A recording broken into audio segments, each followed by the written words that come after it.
По ходу встречи ближе познакомимся с каждым игроком обоих команд. Сегодня очень ответственная игра для всех команд, потому что проигравший сразу будет бороться за 5-е и 8-е места. Я думаю, что каждая команда будет бороться до конца за каждое очко. Будет напряженные игры. Николай Павлов нападает с 4-й зоны. Приносит своей команде очередное очко. Андрей Американов не смог укротить данный мяч. 2-0 в пользу Алекминской команды. К сожалению, Аргун Сивцев ошибается. Аут. Немного не хватило мячу, чтобы попасть на площадку. 1-2.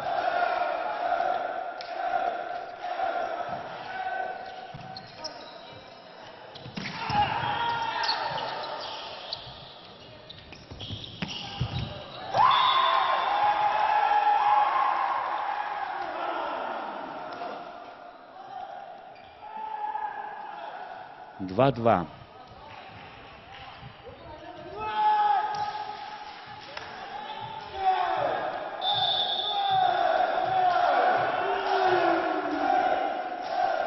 Алексей Устинов на подаче. Сергей Павлов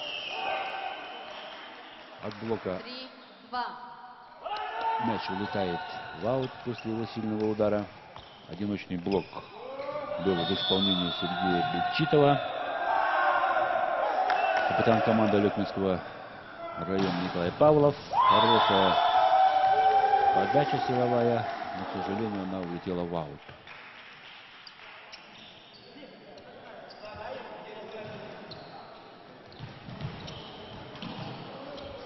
Три-два. Центральный блокирующий университета на подаче. Это у нас Айтал Алексеев. Егор Шипулов, 4-й номер Алекминской команды. То есть в большей степени атака проходит через 4-ю зону.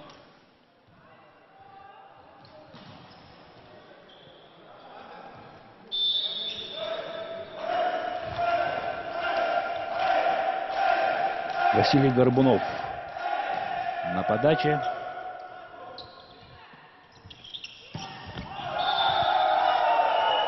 Ошибается Сергей Бельчитов. И счет уже становится 5-3.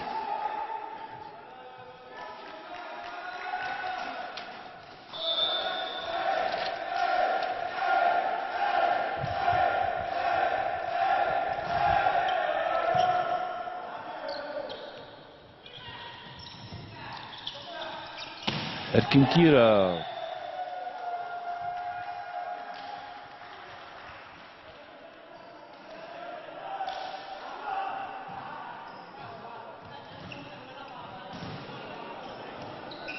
нападал без блока. Блокирующие Алекминской команды почему-то отключились и вышли из игры.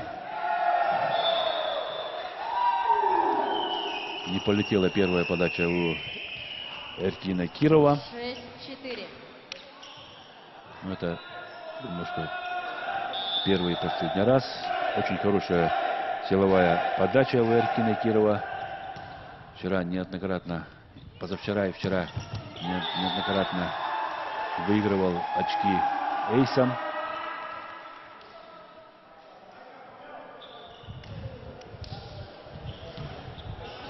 Команды практически идут очко в очко. 5-е очко зарабатывает у нас Андрей Американов, сборная команды университета.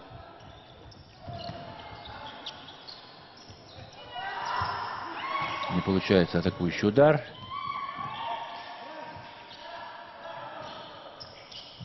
Эркин Киров.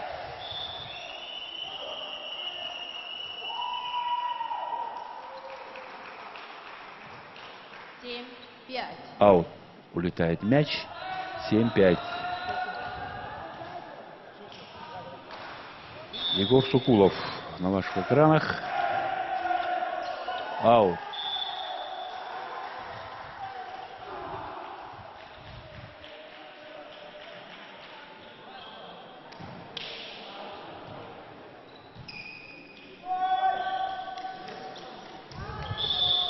Шестая ошибка практически у обоих команд в общей сложности при подаче. Вышел на переднюю линию основной доигровщик Николай Павлов Алекминской команды. Они очень хорошо взаимодействуют с Нергуном Сивцевым. Разорванный блок. Ну, на одном блоке, я думаю, что Николай Павлов справится с любым одиночным блоком. Хорошая силовая подача в исполнении Александра Петрова. И очередное очко зарабатывает команда Алекминского района. 8-6. Не успел на этот мяч связующий команду университета. Эйс в исполнении Александра Петрова. Нацеленная подача. Прямо уложил по линии в районе пятой зоны.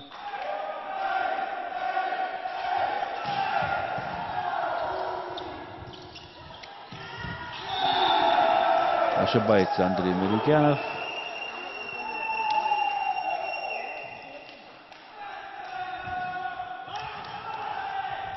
Чересчур отведенный мяч для него получился после неудачного приема мяча. Но Александр Петров продолжает подавать силовую. Второй эйс из 4 подач.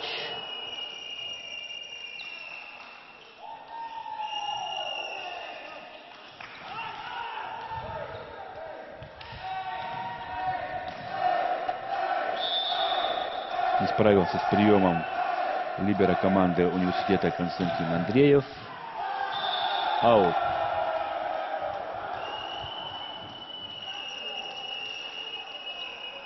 В хорошем приподнятом настроении ребята из Алекминского района.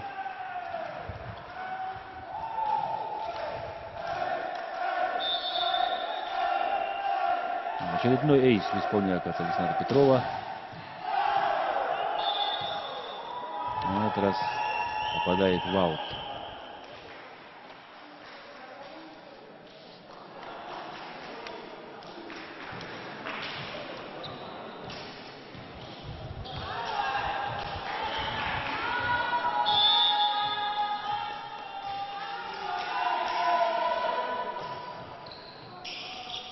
Хорошая доводка. Василий Горбунов.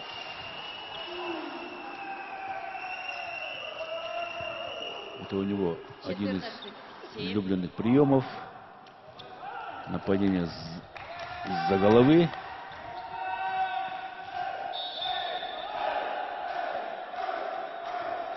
Еще тоже становится 14-17. Ошибку допускает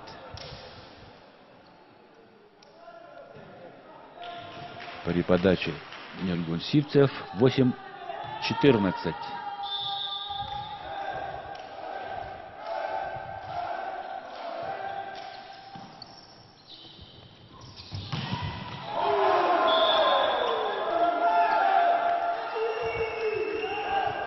Девять 14. Ошибается Сергей Павлов.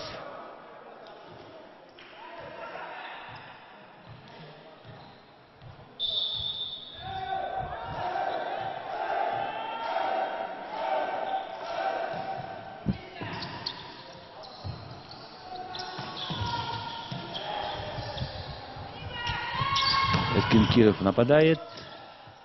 Егор Соколов оставляет мяч в игре. Сергей Павлов от блока мяч после нападающего удара Сергея Павлова мяч улетает в аут. Немного не успели ребята на блоке. Николай Павлов. Хорошая силовая подача. Но, к сожалению, ошибается Сергей Бечитов. 16-9.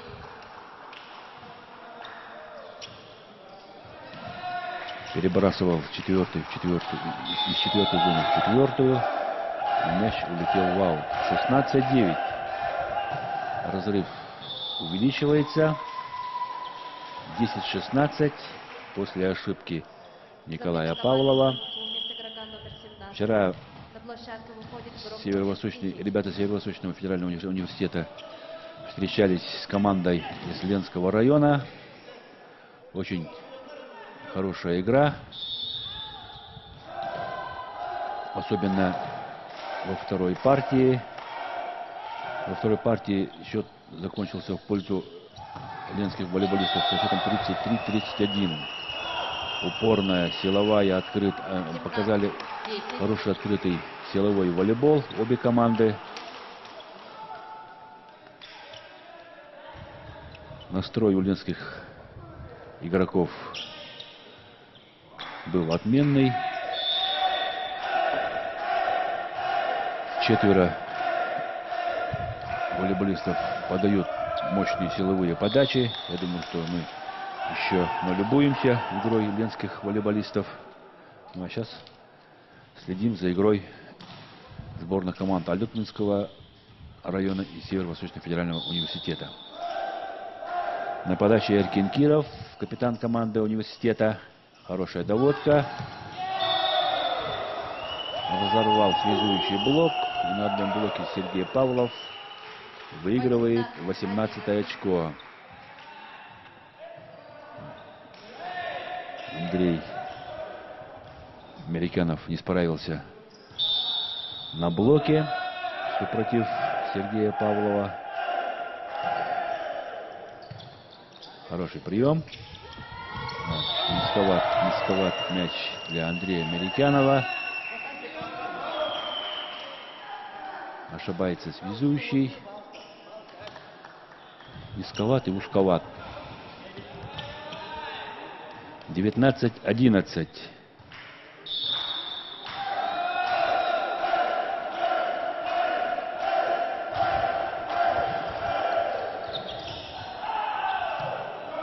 Оставляют мяч в игре игроки университета.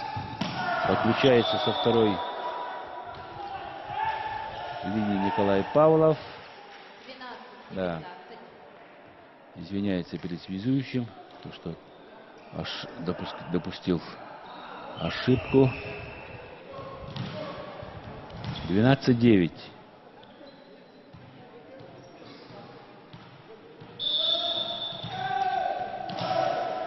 Десятый номер Артем Дьяконов.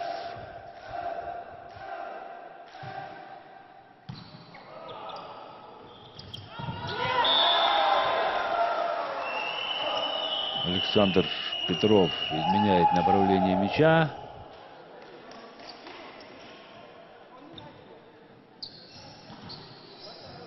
Не следил за мячом Андрей Американов. И счет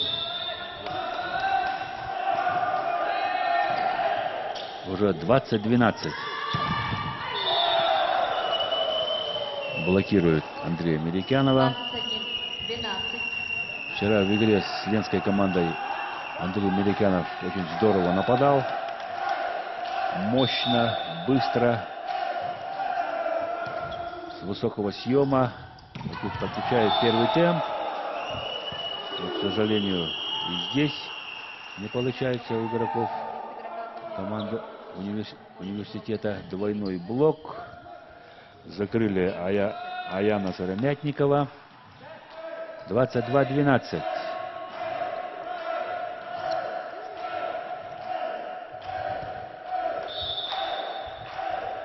Егор Сукулов.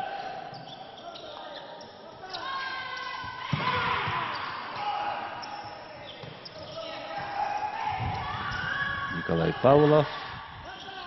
Эркин оставляет мяч в игре. Николай Павлов. Блок. Оставляет либеров команды тоже мяч в игре. Подключение первого темпа. И Аян Шереметников закрывает Александра Петрова. 1 в 1. Дуэль центральных блокирующих. Центрального нападающего и центрального блокирующего.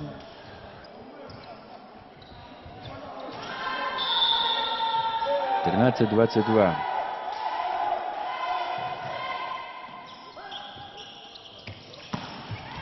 Ну, теперь Александр Петров нападает со второй зоны. Попадает в стык блока и выигрывает 23 очко.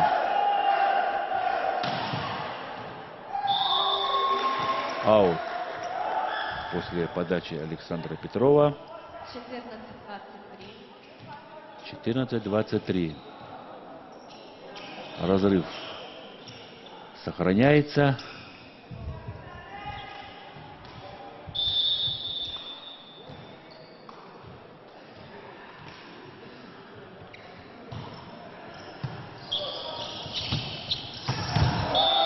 Николай Павлов не успел пристроиться центральный блокирующий Аян Шереметников к своему крайнему блокирующему. Николай Павлов нападал при одном блоке. Миргун Чипцев.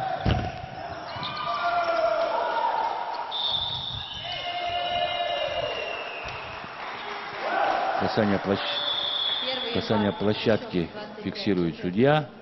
И со счетом 25-14 первая партия заканчивается в пользу сборной команды Алекминского района.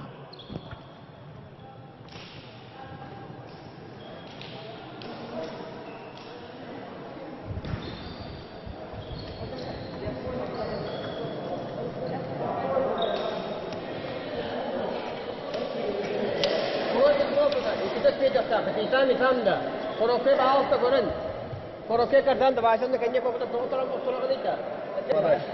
6 или 7.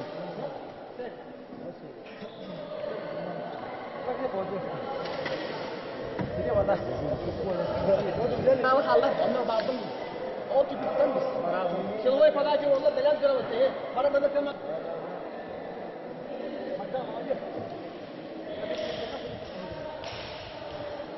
Алекминская команда вышла из группы А. В группе А Алекминский район, Мегино-Кангаласский улус, Среднеколымский улус. Алекминск выиграл всех и по итогам игр занял первое место с 6 очками. Второй в данной группе А Мегино-Кангаласский улус с 2 очками и с 1 выигрышем. Ну а третье место заняла команда из Среднеколымского улуса. Сборная команда Северо-Восточного федерального университета была в группе Д. В группе Д первое место заняла команда из Ленского района, второе место университет и третье место хозяева спортивный «Тигр» Усалданский улус.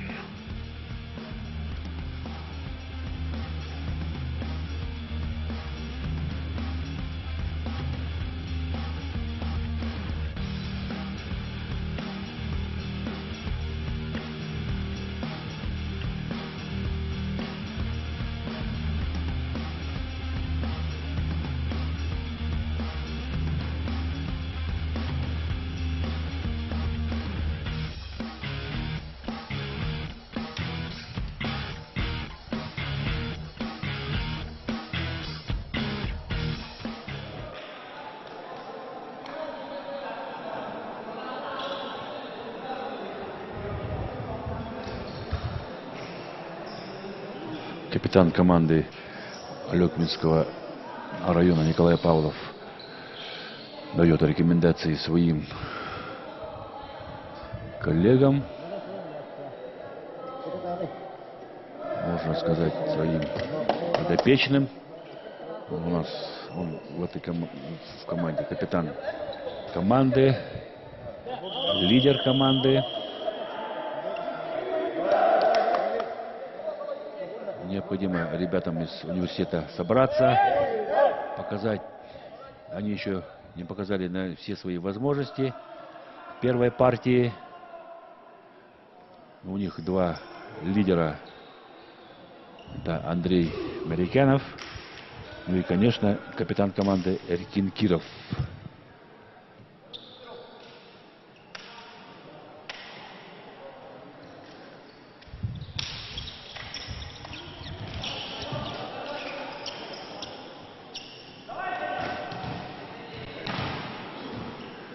Александр Петров готовится подавать. Центральный блокирующий, центральный нападающий. Практикуется в игре в пляжный волейбол. 1,92 м, 24 года Александру. Игра началась. Хорошая подача. Николай Павлов.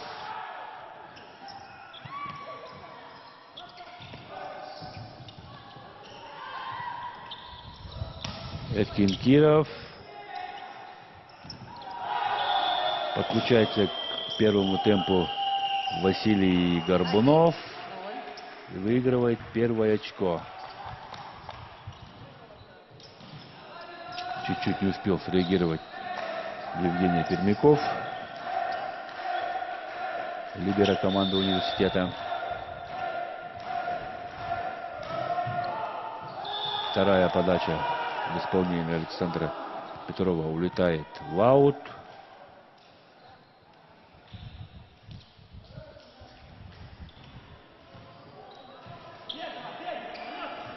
Один-один. Андрей Марикянов, доигровщик команды университета. Хорошая доводка.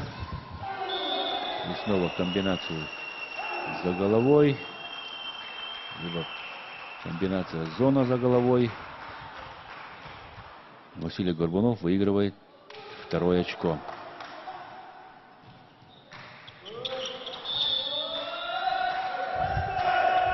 Сивцев Нургун. Пока у него не получается с силовой подачей. 2-2.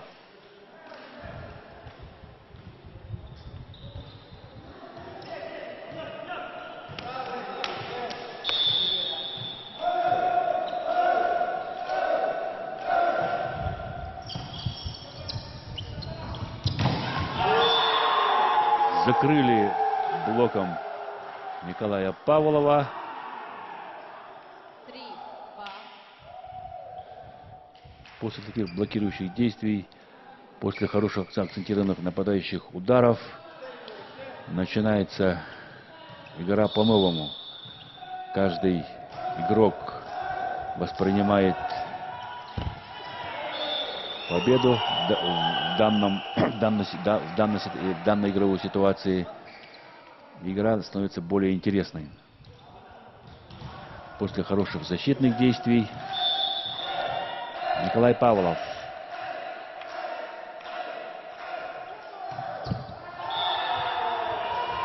В сетку попадает мяч. 4-3.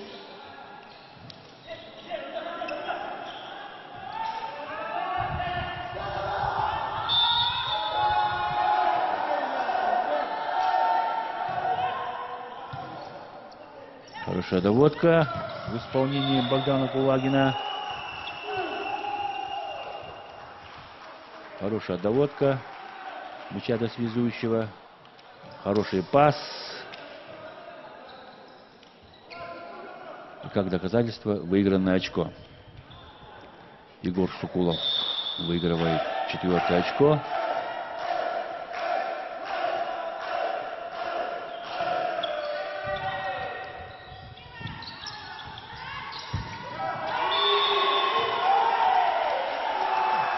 стал рисковать, сбросил мяч в незащищенное место площадки Сергей Бечитов и выиграл очко. Да, там высокорослые блокирующие. Эркин-Киров, хорошая подача. Сергей Павлов. 5-5. Пробивает блок блокирующих университета. И сравнивает счет 5-5.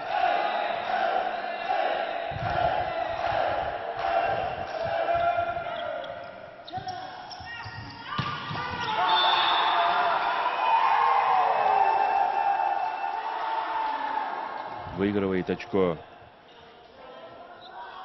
Сергей Бечитов.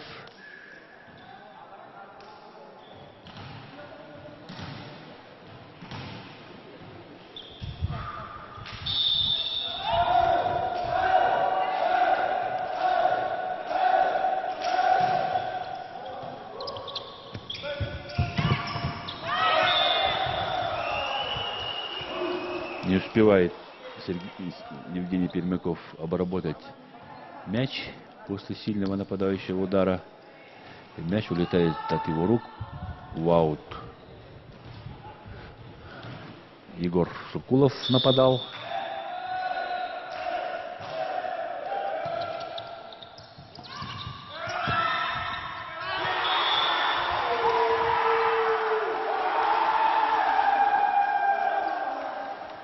Но потихоньку игроки сборной команды университета начинают входить в игру, выплескивать эмоции.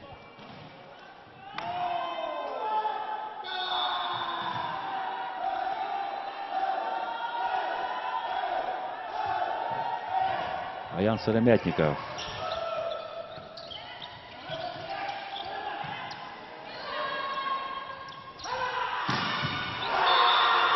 Андрей Марикянов.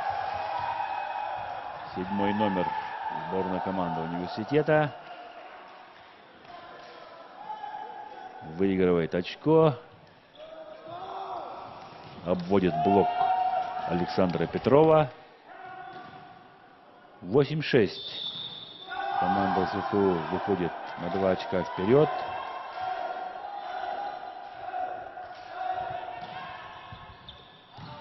К сожалению, Айтал Алексеев подает в аут.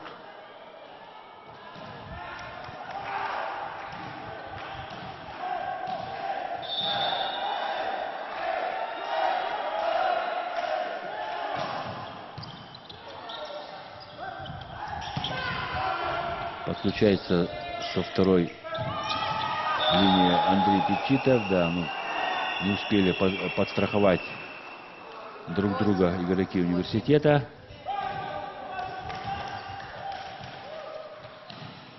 Не успел оттянуться назад и подстраховать Андрей Марикянов. Немножко застаивается он на блоке.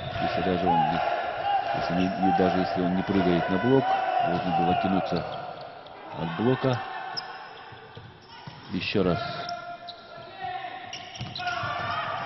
доверяет Андрею Бечитову, связующей команду университета. И снова не справляются в защите игроки университета. Вроде бы мячи. Вот. Евгений Пермяков не успевает подбить мяч.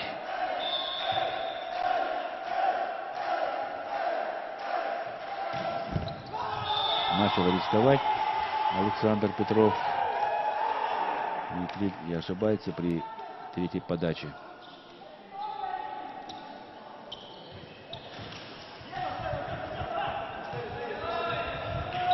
Девять.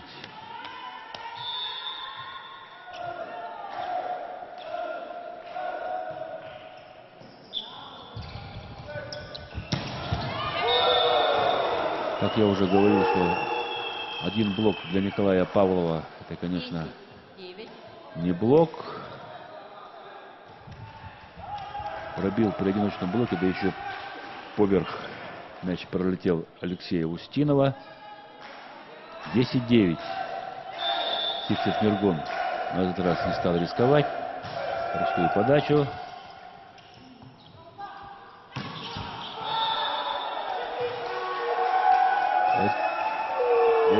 Эркин Киров.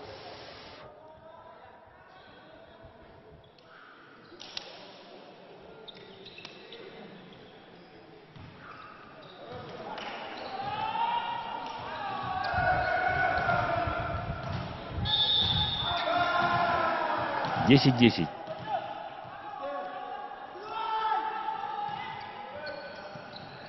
Хорошая доводка. И снова Николай Павлов. Короткий мяч за голову. Во вторую зону. 11-10. Да. Не успевает Аян Сыромятников на быструю передачу. 11-10. Блок смягчает удар Артема Кирова. Снова не смогли поднять мяч 12. игроки университета на задней линии. 12-10.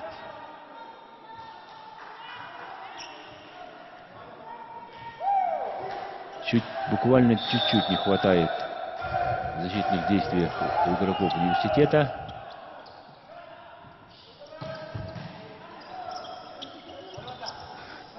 Сергей Богдан Кулагин возвращает мяч в игру. Эркин Киров со второй зоны.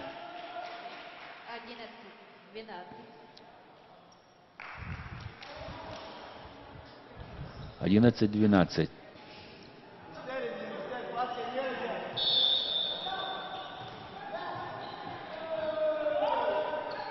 Аян Сыромятников. Сергей Павлов. Блок. Выигрывает блоком 13-е очко Сергей Павлов.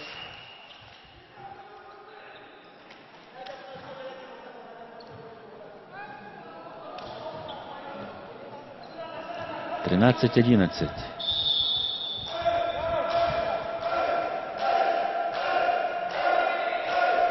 Василий Горбунов.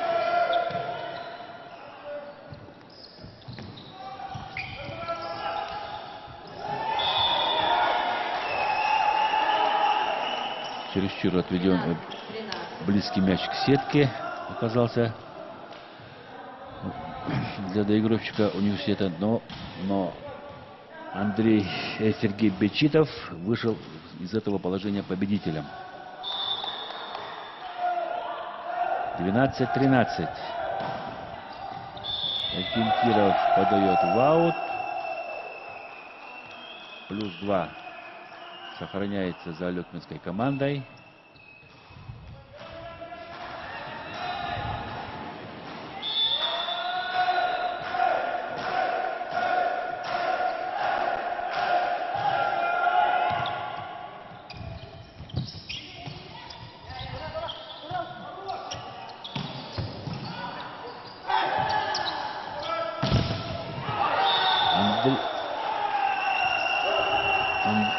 После удара Андрея Мерикянова 12. мяч попадает в сетку и улетает в аут.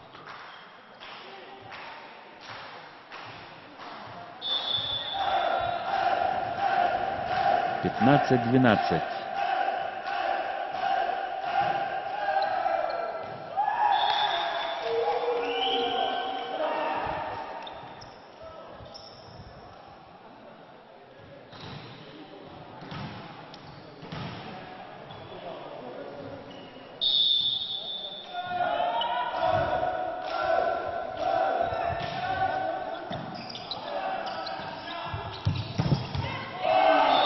Хороший мощный удар в исполнении Егора Сокулова.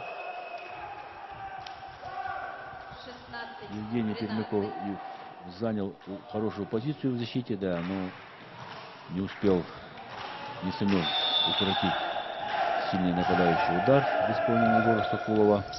Счет становится 16-13. И снова сброс в исполнении Андрея Америкянова. Застаиваются в защитных действиях. Да, тройной блок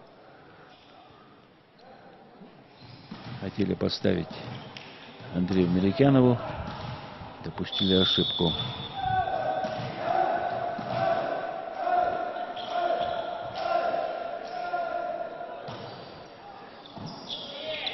Хороший прием. Перевод в четвертую зону. Да, мощный, сильный удар в исполнении Николая Павлова. 14. И счет уже становится 17-14.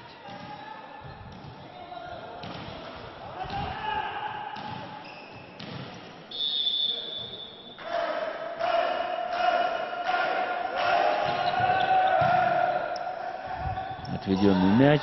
Да, не получится осуществить атаку. Андрей Америкянов ошибается.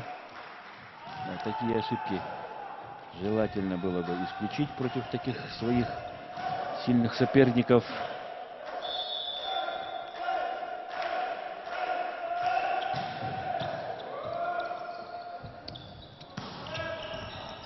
Простой накат по задней линии. Сергей Павлов не стал нападать сильно. Эркин подключается с задней линии, пробивает блок и выигрывает 15-е очко. Разрыв в счете сохраняется. Да, хороший продемонстрировал хороший полет Эркин Киров. Артем Дьяконов. Ну и такой же хороший акцентированный нападающий удар. На подачу вышел игрок номер 10 Артем Дьяконов.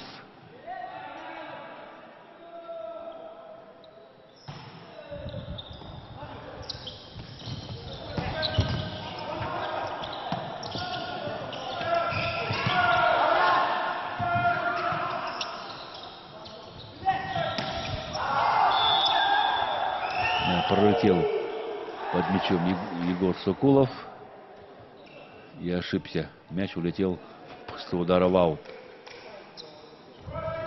Мяч остался сзади. 16-18.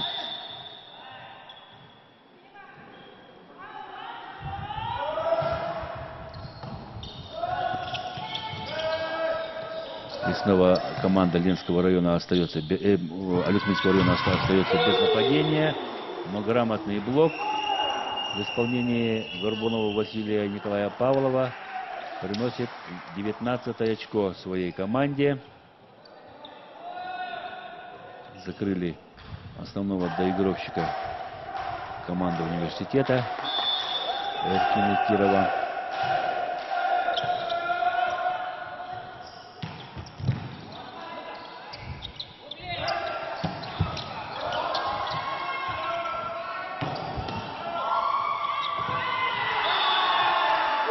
Боролся до конца Егор Сокулов в защите, 17. но не успел. Молодцы ребята, борются за каждый мяч.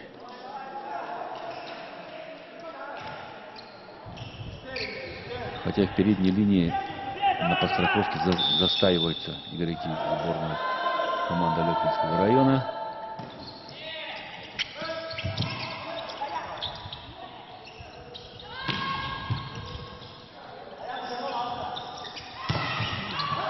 С места нападает Сергей Павлов.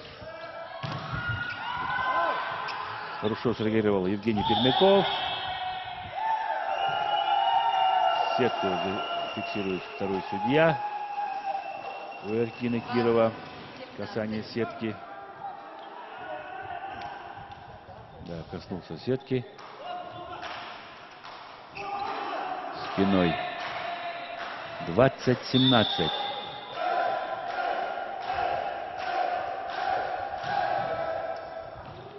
Аут. Не стал рисковать.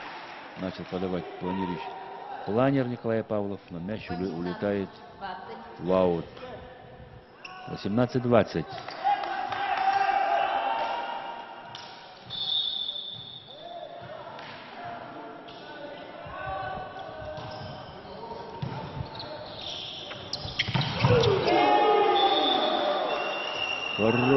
Хороший прострел в исполнении Нургуна Сивцева.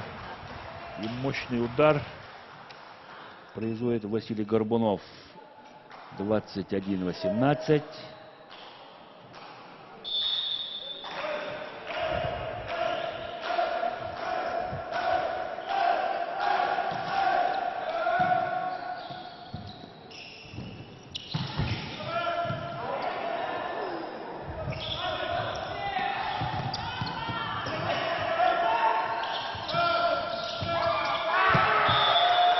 Подскальзывается Егор Шукулов, готовясь к разбегу. Да, вот, Заменам команде Сумы подскользнулся. Вернулся игрок номер 7. Форс-мажор Андрей в игровой Меридянов. ситуации, не зависящий от игроков. 19-21.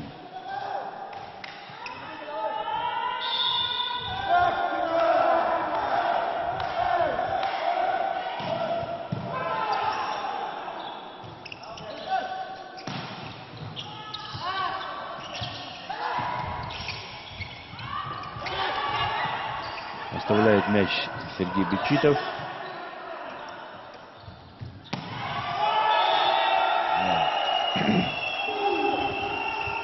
Волну сыграли Замена команде игроки Алекминского района. на площадке выходит Комбинацию номер волна.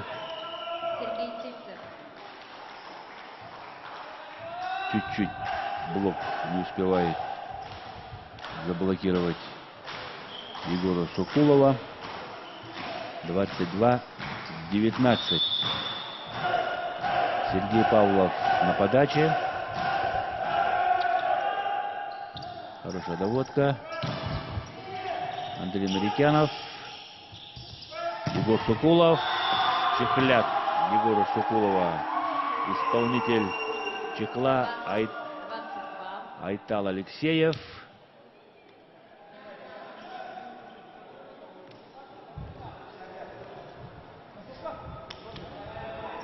Сивцев Нургун предъявляет претензии своим защитникам. Почему не страхуете своего нападающего?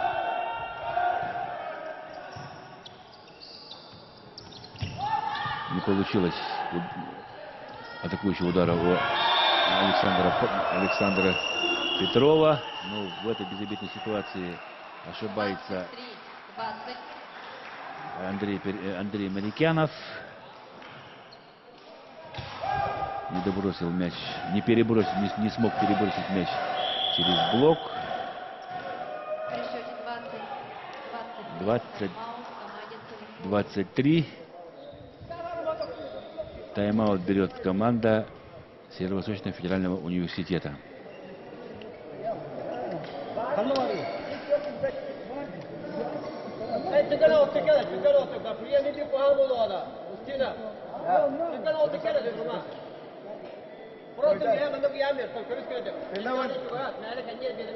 Давай, спокойно. Они видели, вот. Давай.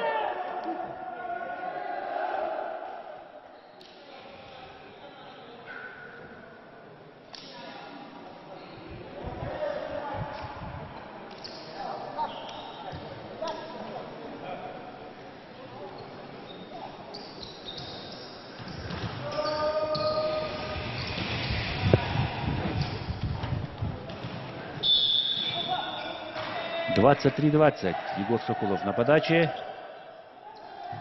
Не получился прием.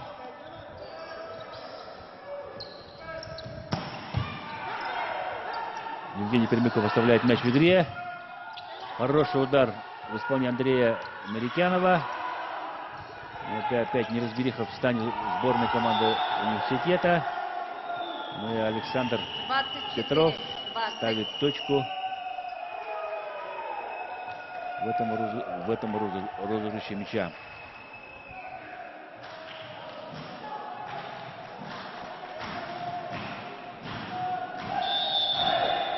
Мяч улетает в аут.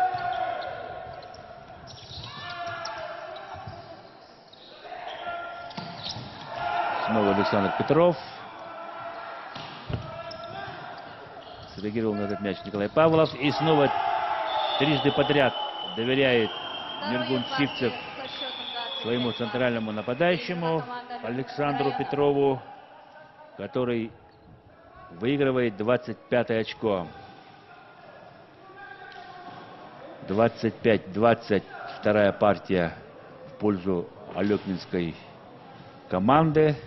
Общий счет встречи 2-0 в пользу команды Алекминского района.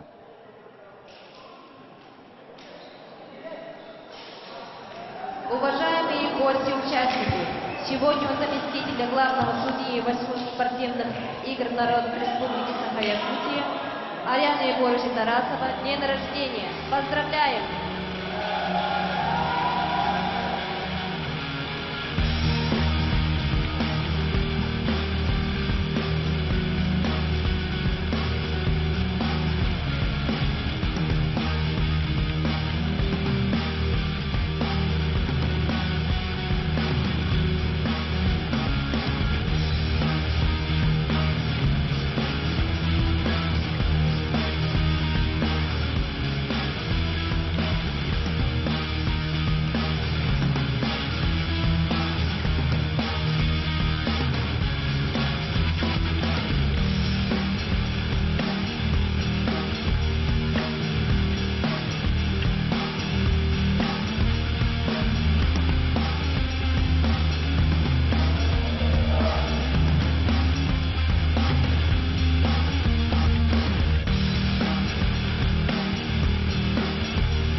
Саня, удар нужно. Один блок на вас заходит, прям.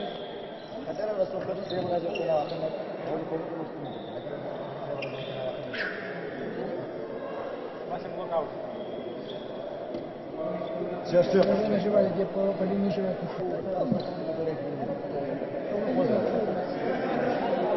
Вера будет 4 таки. Она будет на его.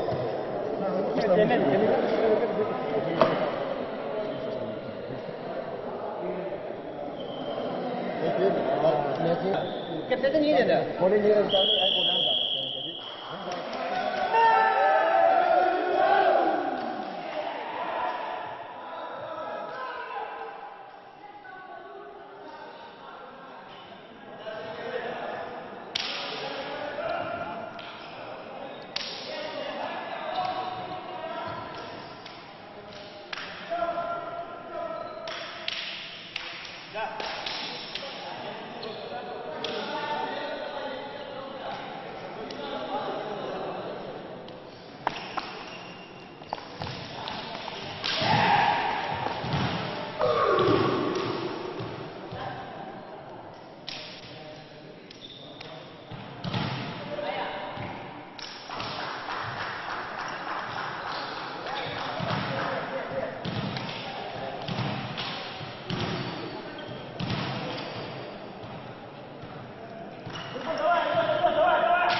Да.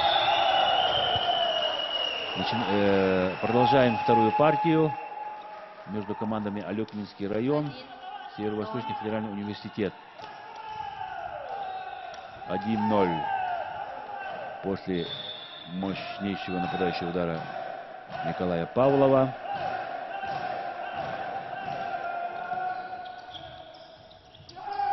Команда Алекминского Улуса у нас является чемпионом Республики Саха-Якутия первой лиги 2021 года, вторым призером Кубка Федерации 2021 года.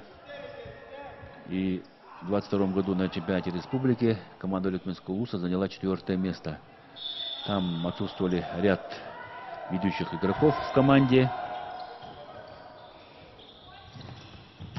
И они уступили в игре со сборной командой Ленского района.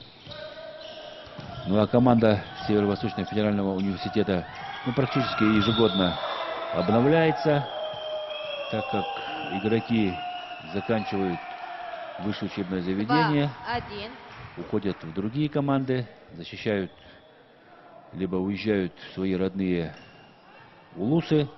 Вот в этом году тоже, как я разговаривал со старшим тренером университета, он говорит, в этом году тоже заканчивают 4 ведущих игрока. Как бы крайний раз защищают цвета сборной команды родного Северо-Восточного федерального университета. Университет является чемпионом первенства Республики Саха-Якутия второй лиги 2021 года. Третий призер первенства Республики 2022 года. Третий призер Кубка Федерации.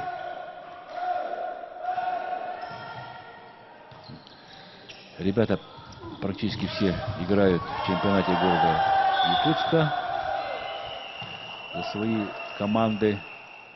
3-2. Счет 3-2 в пользу сборной команды Алекминского района. Не смог укротить, не успевает на мяч Аян Сарямятников. Василий Горбунов готовится к подаче.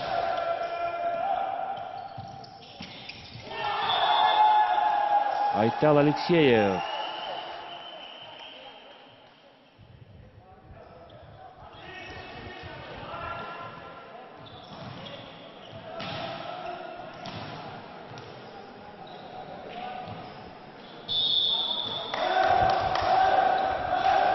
Эркин Киров со своей силовой подачей. Да, ошибается Эркин Киров.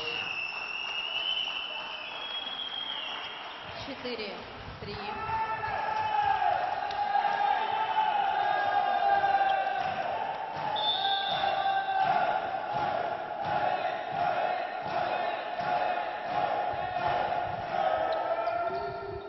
Хороший прием в исполнении Евгения Перемякова.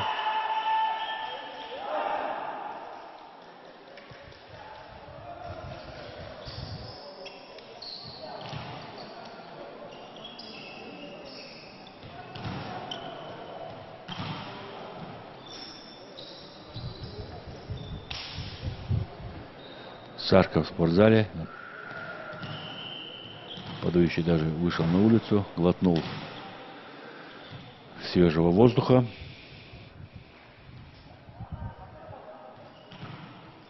Сергей Бечитов на подаче.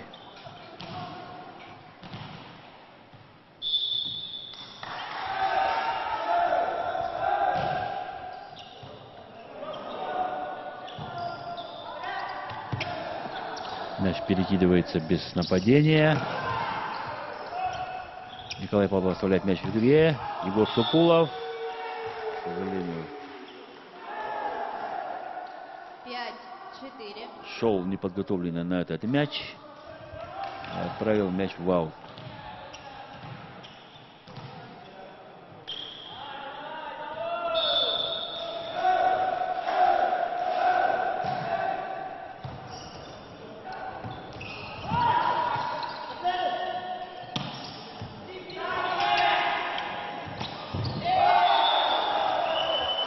Откликнулся на предложение Александра Петрова, Нургун Сивцев. Но Александр Петров данное предложение принял и забивает очковый мяч.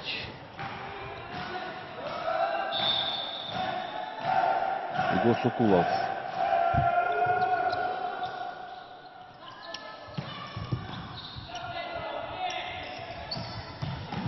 Николай Павлов переводит удар по линии и выигрывает очередное очко.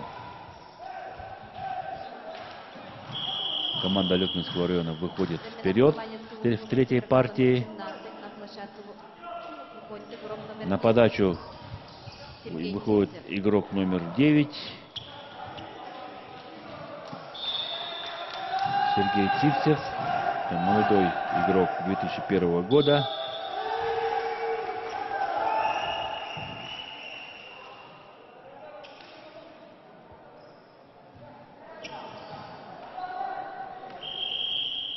Замена в команде СМФУ. Вместо игрока номер 4 на площадку выходит игрок номер 11. Произвели замену Лисачев. Айтала Алексеева на Данила Лисачева. 11 номер. Тоже проверяют резерв. Старший тренер университета. Это парень 2004-го. Данил Лисачев. 18 лет ему. Надо набирать опыта.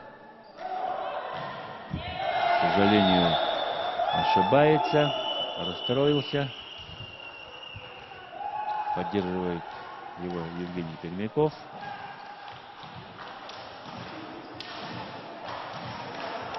Я думаю, что у него все еще впереди.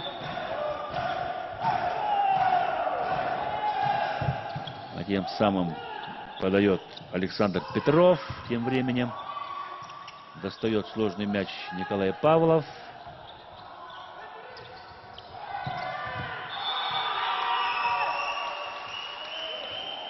Мощный удар в исполнении 10-го номера Артема Дьяконова, вышедшего на замену.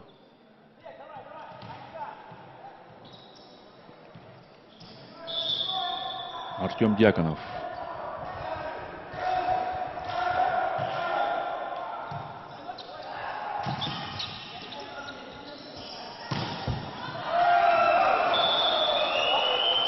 От блока мяч улетает в аут. 8-7.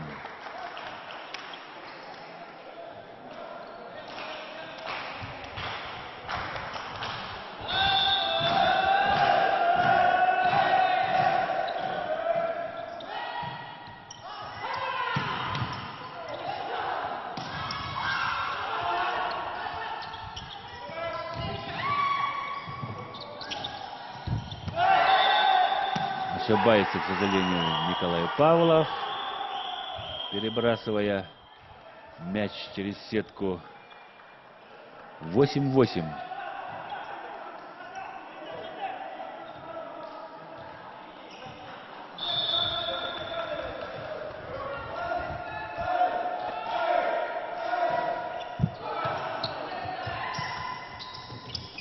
Неудачный прием у игроков университета, у игроков Алекминской команды. 9-8. И они проигрывают очко в этой игровой ситуации.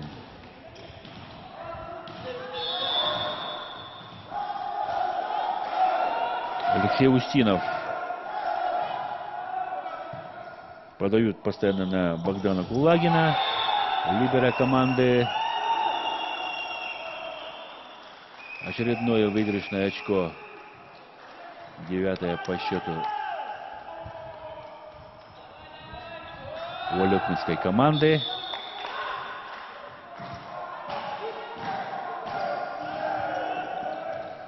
Низкий прием. Выигрывает верховой мяч Василий Горбунов. 10-9.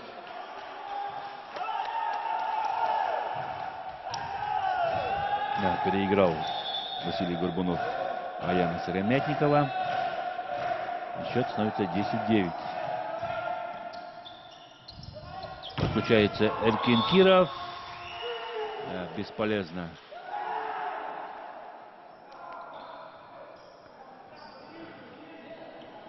Хороший удар. Одиночный блок. Не справляется в защите Богдан Кулагин. Вместо игрока номер 11 вернулся игрок номер 4 Айтал Алексеев. Возвращается в игру Айтал Алексеев, игрок номер 4. Сборная команды университета.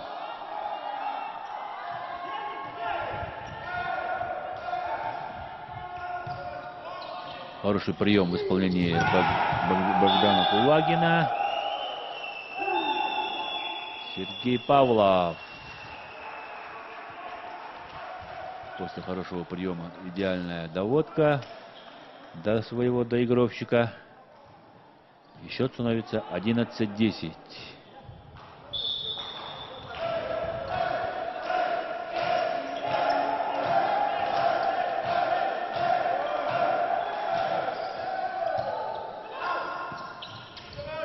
Не справляется с приемом. Ну и вторая передача в исполнении Айтала Алексеева не по адресу. Дубль. 12-10. В нападении показывает Сергей Павлов. Не успевает пристроиться блок. И в разрез блока Сергей Павлов пробивает блок. 12-10.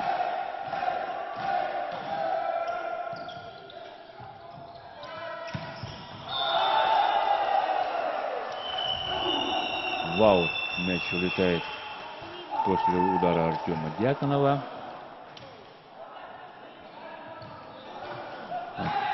Не Артема Дьяконова, а Сергея Сипцева, вышедшего на замену в команде университета.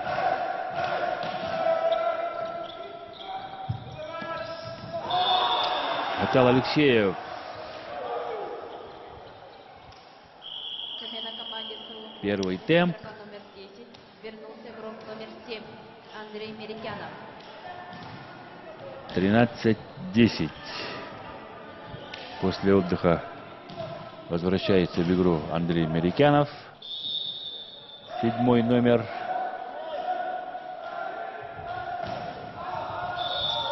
Ошибается Эркин Киров. Да, сегодня у него силовая подача не летит.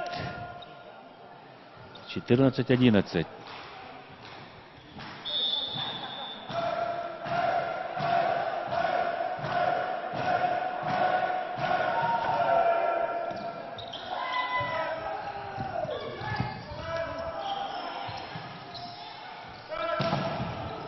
Блок цепляет удар.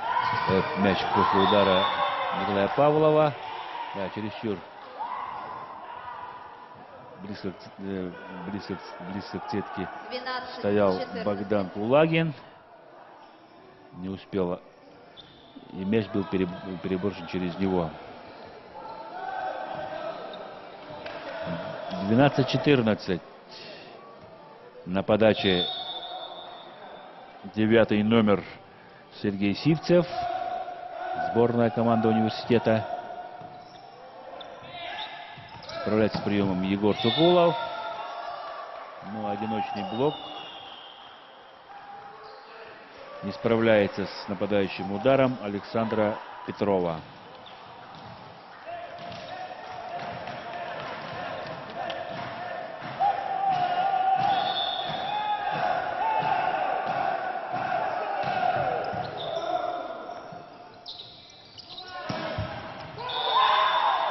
Андрей Мерикянов после выхода на площадку 13-15. забивает первое свое очко. 13-е очко приносит в копилку сборная команда университета.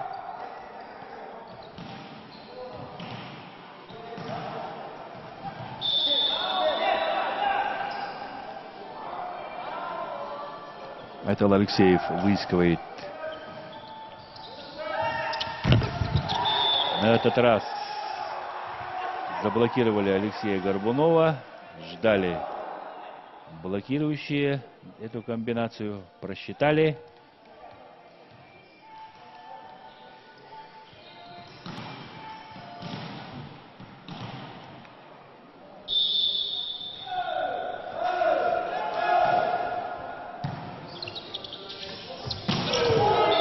На этот раз Василий Горбунов справляется практически с прострелом 16, между третьей и 14. четвертой зонами. Забивает до пола. 16-14. Хорошая комбинация в исполнении игроков алекминской команды.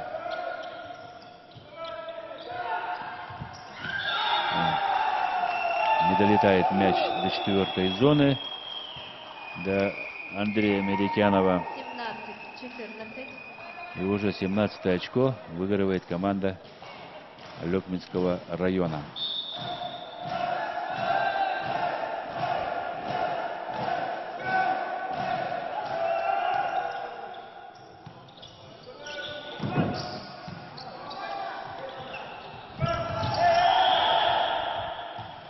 Василий Горбунов касается сетки.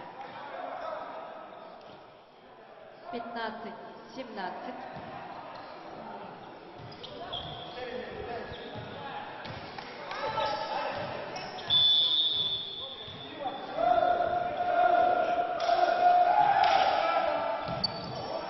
Хороший прием.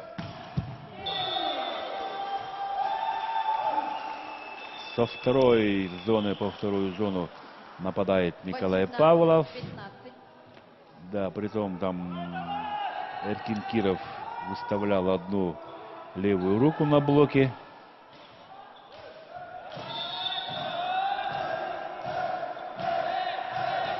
Не рискует Николай Павлов.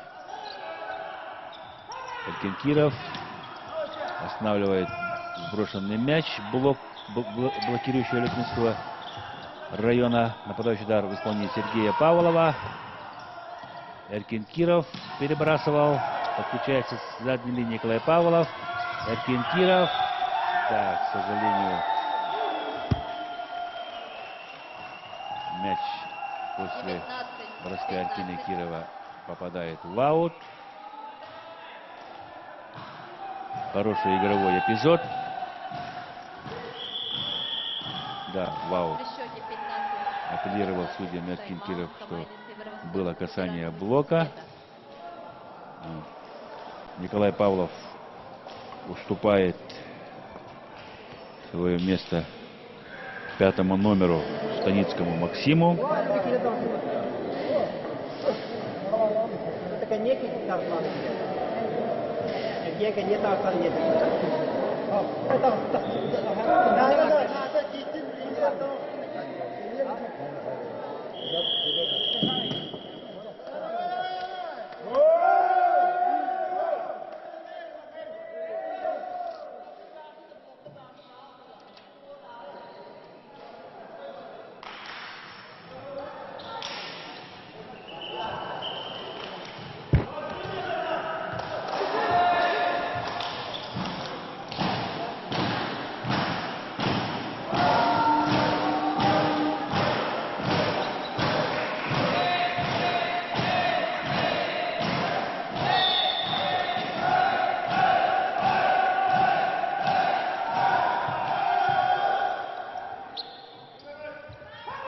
Киркиров.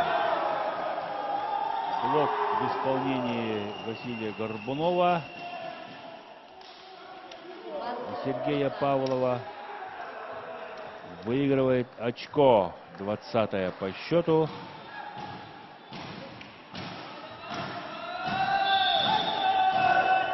Вот какие эмоции испытывает каждый волейболист после сильного нападающего удара, после хорошего блока, после поднятия практически мертвого мяча. 21-15.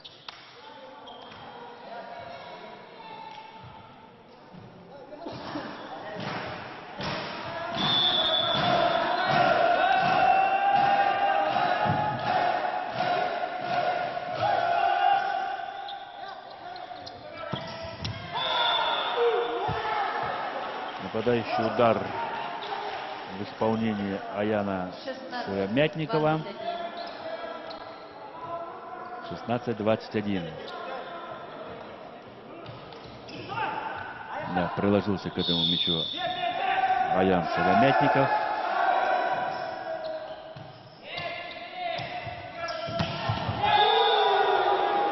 Сергей Павлов методично долбит по мячу, выигрывая 22. необходимые очки для своей команды. 22-16.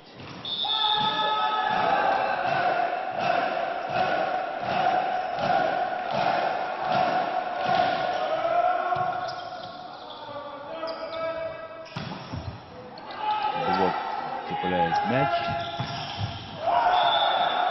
Егор Сукулов. Судья показывает аут.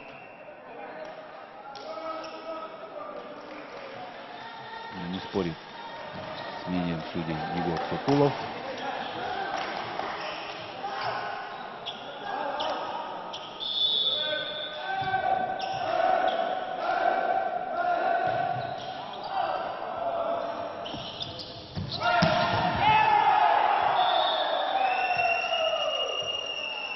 Три удара подряд 23. в исполнении Сергея Павлова. И 3 очка в пользу команды Алекминского района. Конечно, было бы хорошо посмотреть статистику нападающих ударов каждого доигровщика, насколько полезны действия каждого игрока. Аут. Сыграл на тоненького Николай Павлов. 19-23. Мяч улетел в аут.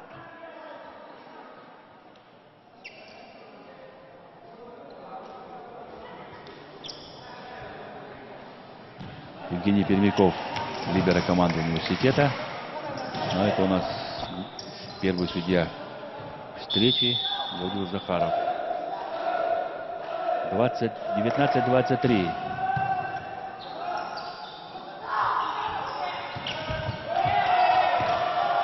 Егор Сукулов практически над блоком 24. пролетает мяч. 19.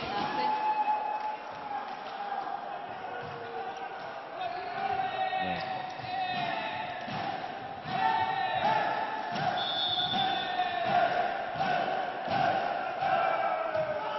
Аут. 20-24. 20-24. Одно очко отделяет команду Алекминского района для выхода в следующий круг соревнований. А команда университета в случае проигрыша будет играть за 5-8 место.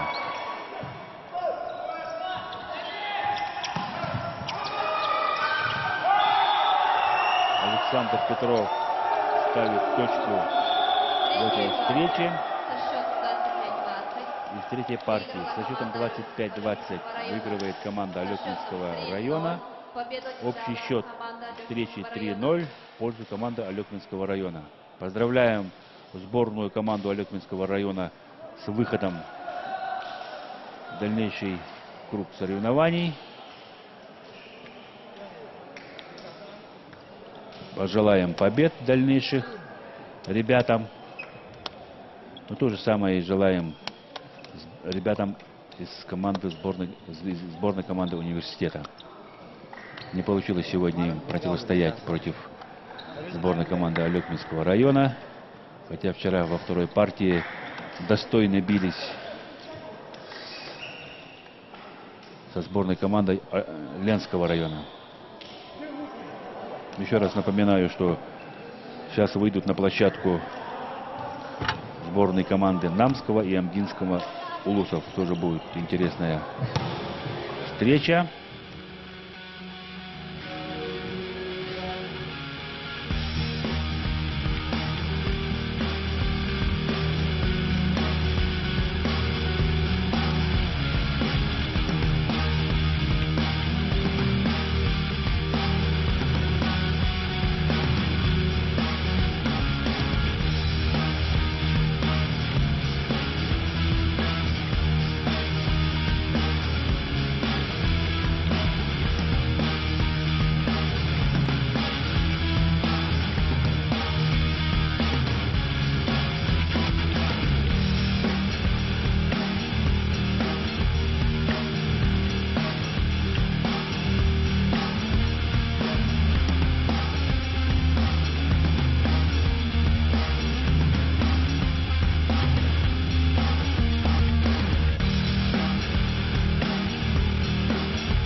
Много времени проводите на ногах? Сложно выбрать, удобно или красиво. Представляем вам летнюю обувь «Комфорт». Эти кроссовки подойдут и женщинам, и мужчинам.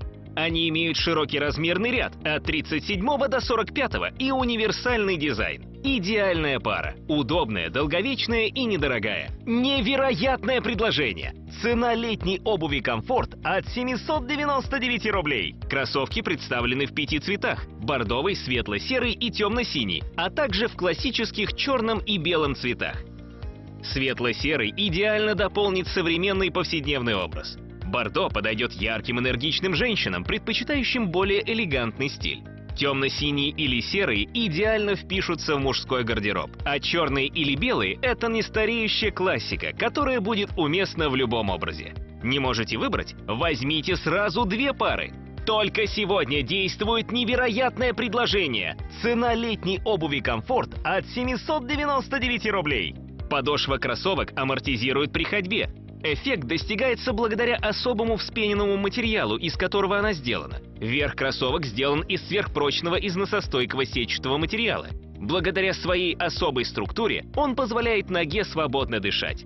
Не можете выбрать? Возьмите сразу 2 пары. Только сегодня действует невероятное предложение. Цена летней обуви «Комфорт» от 799 рублей.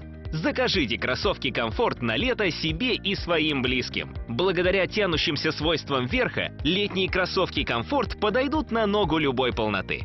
В летних кроссовках ваша походка станет более легкой и быстрой. Звоните и заказывайте свою пару «Комфорт» прямо сейчас по уникальной цене от 799 рублей. Будьте спокойны, если у вас широкая нога или высокий подъем. Кроссовки удобно сядут на любую ногу благодаря эластичности материала. Кроссовки «Комфорт» совершенно невесомые. Купив кроссовки «Комфорт», вы сразу оцените эту невероятную легкость в ногах. Сделайте заказ прямо сейчас.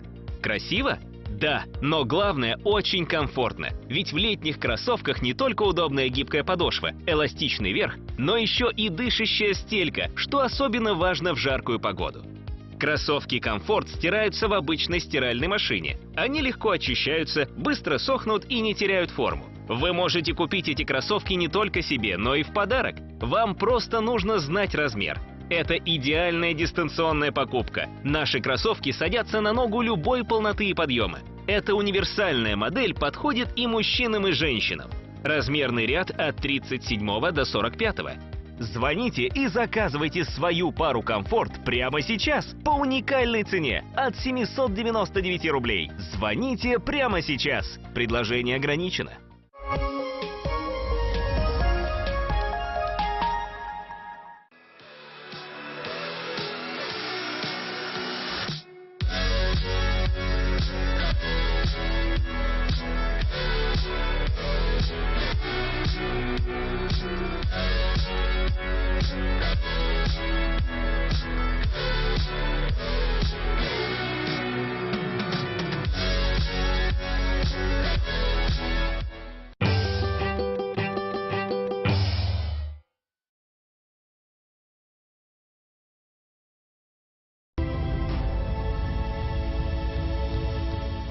Тридцать 8 населенных пунктов позади, и теперь огонь игр находится на территории проведения в Усть-Алданском районе. По словам Дмитрия Горохова, которому выпала честь возглавлять делегацию факелоносцев, такая экспедиция – командная работа. Я очень рад, который на эти дни очень хорошие погоды стояли. И благодаря моим участникам, участникам эстафеты огня, мы много бегали, конечно, экстремный. Иногда ехали с этой квадроциклом, там грязь. Но главное, все населенные пункты Улуса очень активно встретили эстафету огня. Боевой характер и настрой на будущие спортивные достижения. Именно в такой обстановке жители села Барагонцы встретили факелоносцев.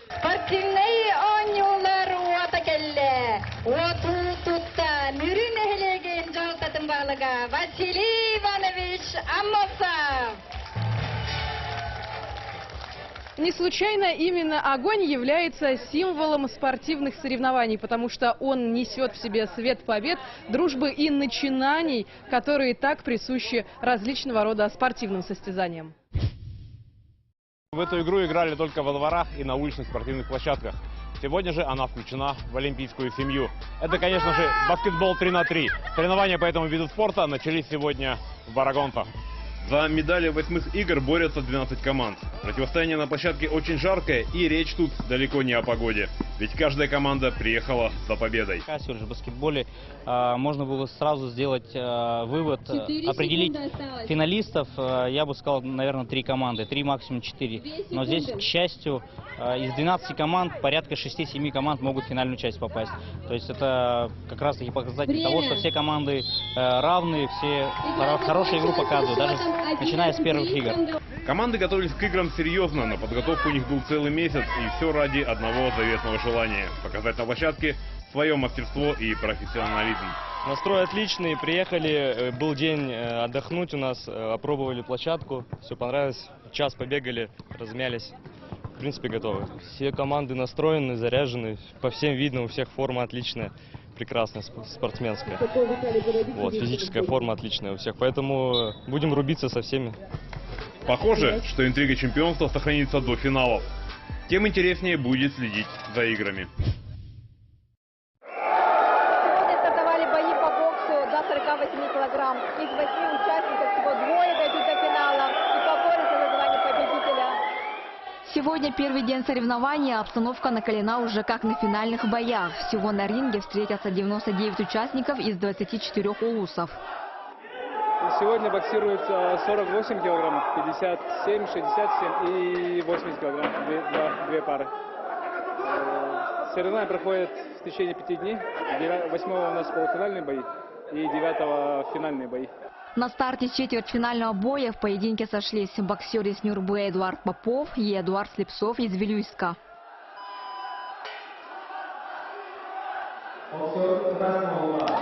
В первом поединке держал победу боксер из Красного Угла Эдуард Попов. Фанаты и болельщики бокса из разных улусов не умолкали ни на секунду и как могли поддерживали своих спортсменов. Самыми громкими были болельщики из Нюрбинского улуса, что, видимо, придало сил земляку. Я сейчас выиграл, оппонент был нормальным, тоже подготовился. Плохо ему не сказать-то. Вот. У нас 3 по 3, 3 раунда, 3 минуты там. Завтра спортсмены продолжат соревнования в весовых категориях 51, 60, 71, 86 и свыше 90 килограмм за право выйти на полуфинал. Дая Барашкова, Арсен Степанов. Вчера во время сильного ветра площадка проведения мини-футбола сильно пострадала. Но в кратчайшие сроки, буквально за несколько часов, все было восстановлено. И, как вы видите, игра продолжается. Игру в первой половине второго дня начали команды Ленского района и СВФУ. Уже в первом тайме команда Ленского района, которая стала чемпионом республики по мини-футболу этого года, вела игру со счетом 5-1. Отличительная особенность мини-футбола – игра проходит на улице, и это вводит свои коррективы в ход игры. Здесь паркет, пространство. Вот насчет пыли, от этого никуда не уходим, просто за счет помощников и судей каждой игры, каждого тайма протираем пол. У всех команд одинаковые условия, поэтому все равно победит сильнейший. Команда СВФУ считается сильной командой, но и во втором тайме команда Ленского района не уступила лидерство и по итогу игры одержала сокрушительную победу со счетом 7-1, 2 гола из которых забил игрок Владимир Потапов. Ну, первый тайм удался нам, так, как мне кажется. Во втором тайме чуть-чуть было тяжеловато, уже все равно повели и чуть подрасслабились. Но а так, в принципе, неплохо. Мы всегда ставим самые максимальные цели, будем биться только за медали, за золото. В первой половине дня также прошел один из самых ожидаемых матчей, где встретились сборные Мегино-Кангаласского и Усть-Алданского улусов. Команда хозяев в этом году пополнила свои ряды серебряным призером чемпионата России среди команд высшей лиги по мини-футболу Сергеем Волошиным. Да, настрой хороший, праздник мини-футбола, праздник для всей Якутии. Я с большим удовольствием откликнулся на предложение, приехал, настроение хорошее, солнце. Надеюсь, что после игры оно тоже будет хорошее. Отдадим все силы за Усть-Алданский улус. Уже на первых 10 минутах игры команда Мегина Кангаласского улуса забила 3 гола и по итогу захватывающей игры одержала победу со счетом 5-3. Ну а после обеда прошли состязания между командами Якутск-Горный и Мирный Алдан. По итогам группового этапа в четвертьфинале сойдутся самые сильнейшие команды и будут бороться за выход в полуфинал и финал. Не пропустите наши трансляции. Елизавета Прокопьева, Джилстан Иннокентьев. В первый же день из гонки за звание чемпиона по волейболу среди женщин выбыла команда Амгинского улуса, которая сохраняла лидерские позиции на протяжении последних лет. Дважды потерпев поражение от спортсменок Татинского улуса и Якутска, амгинки упустили шанс на выход в плей-офф. Сегодня эти две команды, победители вчерашних соревнований, играют между собой. Явное преимущество на стороне Якутска. Неудивительно, ведь эта команда одна из сильнейших. После первых двух периодов 2-0 они ведут в счете. Опыт или молодость победят в итоге. Болельщики гадают, судьи напряженно наблюдают.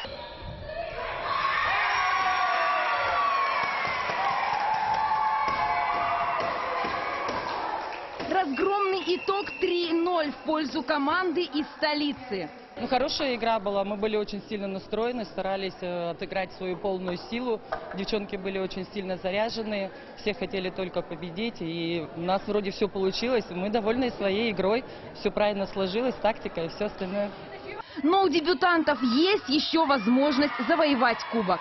Теперь обеим командам предстоит сразиться в 1/8 финала с командами из группы «Д», которая состоится уже завтра.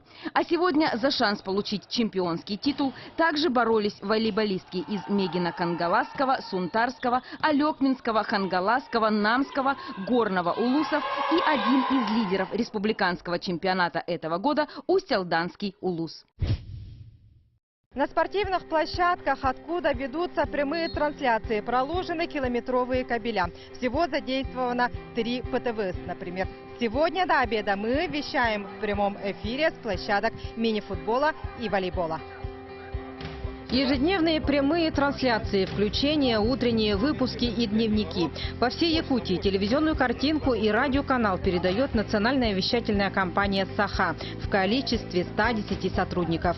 Наши журналисты не пропустят ни один яркий момент, упорную борьбу, радость побед и горесть поражений.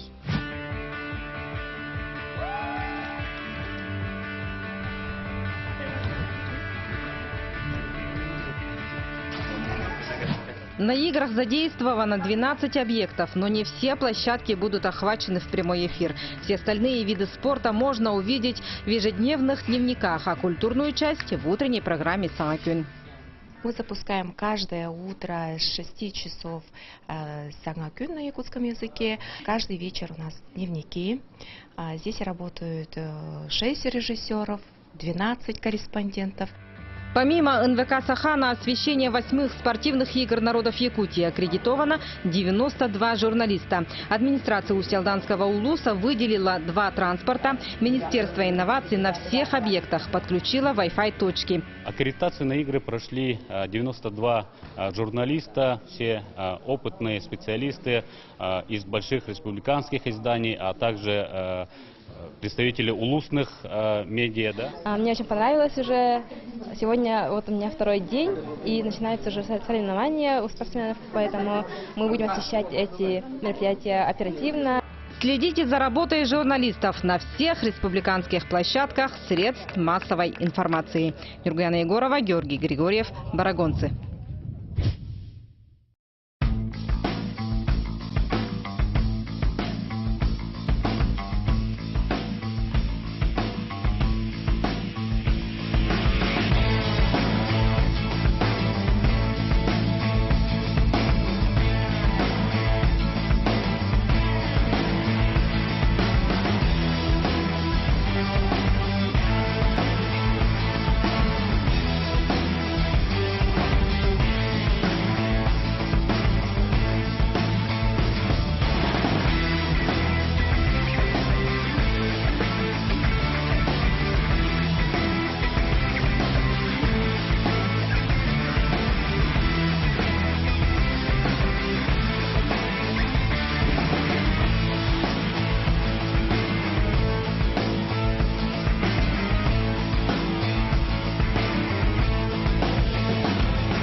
сарсердата, ием сылан турорута, масатынан калыта, атастары мыңырда.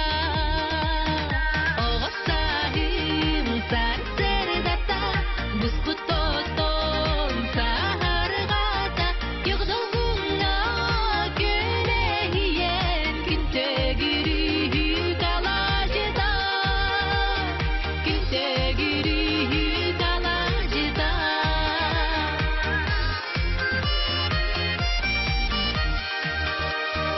Оғыстайым сарсердата, таптал кистер сапыската, попон түйі сыланьыда, кумағыға кутулута. Оғыстайым сарсердата, бұспытостон сағарғата, күйғдолғуна көлейен күнтегірі қалажыда, күнтегірі қалажыда.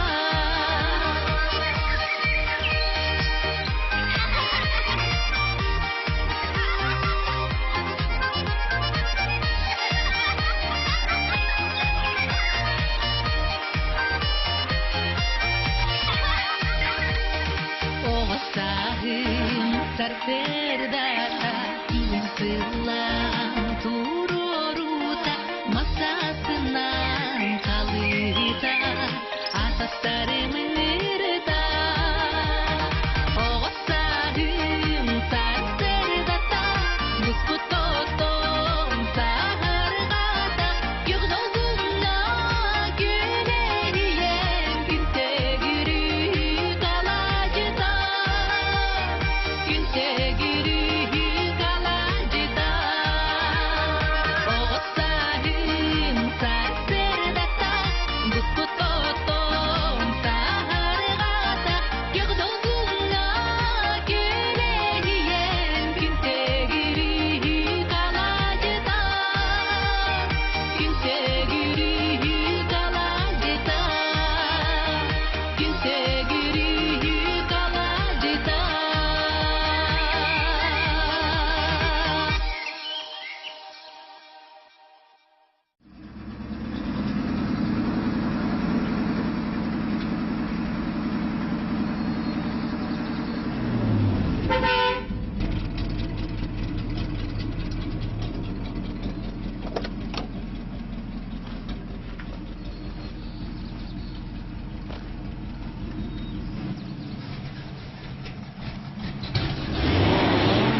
Кырсы бүткәннәргә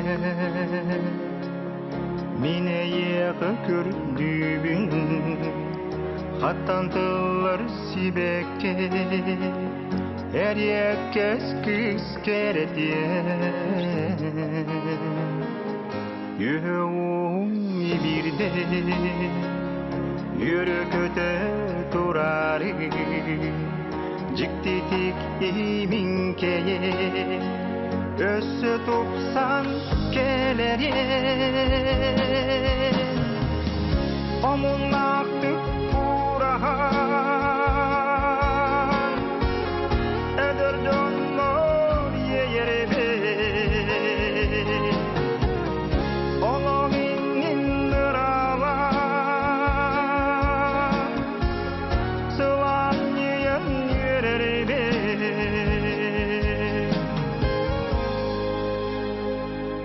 Eti kurudu illeye irşibite bolumok Cükti kemik aktıha Ümit kuruduk sana Kırsı bütkemlerge Mine yağı kördübün Hatan kıllar sibekke Erkek kız kereten Omunaktık burahan Eder dönmö yeyerebe Olonginin nırava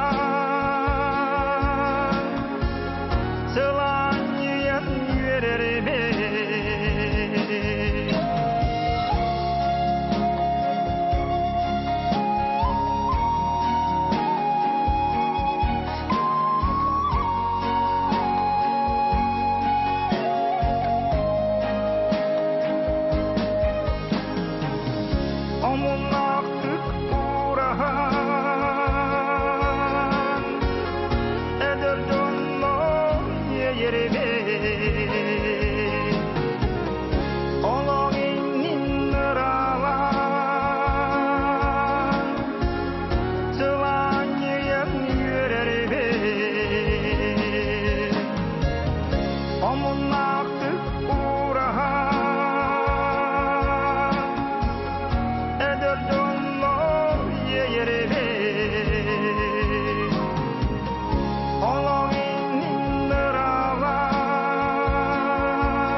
жайыга чагдага кеңнелемен аласка кем атарар сыласка төлбем мене санам кыма горунайым төрүт дойду оно күтер сахамыла ахсылганым үрдүк жолум оно күтер сахамыла ахсылганым үрдүк жолум баян айдак дойду бар барамбатын булт бая күн айман агыктын көк калланын туруя төлбем мене санам кыма горунайым өрүт дойдум ондо күтер сахамыла ахсылганым үрдүк жолум ондо күтер сахамыла ахсылганым үрдүк жолум Манна баллар көн туттар чулу жоммот Раиса, Августина, Тарахаппыт, Данилаптар, Тусту голам Кантоевтар, Уруйджут вогукап, Нарын далбар фотуттар, Сахаларстан сарыннар. Манна маны улус бар, Мен дойду бар, Горнай бар.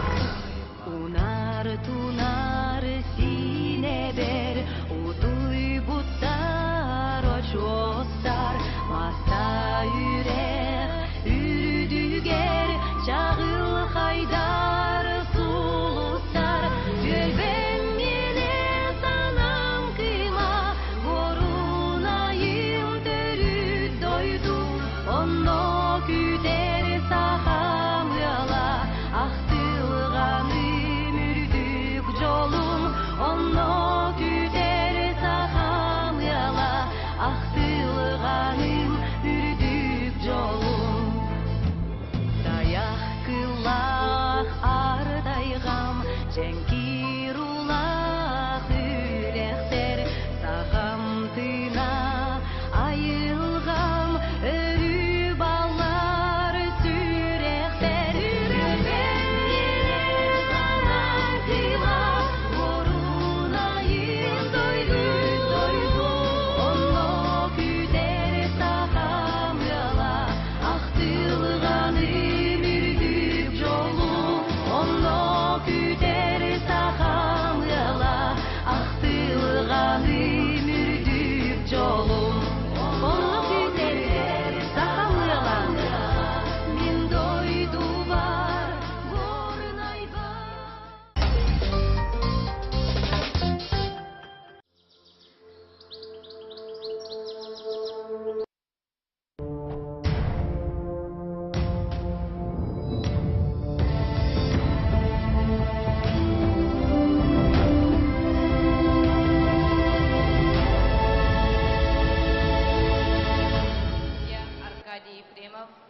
Продолжаем встречу спортивных волейбольных команд Намского улуса и Ангинского улуса. Это у нас вторая игра третьего спортивного дня соревнований 8-х спортивных игр народов Якутии. Представляют судьи встречи. Представлю судьи встречи. Первый судья на вышке Ефремов Аркадий, первая категория, город Якутск. Второй судья Кузьмин Афанасий, первая категория, город Якутск. Номер 1 Айсен Христофоров. Номер 5 Анатолий Макаров. Представляют стартовый состав команды Ангинского улуса. Номер 7 Сергей Игнатьев. Номер 11 Джулус Захаров. Номер 19 Радислав Кудай. Либера номер 4 Геннадий Михайлов. Главный тренер Романов Александр. Объявили стартовый состав ангинской команды. Намского Номер 1 Никита Бачуров. Номер 5 Семен Васильев. Номер 9 Руслан Афанасьев. Номер 10 Павел Абутов, капитан команды. Номер 12 Марк Васильев. Номер 13 Айсен Джирготов. Главный тренер Джирготов Айсен. Объявили стартовый состав сборной команды Намского УЛУСа. Изменений со вчерашними играми у обоих команд не имеется.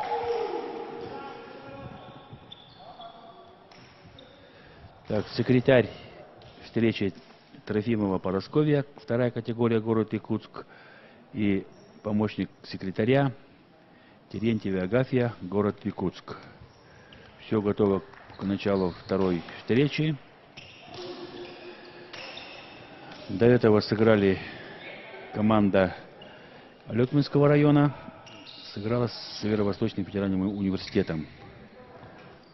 Алёкминская сборная выиграла со счетом 3-0. И ждет своего соперника. А соперник определится в данной игре. Проигравшие сразу переходят и будут играть за 5 и 8 места. Поэтому игра очень ответственная для обоих команд.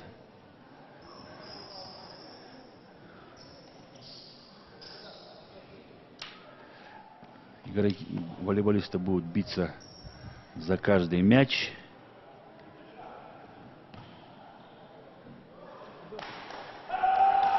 У кого нервы крепкие, кто более подготовленно подошел к данным спортивным играм, тот и выиграет. Свисток на подачу. Подача на стороне английской команды. Да, увы, они проигрывают первое очко.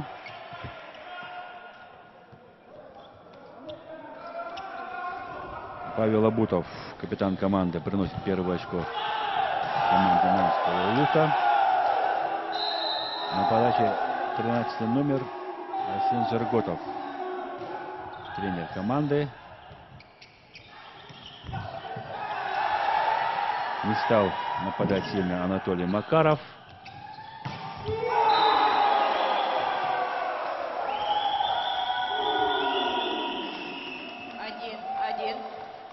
Ну и вторая атака у него прошла уже более мощная.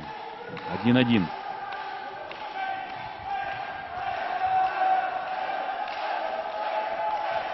Анатолий Макаров, 5-й номер, стал основной доигровщик команды английского УЛУСа. 1,90 м, 94-го года рождения.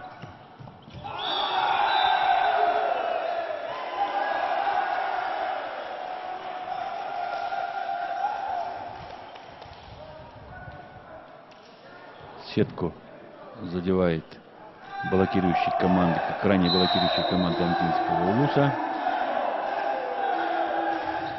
2-1.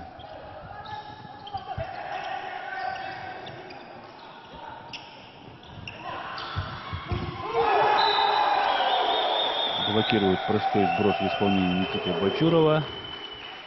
2-2.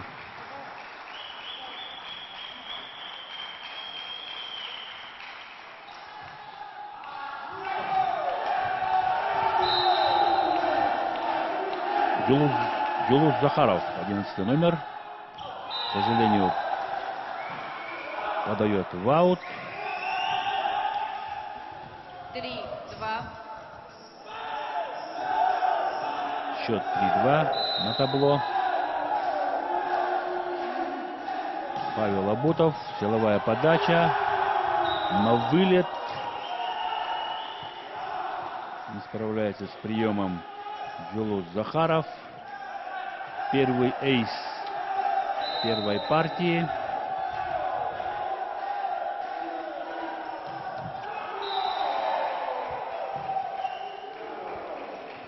Ошибается при второй подаче Павел Абутов.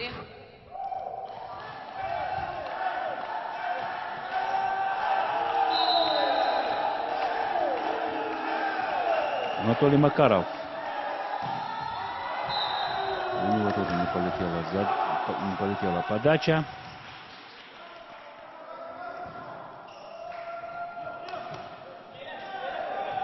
Пять-3. Никита Бочуров подключает ведущий своего 9-го номера Радислава Захарова, который справляется прекрасно с нападением 4-5. и приносит 4-е очко своей команде.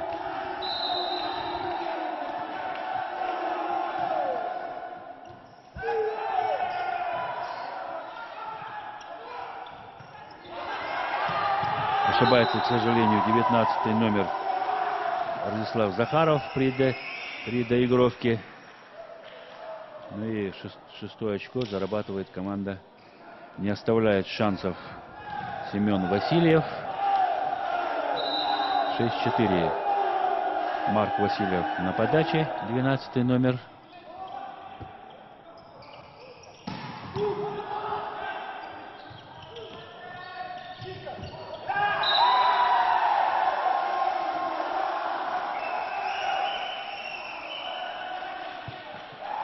Семь-4. 7-4. Да, в безобидной ситуации проигрывают 7-е очко волейболисты Амгинского Улуса. Подключается снова 19-й номер Радислав Захаров.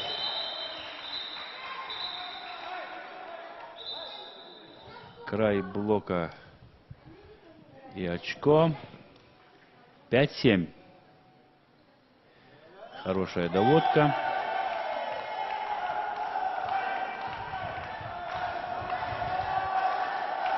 Подает связующий команды Амгинского Улуса Айсен Христофоров. Хороший прием в исполнении Бергена Иванова. Но ошибается при нападении Никита Бочуров. 6-7.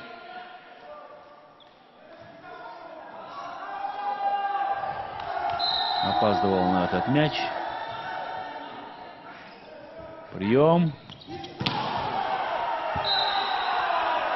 И 5-й номер Семен Васильев зарабатывает 8-е очко. Хорошо. Одиночный блок.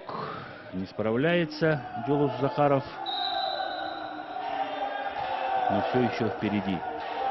Команда только начинает пристреливаться друг к другу. Не смог оставить мяч в игре Никита Бочуров.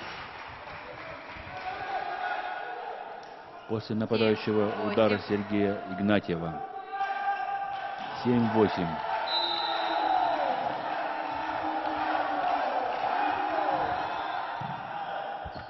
Хороший прием, доводка хорошая. Да, к сожалению, ошибается Руслан Афанасьев. Не попадает по мячу.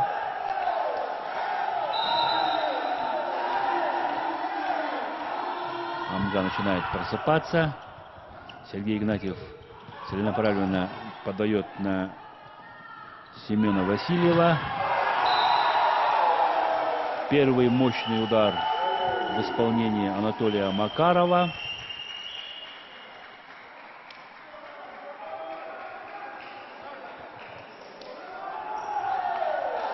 И мяч улетает от блока в аут.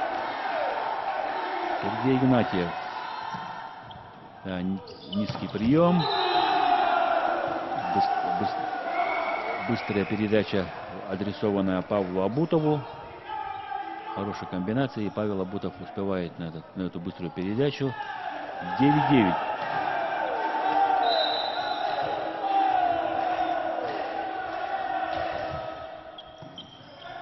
Тоже низкий прием.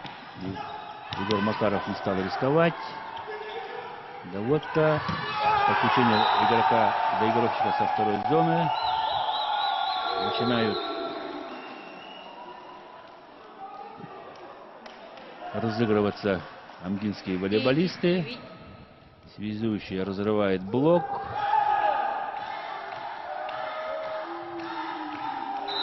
10-9. Амгинская команда выходит вперед.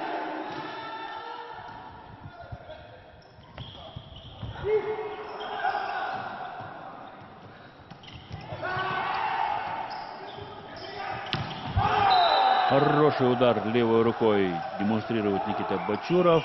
Неожиданно произвел атакующий удар.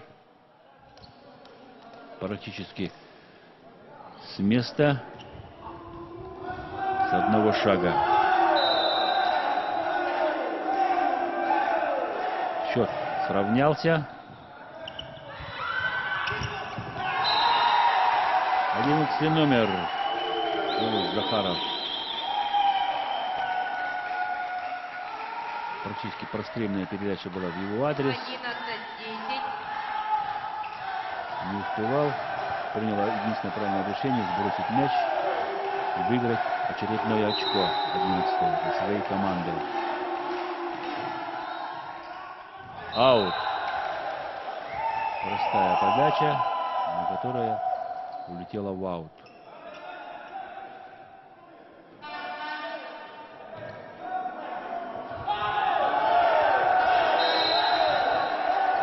Павел Абутов. Силовая подача. Напомним,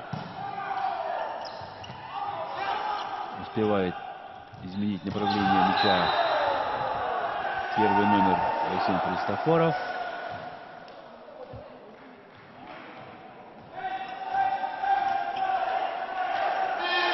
Блок.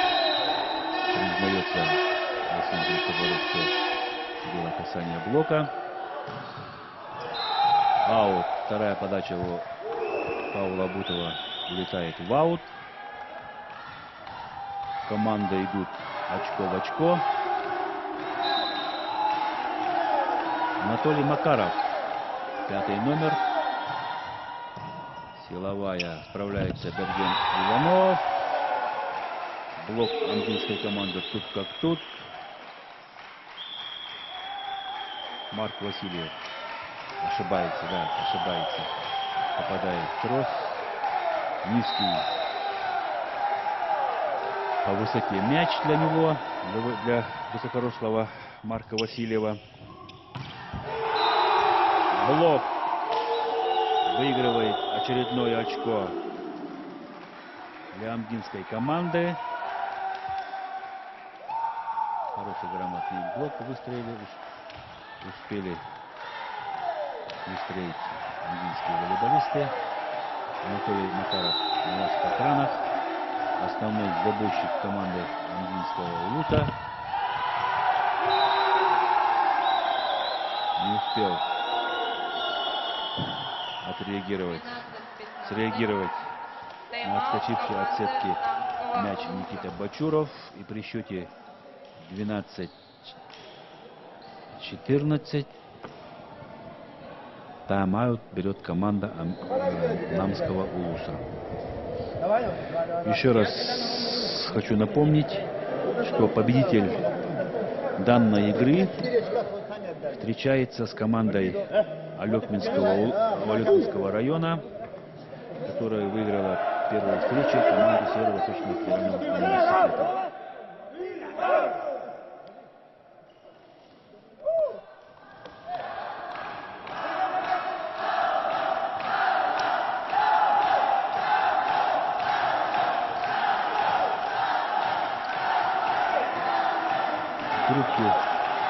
Амгинская команда встречалась вчера с Горным Улусом, выиграла со счетом 3-0.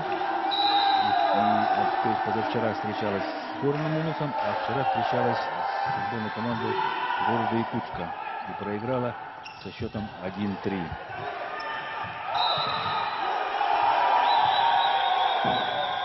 Команда Намского Улуса встречалась с командой Куропчинского Улуса 4 июля, проиграла со счетом 1-3. Но вчера реабилитировалась, выиграла хорошую молодую команду боевую Остатинского Улуса со счетом 3-0.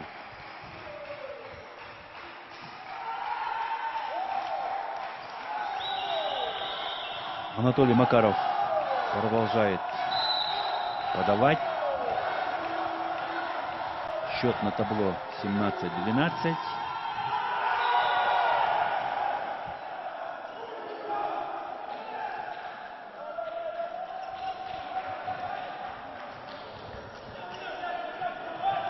Аут, улетел мяч. Никита Бачуров, 99-го года рождения, 1,81 м. Не успевает реагировать на отскочивший от блока мяч Айсен Христофоров. 14-17.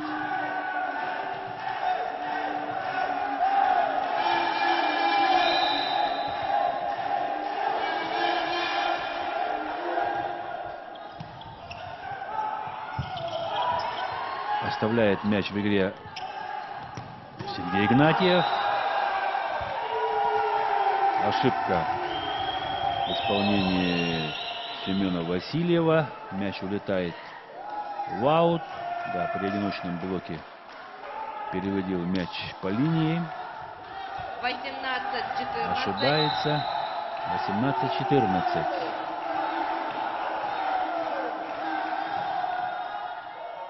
Да, к сожалению, очень много ошибок при исполнении простых подач допускают игроки. Простительно, если у волейболиста силовая подача, человек рискует, подает в прыжке, ну а с места подавать уже играют не первый день. Сергей Игнатьев предложил себя в третьей зоне, ну, справился с нападением. Еще раз Сергей Игнатьев, да, близко, чересчур близкий мяч к сетке. 19-15. Высокий рост позволяет Сергею Игнатьеву хватать высокие мячи и перебрасывать через блок.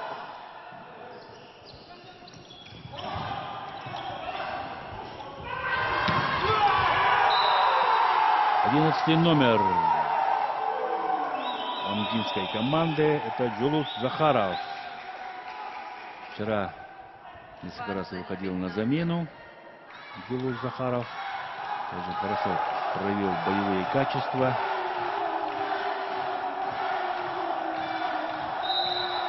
Играет уверенно.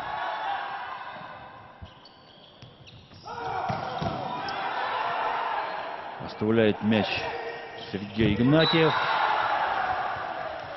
Ну, ошибку допускает 16-20. Анатолий Макаров. Я думаю, что начал думать, бить или перекидывать блок. Семен Васильев, 5-й номер команды. Хороший нападающий удар. Ну и, конечно, хорошая передача в исполнении Айсена Христофорова. Очередное очко зарабатывает Радислав Захаров.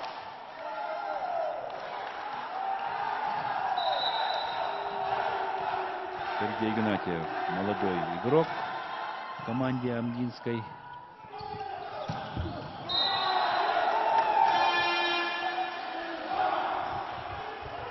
Переиграли блок. 17-21. Мяч.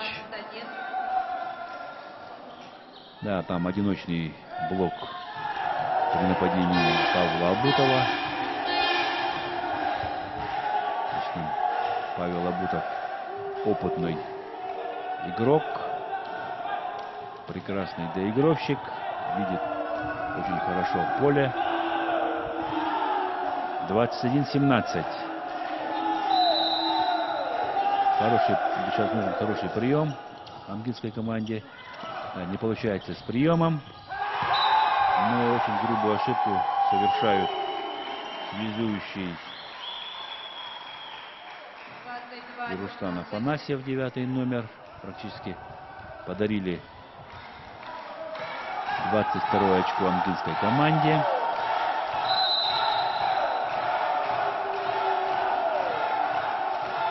Надо было доигровочный мяч отыгрывать через основного доигровщика Павла Абутова.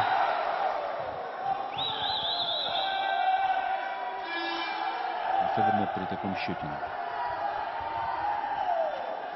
Судьи, игроки начинают заниматься судейством. Это тоже не есть хорошо.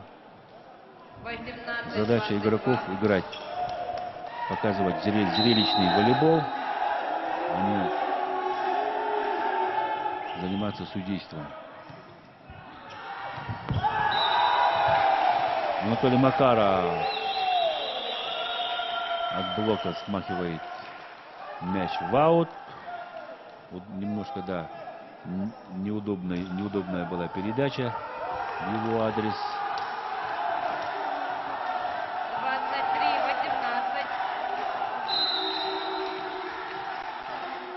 23-18. Команда Амги впереди. Мощнейший блок. Чуть-чуть не успел перевести руки Анатолий Макаров вглубь поля. 19-23.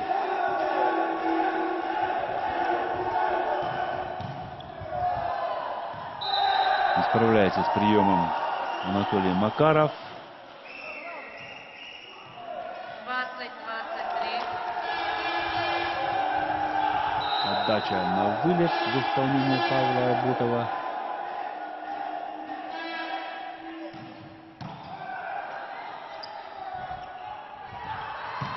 Высокий мяч. Подключается Павел Абутов. Чуть-чуть не хватило Геннадию Михайлову оставить мяч в игре.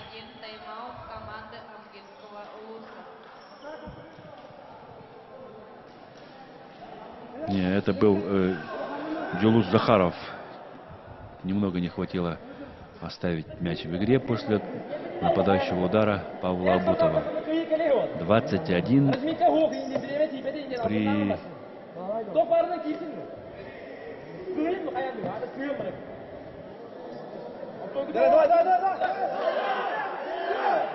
Вы слышали претензии игроков друг к другу. Да, надо играть. Вышли на площадку, надо играть. Максимально прикладывать все усилия. И, конечно, в первую очередь постараться всем организовать хороший прием, хорошую доводку. Но я думаю, что после хорошей доводки связующий примет правильное решение, кого подключить к нападению. Вот, правильное решение принимает Айсен Христофоров. 24-21. Подключает Дениса Шестакова.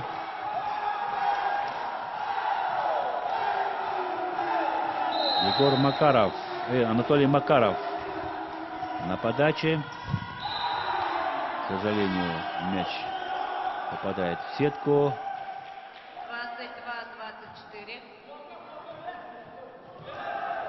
22-24. 22-24.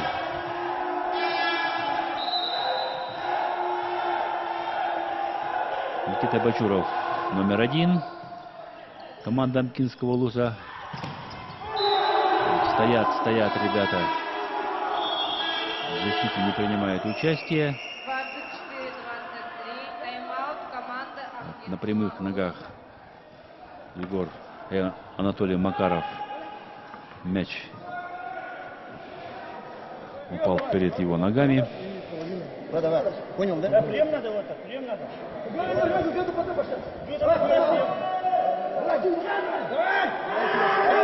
Остается один очковый мяч для команды Амгинского Улуса для выигрыша первой партии.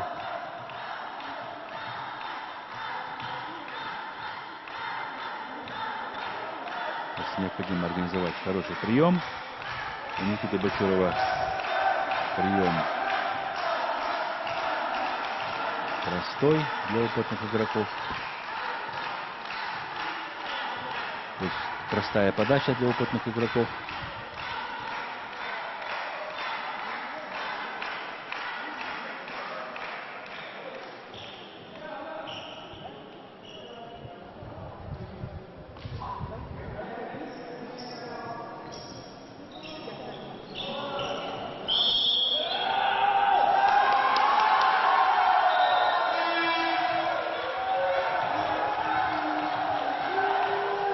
Все, это первая партия в руках амгинских волейболистов. 23-24 счет на табло. На подаче игрок под номером 1 Никита Бочуров.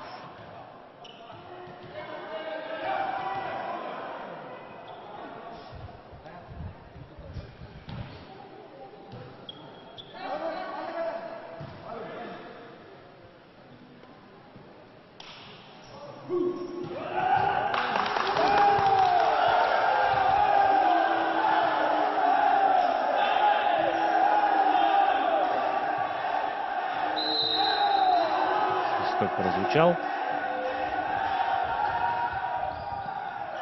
И справляется с приемом Джулус Захаров. Ну и Сергей Игнатьев, доигравщик команды Амгинского Улуса, сбрасывает двумя руками в шестую зону и выигрывает 25-е очко. Приносит своей команде победное очко. Общий счет в партиях 1-0 повела команда Амгинского Улуса.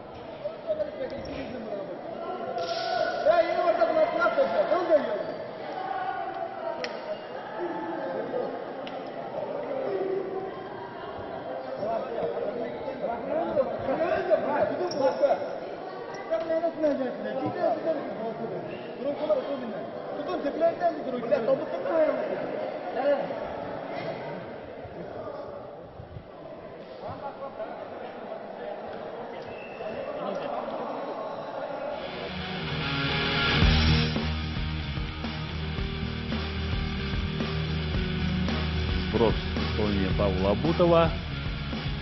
Хороший удар в исполнении Анатолия Макарова.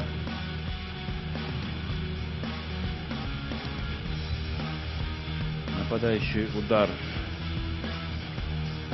в исполнении амгинских волейболистов — это Радислав Захаров.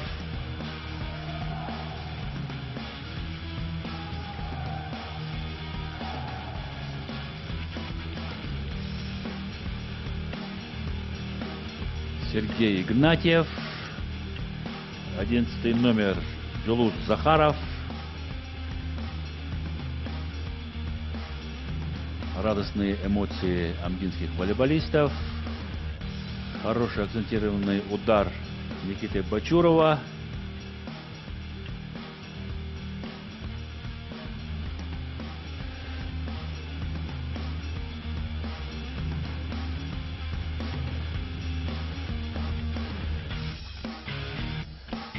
Блок, эффективный блок амгинских блокирующих. Очень приятно смотреть, когда каждый волейболист поддерживает друг друга, даже при ошибках. Ну и, конечно, когда доигровщик добивает до пола, либо центральный нападающий, это вдвойне эффектно.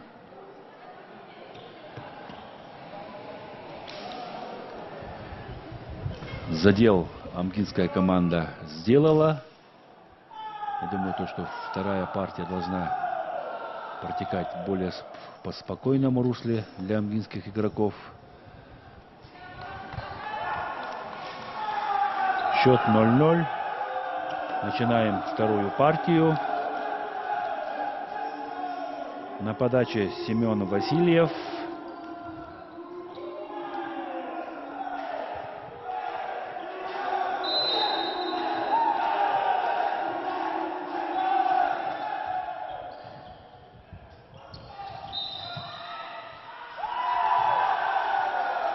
Да, ошибку допускает Айсен Христофоров.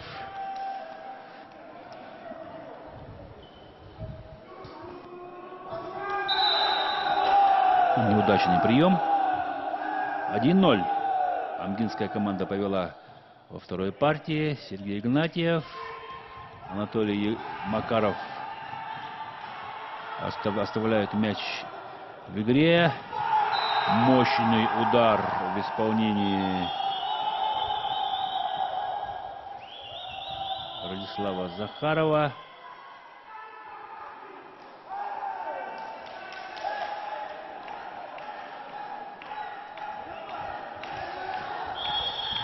Спину повредил Павел Абутов. Держится за спину.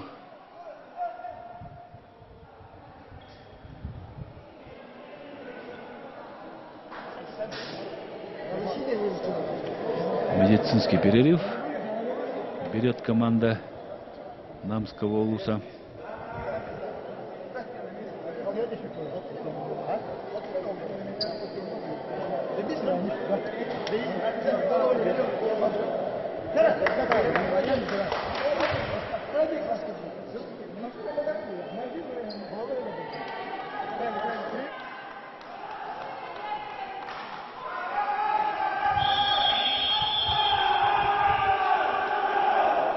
Упал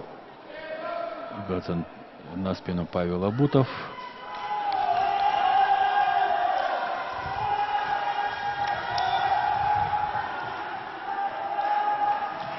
Да, споткнулся об ноги центрального блокирующего Руслана Афанасьева.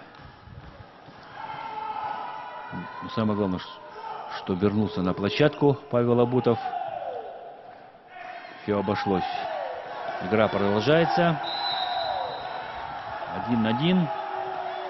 Подает команда АМГИ. Радислав Захаров на подаче.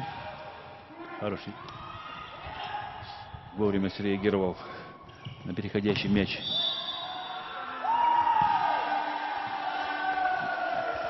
Денис Шестаков, но, увы, ошибаются при постановке блока. Амгинские волейболисты задевают сетку.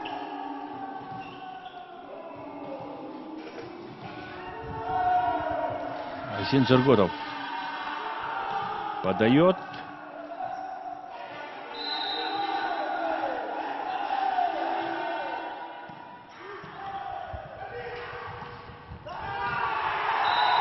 Грамотно сыграл Белуз Захаров. Посмотрел, где находится блок, кто где стоит. И накатил мяч.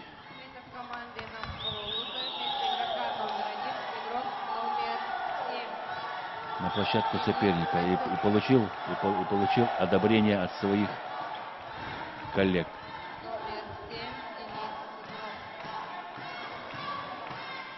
Замена в команде Намского Улуса. Выходит на площадку игрок под номером 7 Денис Осетров.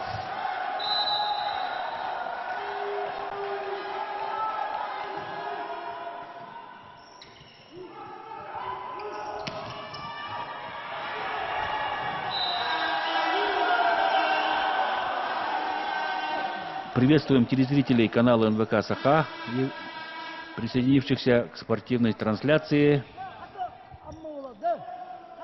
Мы продолжается игра между командами Намского Улуса и Амгинского Улуса. Это у нас вторая игра на сегодняшний день.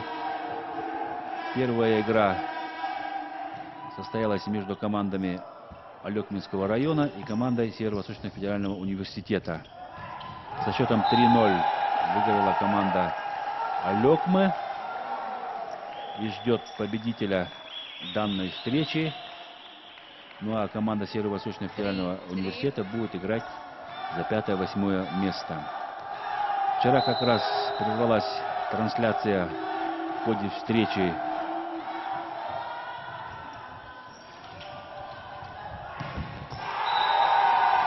команды СВФУ и Ленского района.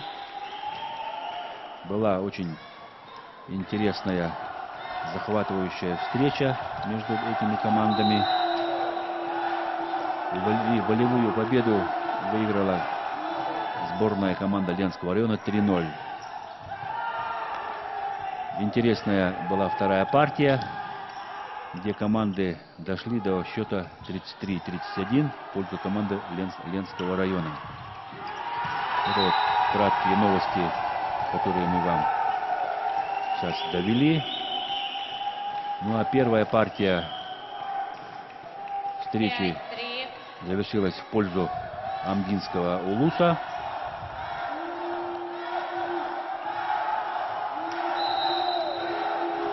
Анатолий Макаров на подаче. Не получается подача у Анатолия Макарова. И счет становится 4-5.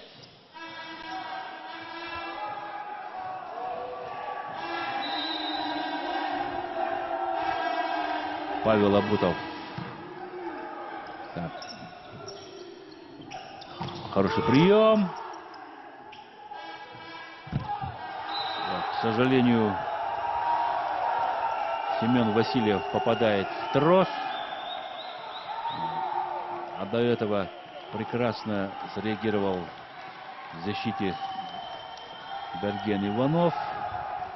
Да, трос. Не стоит спорить с судьей.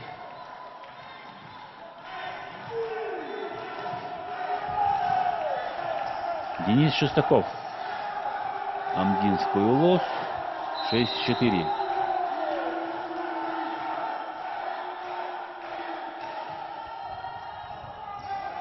Берген Иванов.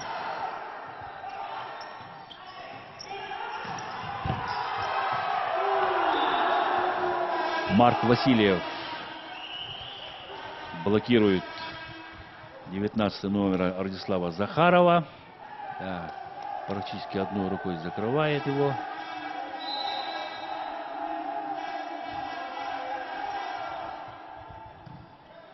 Хороший прием.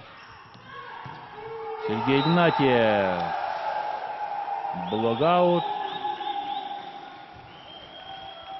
7-5. 7-5.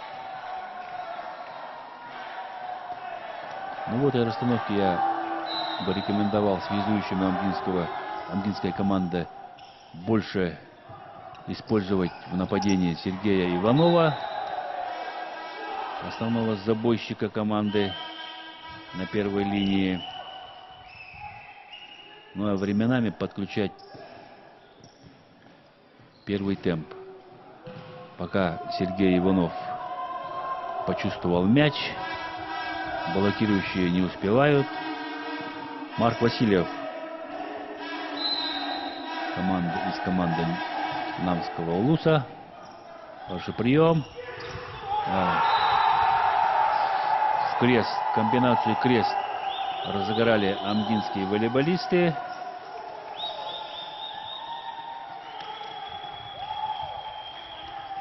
Шесть, 11 номер, доигровщик Джулустан Захаров. С третьей зоны пробивает блок. Более разнообразнее начали играть команды. Но это больше касается команда волейболистов команды Амгинского улуса. И счет уже 9-6.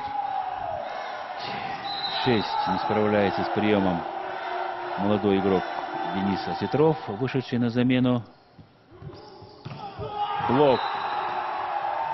Блокируют блокируют Семена Васильева.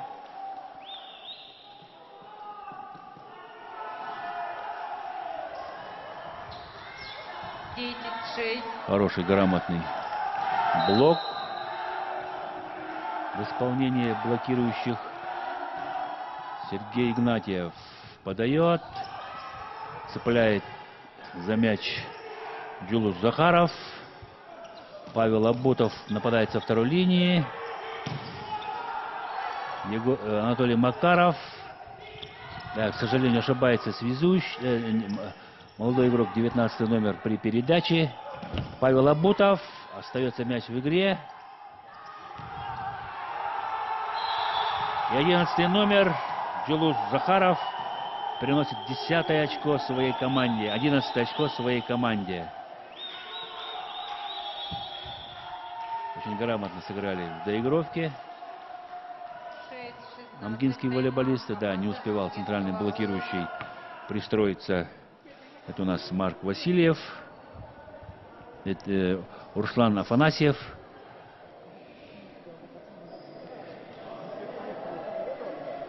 И очередной тайм-аут берет команда Намского Улуса.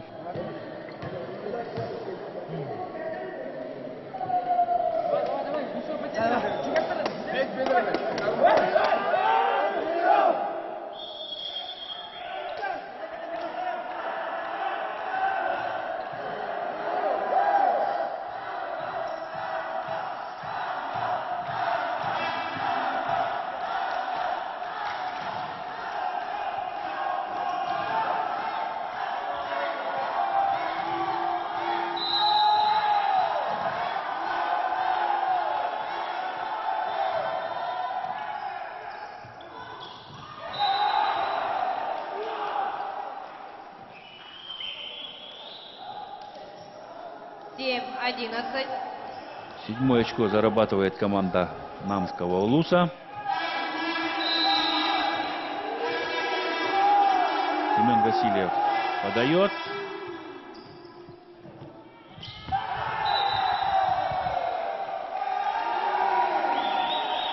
Аут, показывает судья. Капитан команды Павел Лабутов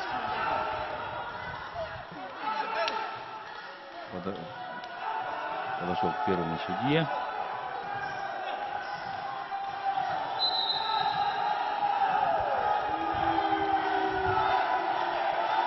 (12-7). Аут. К сожалению, подача улетает от Радислава Захарова. Молодой игрок в английской команде 2001 года. Владислав Захаров, 1,85 м.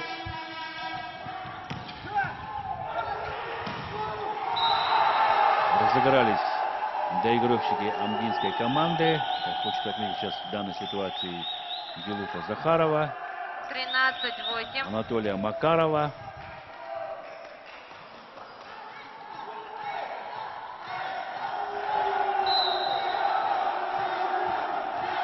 Джулус Захаров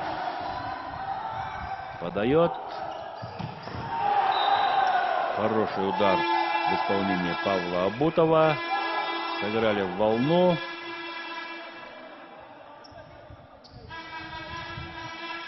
Крест сыграли намские волейболисты.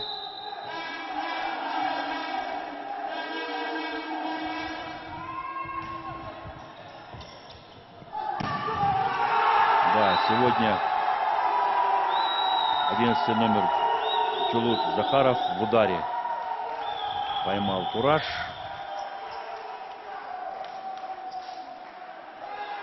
Пробил двойной блок. Не смог справиться с этим нападающим ударом Айсен Жарготов. Поле показывает линейный судья. Прямо в линию попадает Анатолий Макаров. Разрыв в счете увеличивается.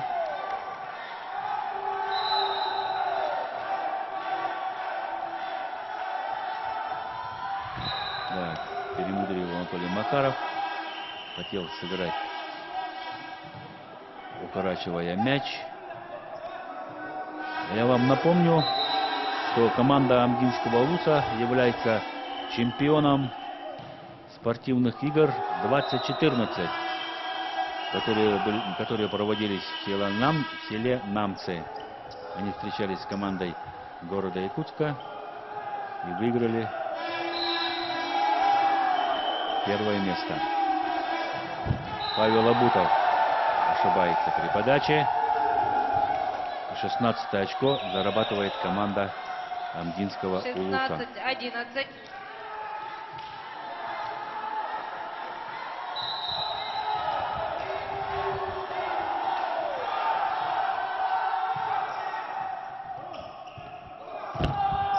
Семен Васильев. Не смогли подстраховать друг друга блокирующие Амгинского Улуса. Провалился мяч между руками блокирующего и сеткой. Денис Осетров. 2004 года рождения. Это 18-летний парень. Играет уже в спортивных играх в Якутии. Хорошая комбинация. Хорошую комбинацию сыграли амгинские волейболисты.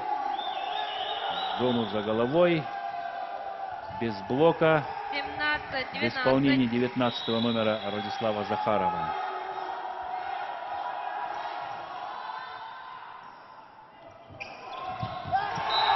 Марк Васильев ошибается, к сожалению. И 18 очко зарабатывает команда Амгинского Улуса. 18-12. Хороший настрой показывают амгинские волейболисты.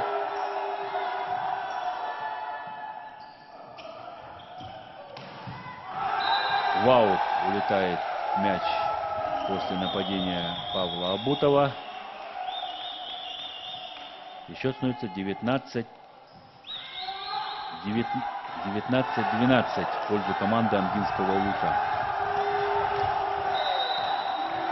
Айсен Христофоров, капитан команды.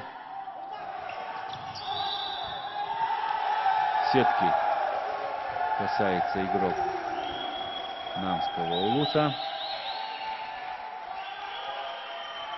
Это был Айсен Зарготов. 20-12. Неудачный прием после подачи Айсена Христофорова.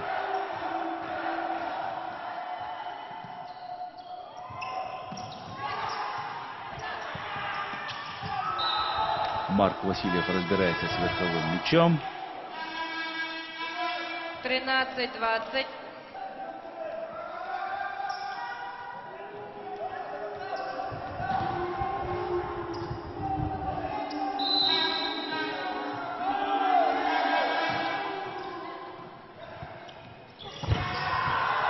Ошибается, к сожалению, Радислав Захаров.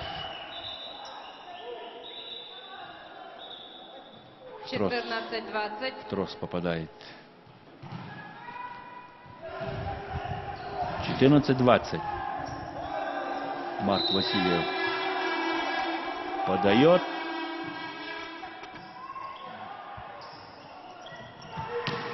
Сергей Игнатьев. Мяч возвращается на сторону амгинских волейболистов. Да, там не оказалось доигровщика. Вовремя не поменялись. Неразбериха на площадке у амгинских волейболистов. —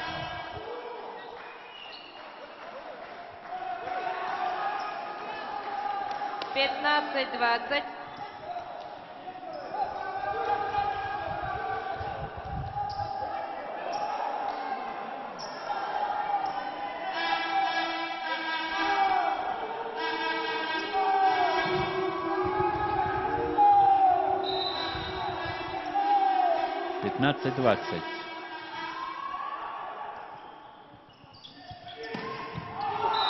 Егор Макаров, Анатолий Макаров ошибается со второй линии. 20-16. Тайм-аут команды Амгинского Улуса.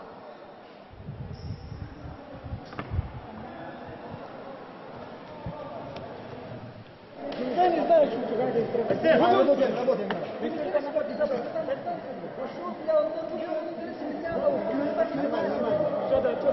Нормально,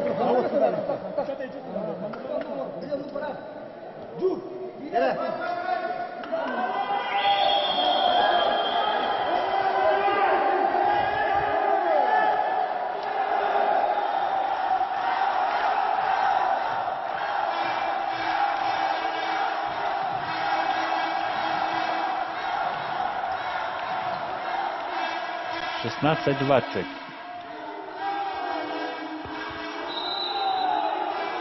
Марк Васильев на подаче.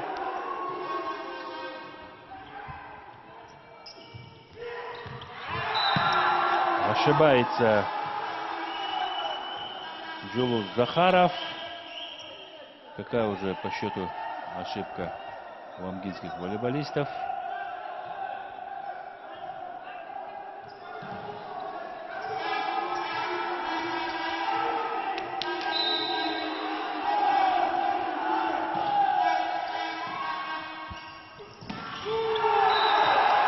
Исправляет свою ошибку предыдущую Радислав Захаров.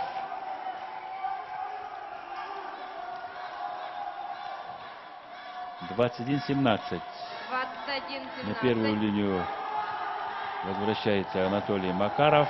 Сейчас посмотрим, что он может сделать. А на подаче Сергей Игнатьев. К сожалению, ошибается Сергей Игнатьев. —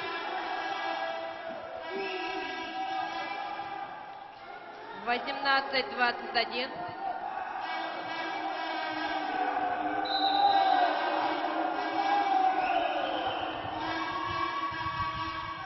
Хороший прием. И снова грубая ошибка в исполнении связующего. Мяч перелетает на сторону соперника и улетает в аут. Так, мудрит почему-то связующий. Хотя стоит на четвертой зоне основной доигровщик Анатолий Макаров.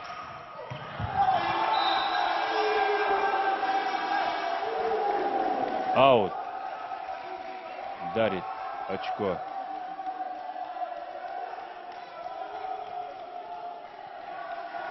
Дарит очко Павел Абутов. Но там было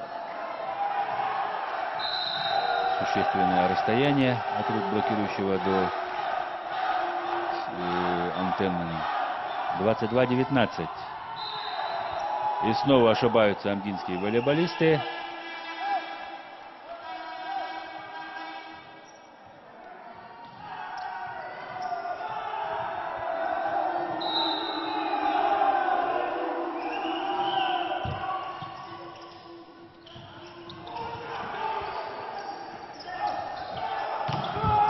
Блок.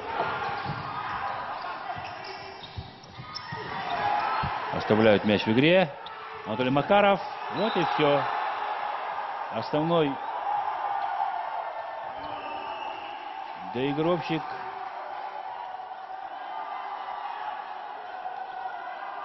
длительное время стоял без работы. 23-20.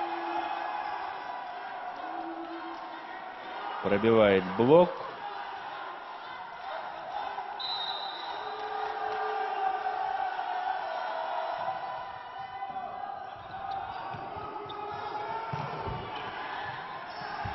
Смещают блок. Еще раз в четвертую зону. Еще раз Анатолий Макаров.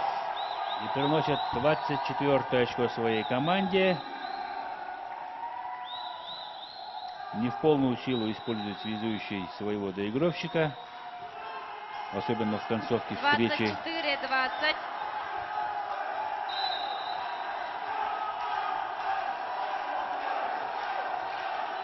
24-20. (24-20).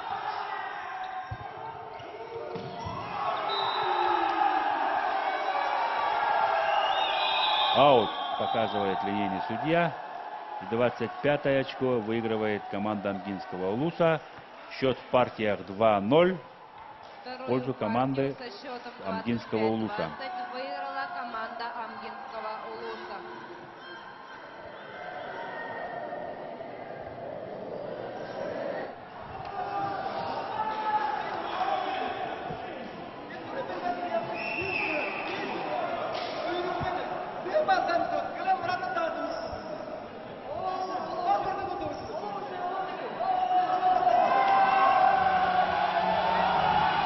Игровые моменты второй партии.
Представляем спонсоров нашей трансляции. Это Центр недвижимости «Триумф Инвест».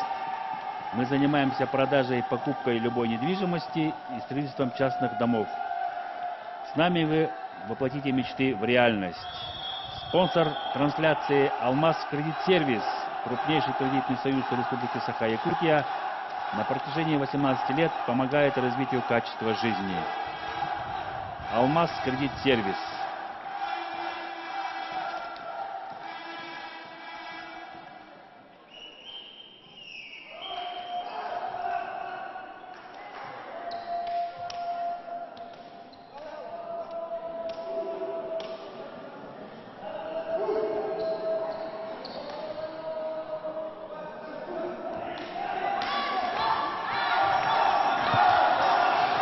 Начинаем третью партию напряженнейшего матча напряженной встречи между Амгинским и Намским улусами.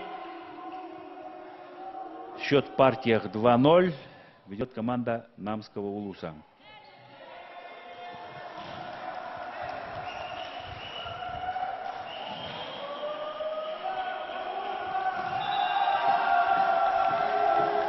Команда-победитель встречается с командой Алекминского района. А команда, проигравшая, будет играть за 5-е и 8-е места. На подаче Сергей Игнатьев, Амгинский улус. Начинает партию с ошибки. 1-0. Команда Амгинского улуса повела в счете.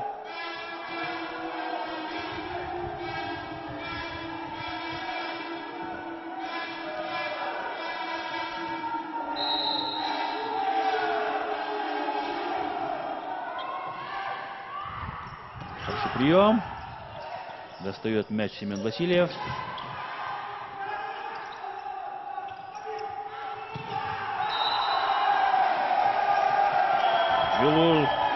Юлус Захаров.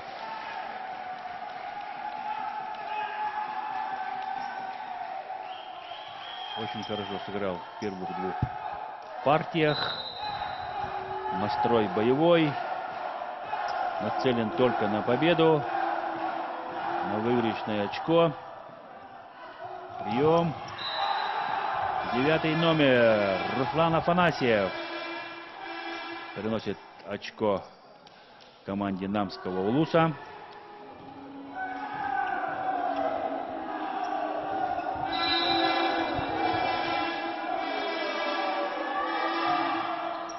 К сожалению, мяч летит в аут.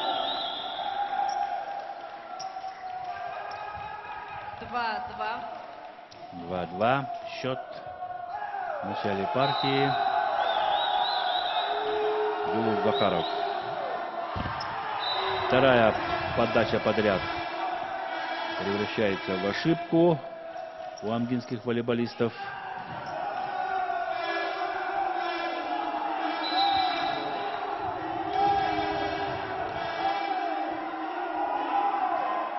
Силовая в исполнении Павла Абутова. Анатолий Макаров. Блок. Смягчает нападающий удар.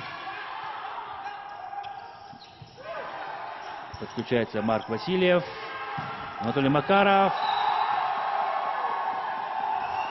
И очко очередное выигрывают амгинские волейболисты. Немного отведенный мяч был для Анатолия Макарова. Но все равно справился с этой передачей. 3-3.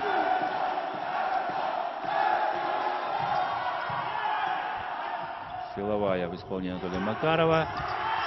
И снова неразбериха в команде Намского улуса. Да. Такие несогласованные действия недопустимы в таких напряженных играх. поле, показывает судья. 5-3 на табло. Да, здесь линейный судья стоит в метрах от того места, куда попал мяч. 5-3. Справляется с приемом Павел Абутов. Ему же подача, передача и блок в исполнении Дениса Шестакова приносит очередное выигрышное очко амгинской команде. 1-1 зачеклил Павла Абутова, молодой игрок амгинской команды. Анатолий Макаров. 4-я подача подряд. Брейковая.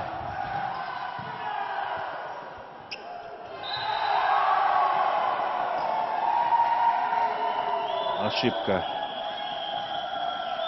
Ошибку зафиксировал судья. Да. При второй передаче у Айсена Жарготова. 7-3.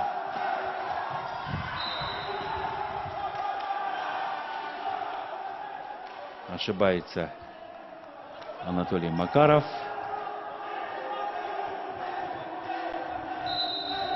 Рисковал. Не попал, да, не попал по мячу. Очередной подарок получают в свою пользу амгинские волейболисты. 8-4. Аут. Улетает мяч после подачи Дениса Осетрова. Денис Шестаков подает.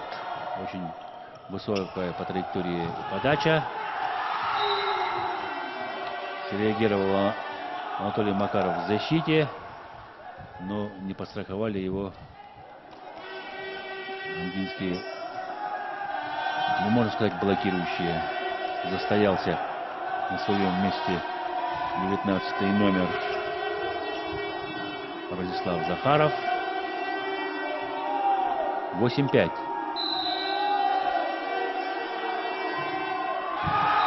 К сожалению, вторая подряд ошибка у намских игроков. Очень сложно, выигрывая сложные мячи, настраивается после таких ошибок подачи.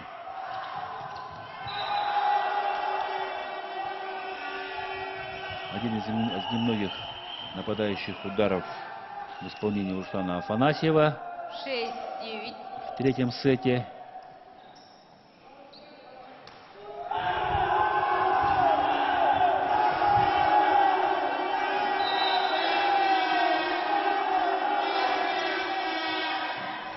Хорошая доводка. Не достает мяч Радислав Захаров.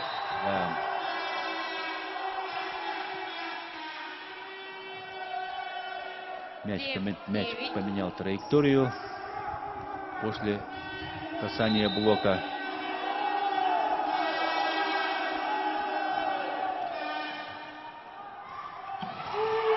На этот раз справляется Радислав Захаров.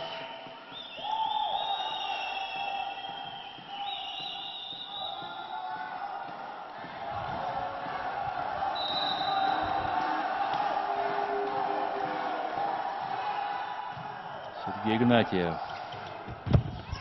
Павел Абутов остался без нападающего удара. 1-1 закрывает Павел Абутов Сергея Игнатьева и выигрывает 8-е очко.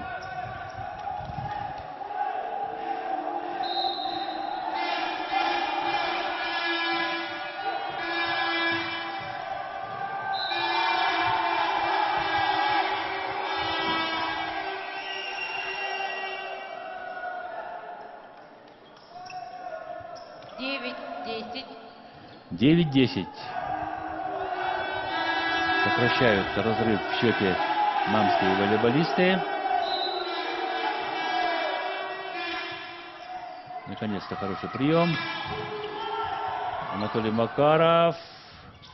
Блок. Да, ошибается, к сожалению, Денис Осетров.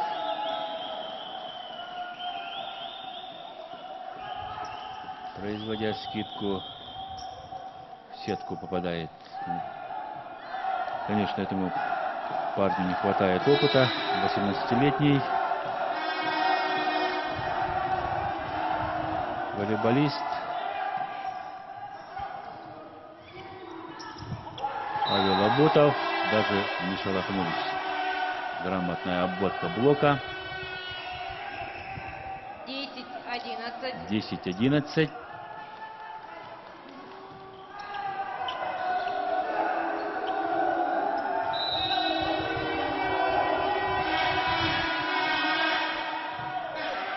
Отведенный прием. Пас в адрес Анатолия Макарова. Помешали друг другу Асем Христофоров и Денис Шестаков. 11-11. Тайм-аут команды Амгинского улуса.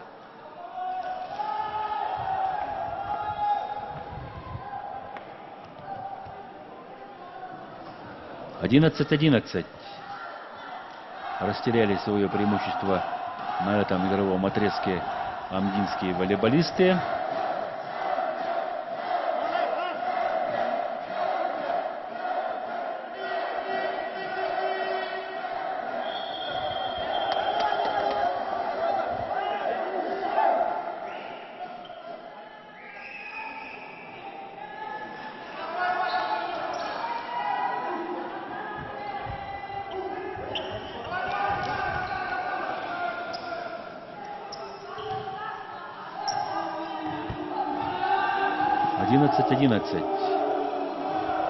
Третья партия начинается сначала.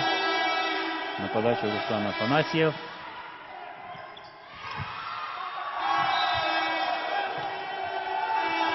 И снова начинает мудрить Айсен Христофоров. При наличии от основного забойщика на передней линии он начинает пасовать и подключать игрока в третьей зоне.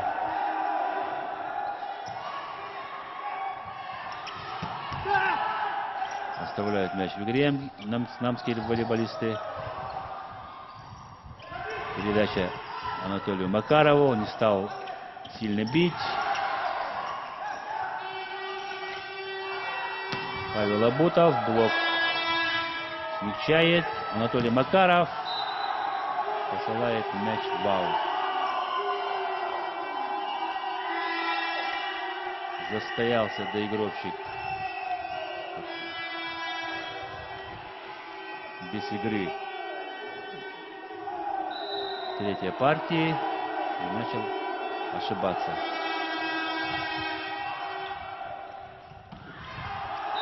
Ошибку допускает Денис Шестаков. Ну, подряд 3-4 мяча амгинские волейболисты проигрывают сами. Ну и во второй зоне стоит у них Джулус Захаров. Можно было и Джулус, и Захарова подключать к нападению максимально. Хороший прием. Вот. Остается мяч в игре. Еще раз необходимо дать Анатолию Макарову. Еще оставляет мяч в игре.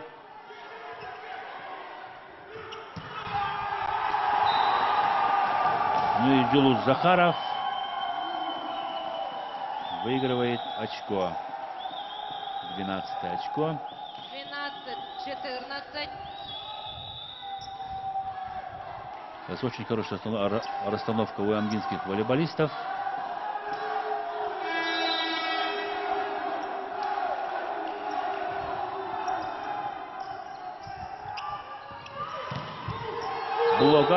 От блока мяч попадает на площадку. Счет становится 13-14. 13-14.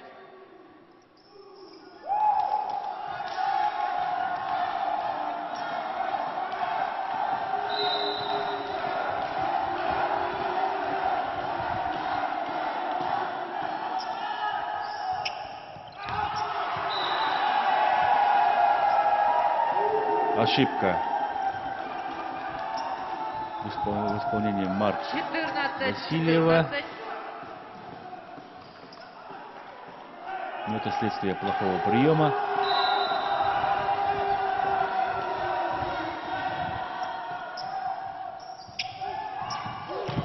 Павел Абутов пробил двойной блок.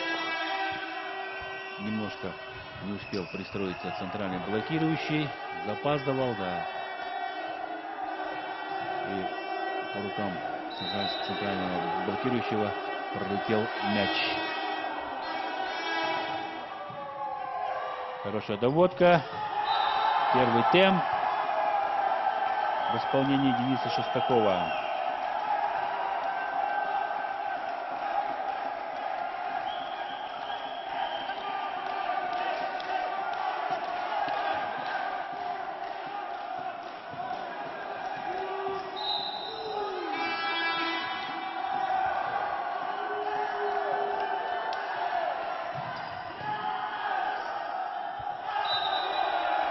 Ошибается Берген Иванов.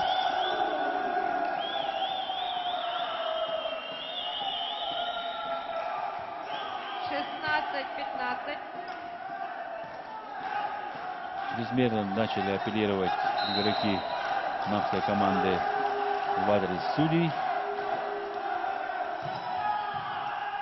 Ну а Анатолий Макаров методично подает силовую подачу.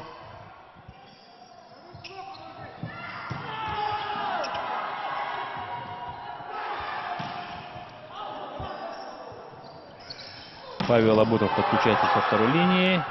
Оставляет мяч в игре Арсен Христофоров. Остается намская команда без нападения. Но блок отыгрывает 17-е очко.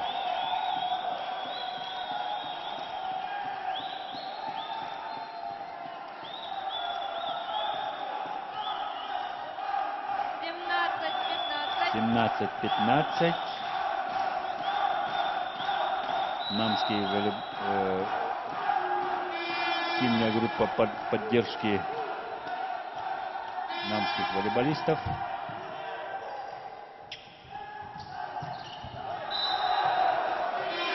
Денис Ветров выигрывает очко для намской команды.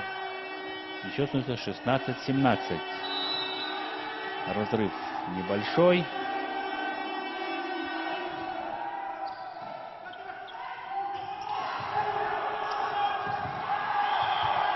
Застоялся Марк Васильев возле сетки после блока. 18-16.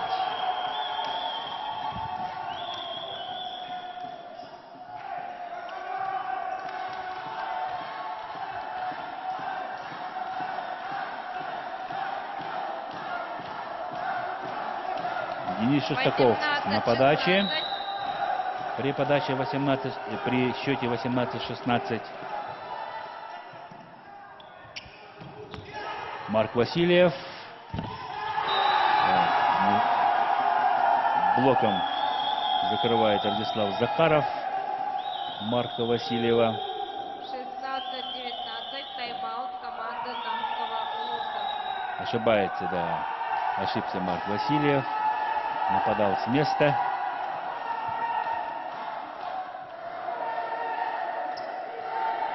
И очередной тайм-аут берет команда Намского Улуса.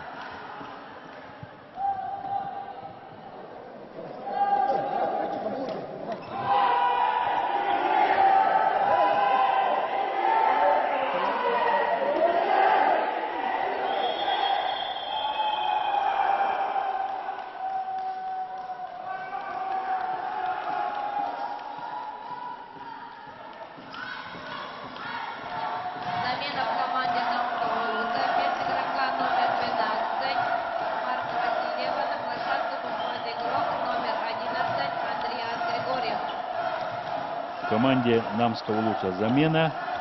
Вместо игрока номер 12 Марка Васильева на площадку выходит Андриан Григорьев под номером 11.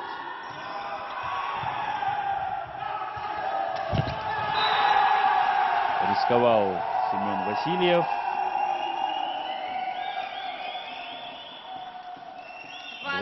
20-16, да. Семен Васильев попадает в трос. Ничего не получается у доигровщиков команда Намского Улуса. 20 очко набирает команда Амги. Простой переброс через сетку.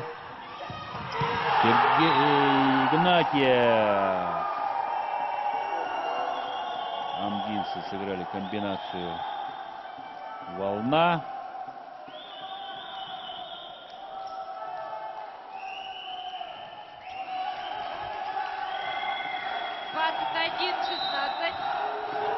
21-16. Счет третьей партии. Ошибается Денис Шестаков. Вот, вышедший на замену 11 номер Андриан Григорьев.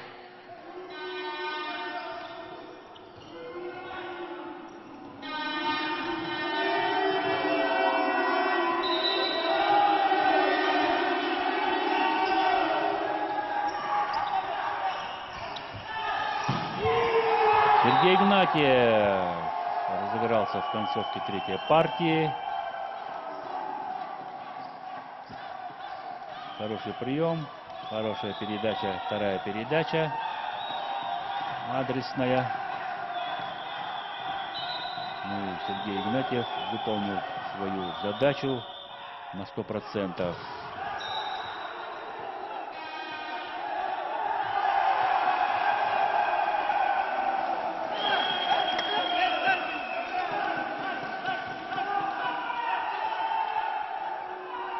Сетки коснулся Арсен Жерготов. —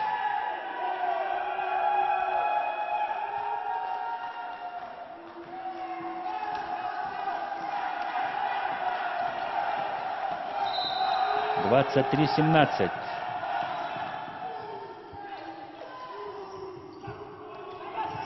Помешали друг другу либеро команды и Павел Абутов. Да, ошибается Сергей Игнатьев. Отведенный мяч для него. —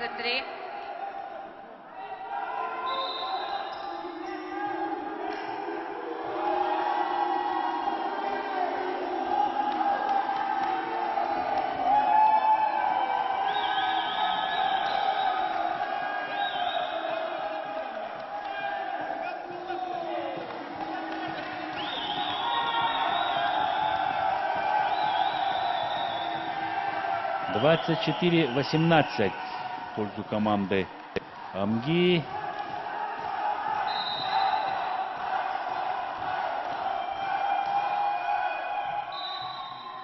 Ошибается Сергей Игнатьев. 19-24. —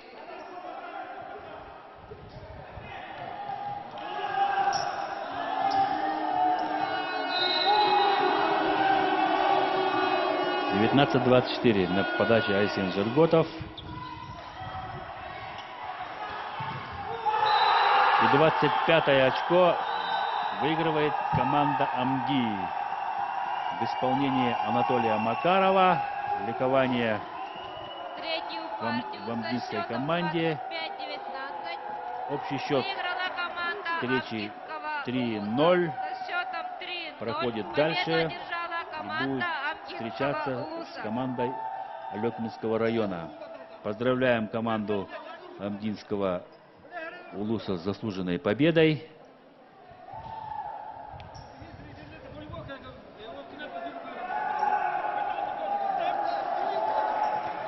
Пожелаем им дальнейших спортивных достижений в этих соревнованиях.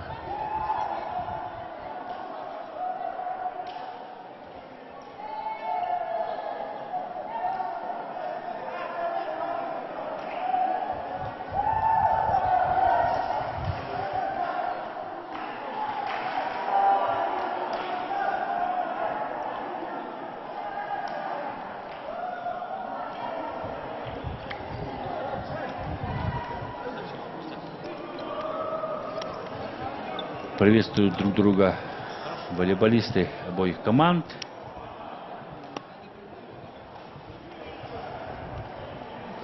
Но по счету можно сказать, что была равная игра. Только в третьей партии ангинская команда выигрывает с отрывом 6 мячей. Ликование среди зрителей, среди болельщиков.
Ну а сейчас у нас небольшой перерыв до 14:00. И в 14:00 будет третья встреча между командами города Якутска и сборной командой Черепчинского улуса.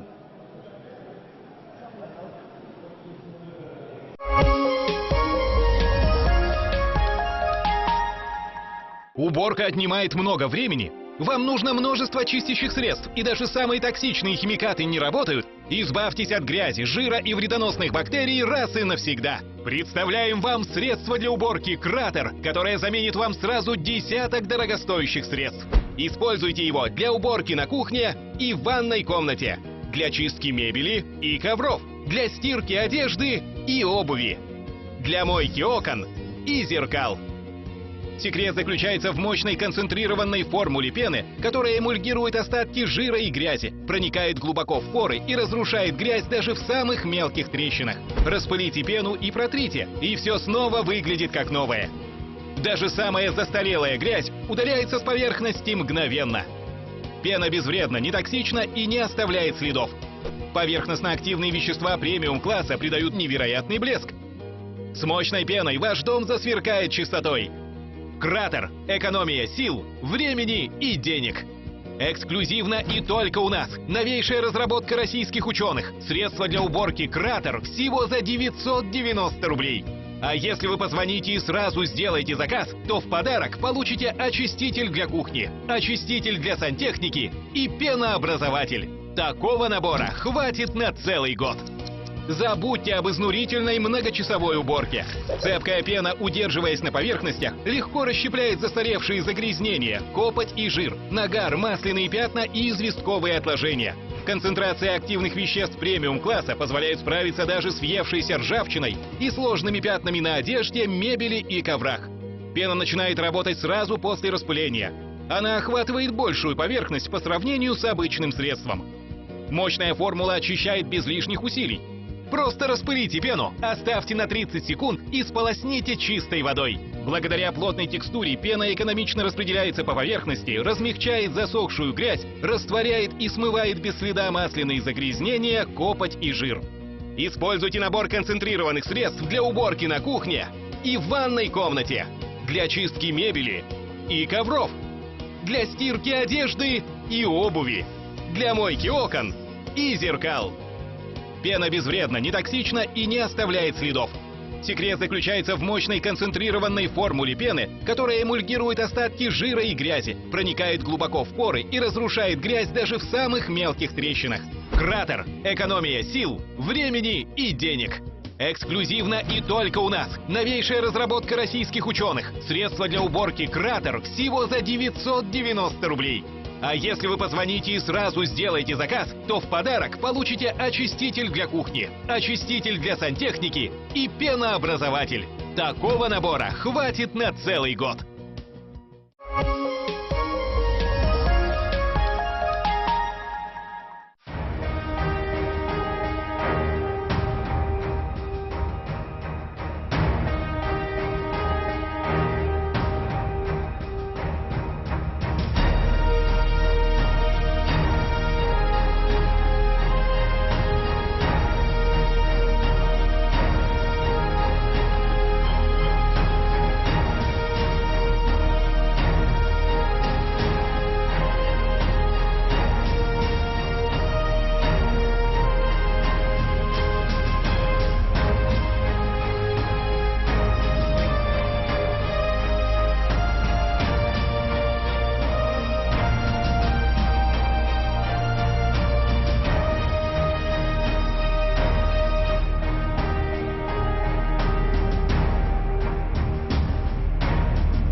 Тридцать 38 населенных пунктов позади, и теперь огонь игр находится на территории проведения в Усть-Алданском районе. По словам Дмитрия Горохова, которому выпала честь возглавлять делегацию факелоносцев, такая экспедиция – командная работа. Я очень рад, который на эти дни очень хорошие погоды стояли. И благодаря моим участникам, участникам эстафеты огня, мы много бегали, конечно, экстремный, иногда ехали с этой квадроциклом, там грязь, но главное, все населенные пункты Улуса очень активно встретили эстафету огня.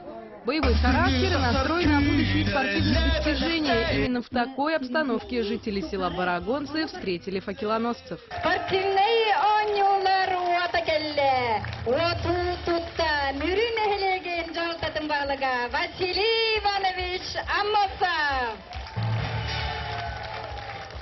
Не случайно именно огонь является символом спортивных соревнований, потому что он несет в себе свет побед, дружбы и начинаний, которые так присущи различного рода спортивным состязаниям. В эту игру играли только во дворах и на уличных спортивных площадках. Сегодня же она включена в олимпийскую семью. Это, конечно же, баскетбол 3 на 3. Соревнования по этому виду спорта начались сегодня в Барагонцах. За медали 8 игр борются 12 команд. Противостояние на площадке очень жаркое, и речь тут далеко не о погоде. Ведь каждая команда приехала за победой. В баскетболе можно было сразу сделать вывод, определить финалистов. Я бы сказал, наверное, 3 команды, 3 максимум 4. Но здесь, к счастью, из 12 команд порядка 6-7 команд могут в финальную часть попасть. То есть это как раз таки показатель того, что все команды равные, все хорошую игру показывают, даже начиная с первых игр. Команды готовились к играм серьезно, на подготовку у них был целый месяц, и все ради одного заветного желания – показать на площадке свое мастерство и профессионализм. Настрой отличный, приехали, был день отдохнуть у нас, опробовали площадку, все понравилось, час побегали, размялись, в принципе готовы. Все команды настроены, заряжены, по всем видно, у всех форма отличная. Прекрасная, спортсменская. Вот, физическая форма отличная у всех, поэтому будем рубиться со всеми. Похоже, что интрига чемпионства сохранится до финалов. Тем интереснее будет следить за играми. Сегодня стартовали бои по боксу до 48 килограмм. Из 8 участников всего 2 дойдут до финала и поборются за звание победителя. Сегодня первый день соревнований, а обстановка накалена уже как на финальных боях. Всего на ринге встретятся 99 участников из 24 улусов. Сегодня боксируют 48 килограммов, 57, 67 и 80 килограмм, две пары. Соревнования проходят в течение 5 дней. 8 у нас полуфинальные бои и 9 финальные бои. На старте четвертьфинального боя в поединке сошлись боксер из Нюрбы Эдуард Попов и Эдуард Слепцов из Вилюйска.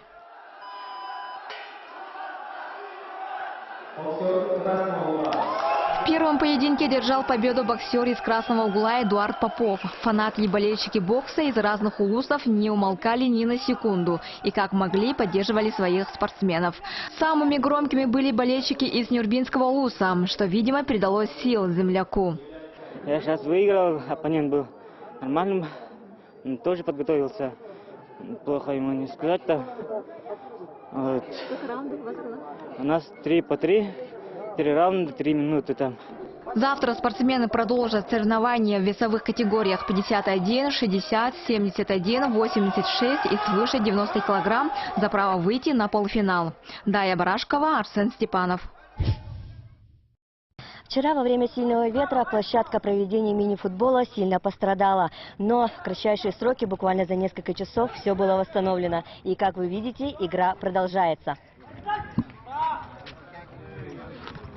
Игру в первой половине второго дня начали команды Ленского района и СВФУ. Уже в первом тайме команда Ленского района, которая стала чемпионом республики по мини-футболу этого года, вела игру со счетом 5-1. Отличительная особенность мини-футбола – игра проходит на улице, и это вводит свои коррективы в ход игры. Здесь паркет, пространство.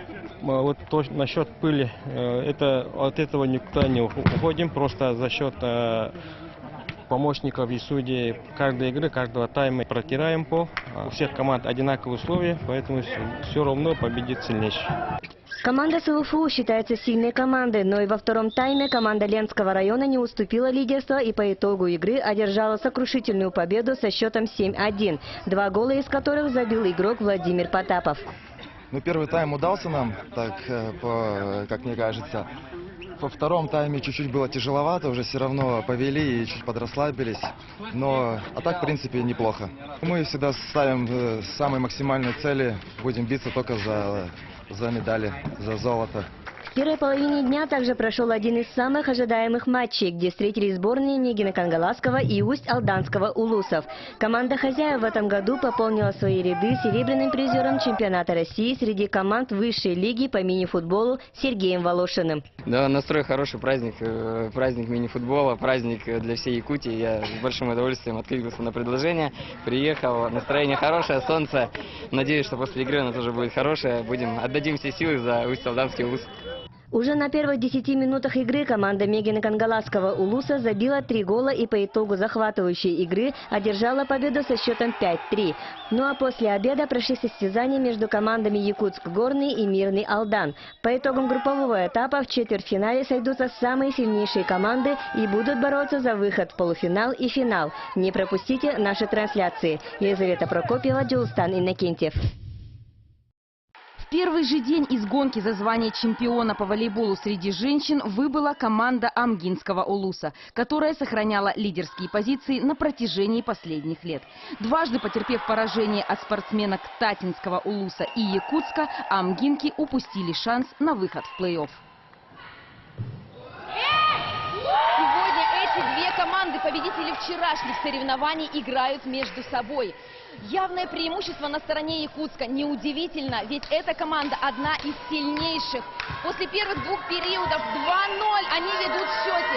Опыт или молодость победят в итоге. Болельщики гадают, судьи напряженно наблюдают.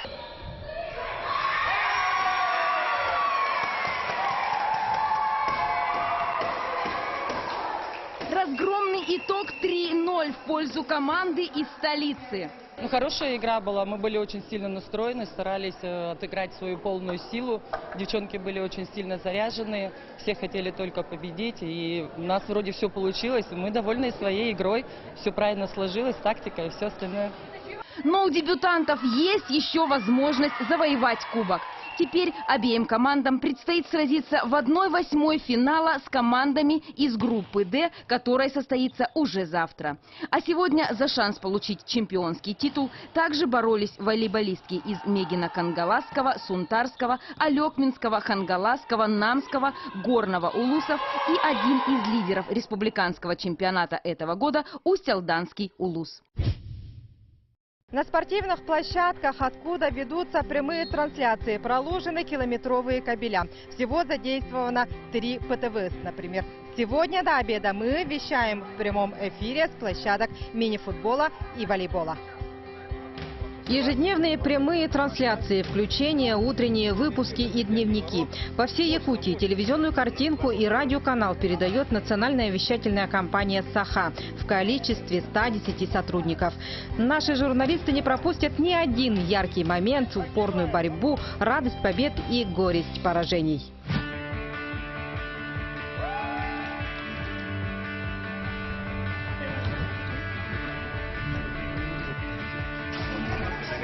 На играх задействовано 12 объектов, но не все площадки будут охвачены в прямой эфир. Все остальные виды спорта можно увидеть в ежедневных дневниках, а культурную часть в утренней программе «Сангакюн». Мы запускаем каждое утро с 6 часов «Сангакюн» на якутском языке. Каждый вечер у нас дневники. Здесь работают 6 режиссеров, 12 корреспондентов.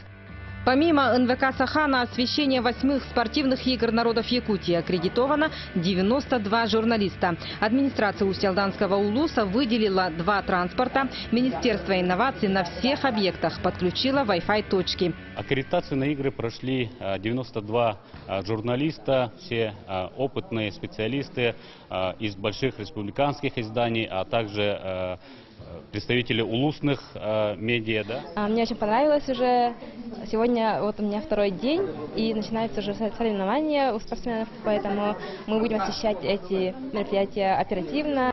Следите за работой журналистов на всех республиканских площадках средств массовой информации. Юргана Егорова, Георгий Григорьев, Барагонцы.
Жаннарбын таптыбын,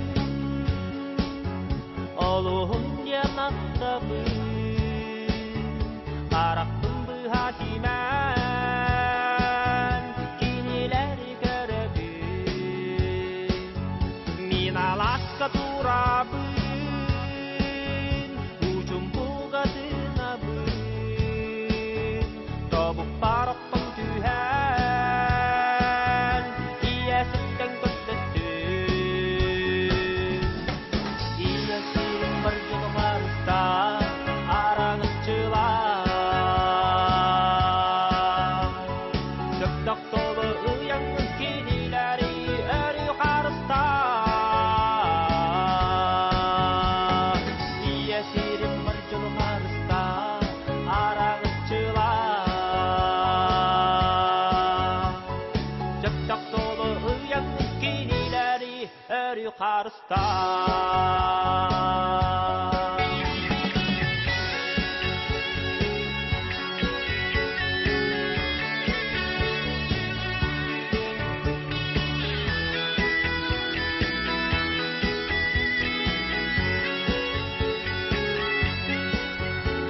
Аяғас көрдім, күн тақсан әрәре, елебен әрі онан, айлақтың көздесті. Мен алауым оғадым, өрі жаңылас батын, бұғағын санатыла, асты басылды батын. Айырым ол бұтын қарыстан, араңыз жылан. Сөптақ солы ұяңы талағын солын ұстылар яллан. Айырым ол бұтын қарыстан, араңыз жылан. Сөптақ солы ұяңы талағын солын ұстылар яллан.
Астан оттоқта қутабын Онай күнін күстәқ тапталдым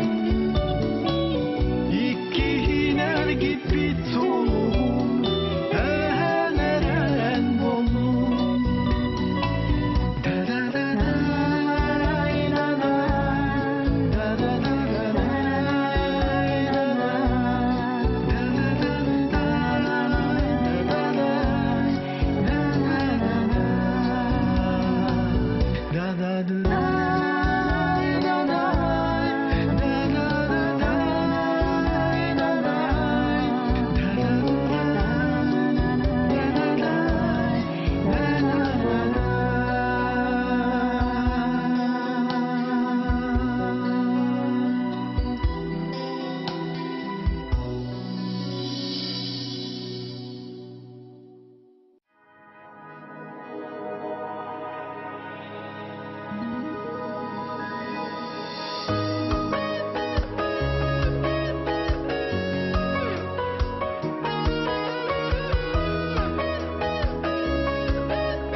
Продолжаем трансляцию спортивных соревнований между мужскими командами города Якутска и командой Чурапчинского улуса. Это у нас третья встреча сегодня. Каждая игра очень важна, так как выигравшая команда выходит в следующий круг соревнований, а проигравшая команда будет бороться за 5-8 места. Представляют судей сегодняшней встречи.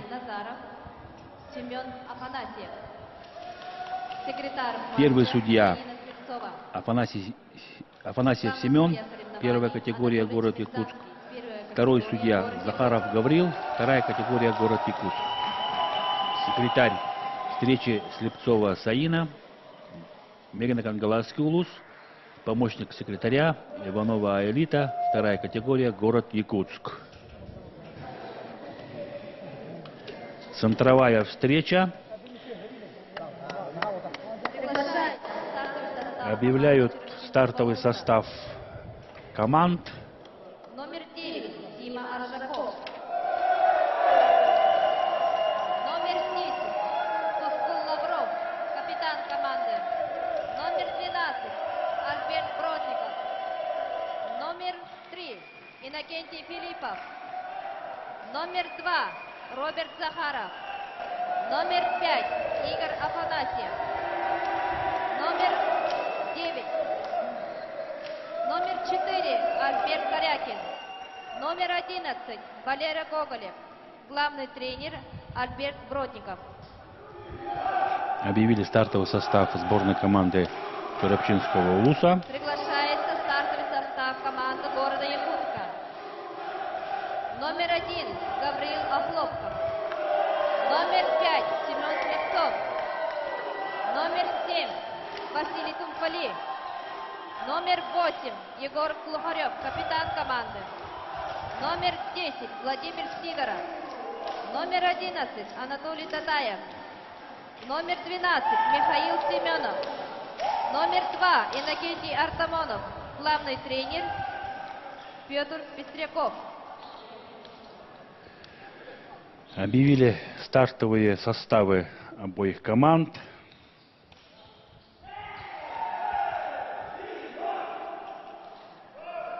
До этого сыграли, проведено 2 встречи. Алекминский район выиграл команду СВФУ со счетом 3-0, а Амгинская команда одолела команду Намского Улуса. Счет 0-0. Альберт Бродников на ваших экранах, капитан команды.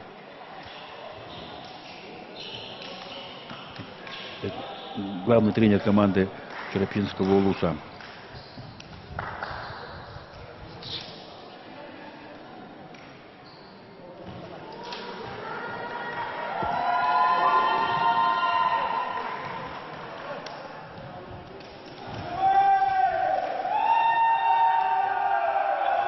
Подача на стороне команды Черепчан. Обе команды готовы. Прозвучал свисток на подачу. Дмитрий Аржаков подает.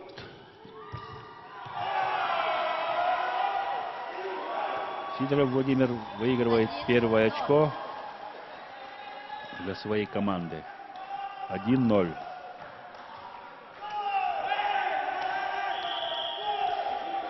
Павел Глухарев, связующий команды города Якутска.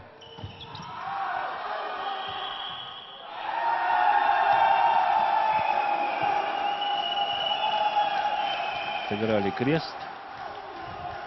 Черепчинская команда. Тускул Лавров.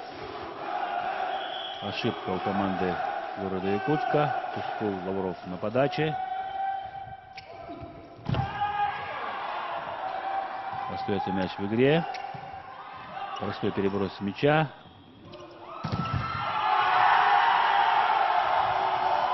Закрыли блоком Семена Слепцова черепчинские волейболисты. И счет стал 2-1 в пользу команды Черепча. Лавров Тускул, лидер команды Черепчинского Улуса. Снова Семен Слепцов. Блокаут, одиночный блок в исполнении Альберта Бродникова. 2-2.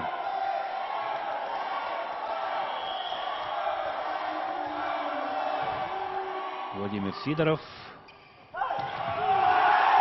Хороший, мощный удар демонстрирует Иннокентий Филиппов. Игрок под номером 3. 3-2.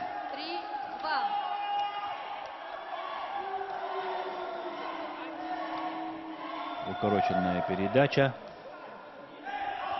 Блок не успел на этот атакующий удар. Владимир Сидоров. Еще раз. Но на этот раз получается у Иннокентия Филиппова. Практически прострел исполнил Иннокентий Филиппов.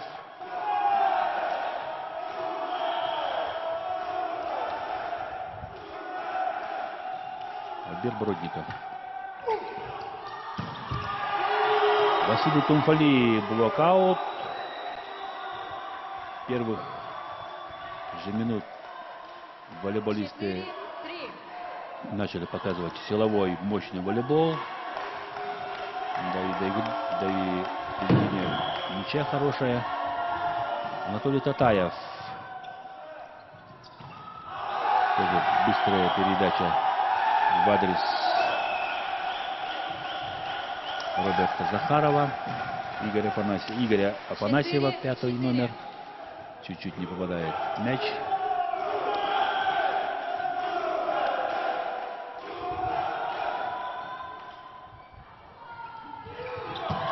Василий Тумфали. Второе очко. Результативное очко. Записывает свой счет. Счет становится 5-4. Семен Слепцов. Хорошая доводка. Высокий съем.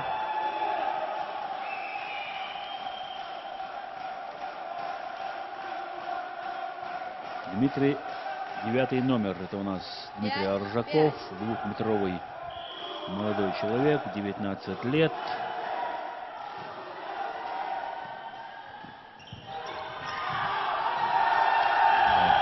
просчитал длину площадки Егор Глухарев. Посылает мяч в аут. Хотел перехитрить защиту сборной команды Торопчинского улуса. Хороший прием от Василия Тумфали. Гаврила Хлопков. Первый темп. 6-6. 6-6.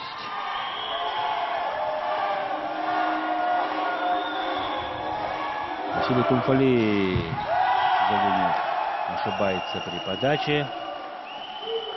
Вчера у него очень хорошо летела подача. Выиграл ряд очков эйсом. Игорь Афанасьев, 5-й номер. Хорошая подача в исполнении Игоря Афанасьева. Блок-аут от Владимира Сидорова. Не успели отойти защитники. Да. По высоте не хватило Роберту Захарову оставить мяч в игре. Прием. Тускул Лавров просто взял, перекинул. Да, Тускул Лавров закрывает блоком Анатолия Татаева. Мяч остается в игре. Василий Тумфали. Ошибку фиксирует 8-7. у игроков Торопчинской команды. Да, задели сетку. Хлопков говорил на подаче. Резко разыграли торопчинские волейболисты. Блокаут показывает линейный судья. 9-7. 9-7.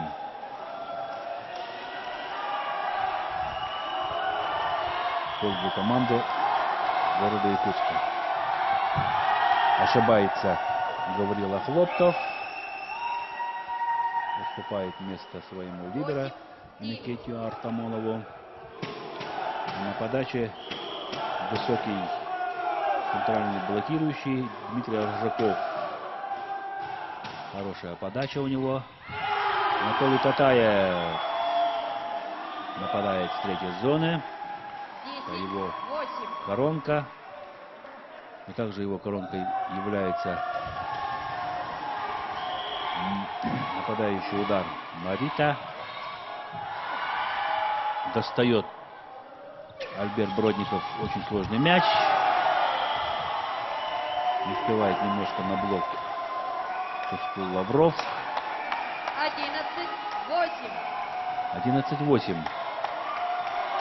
Команда Якутска впереди. Хороший прием. Тускул Лавров. Да. Обводит он блок Анатолия Татаева. Начинает включаться игру Тускул Лавров. Тоже один из ведущих игроков торопчинской команды. Также является ведущим игроком команды Торопчата Иннокентий Филиппов, Альберт Бродников.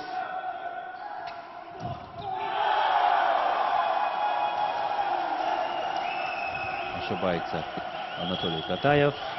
10-11. Разрыв сокращается.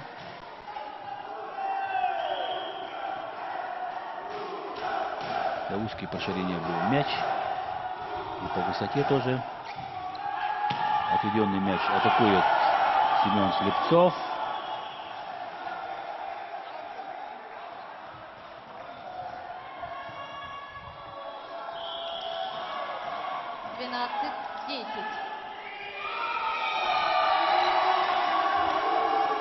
-10. Сидоров Владимир готовится подавать.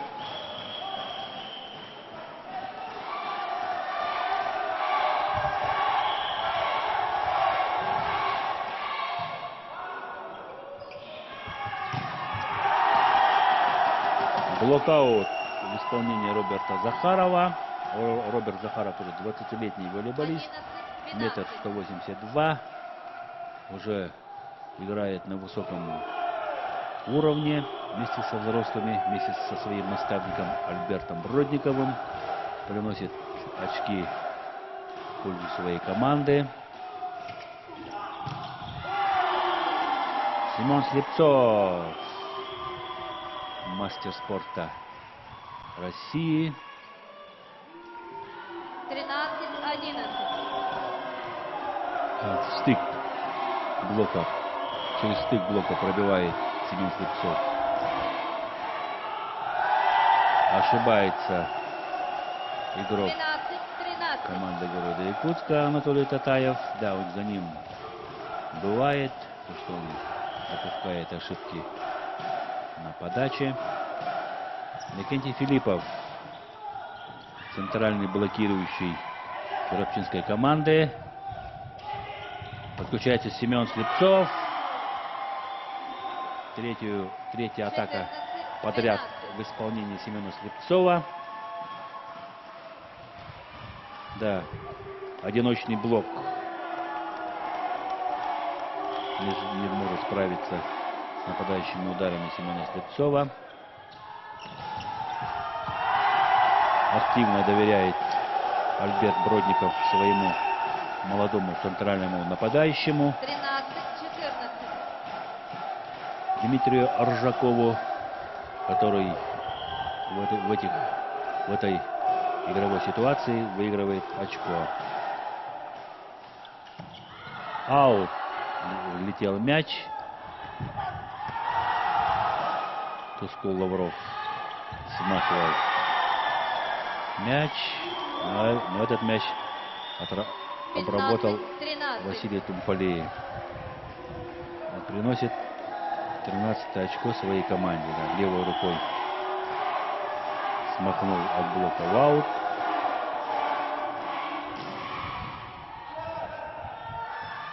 Достает мяч Альберт Бродников. К сожалению, ошибается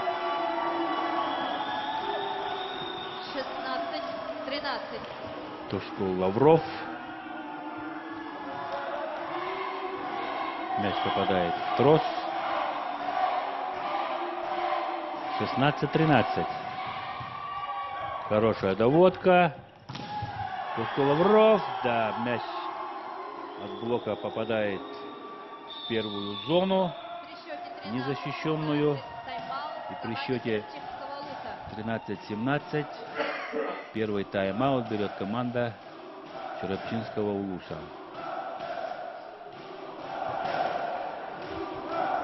Команда города Якутска у нас является действующим чемпионом Республики Саха-Якутия.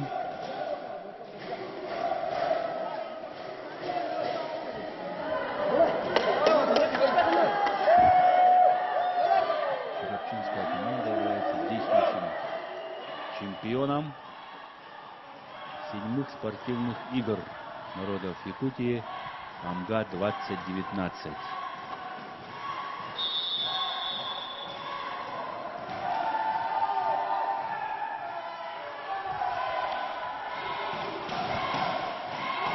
Также английская команда выигрывала чемпионат республики по волейболу.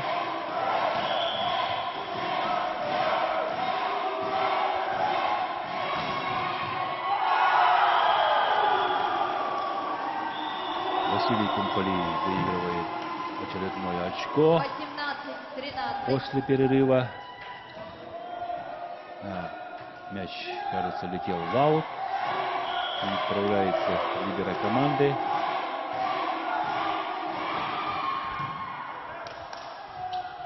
Прием.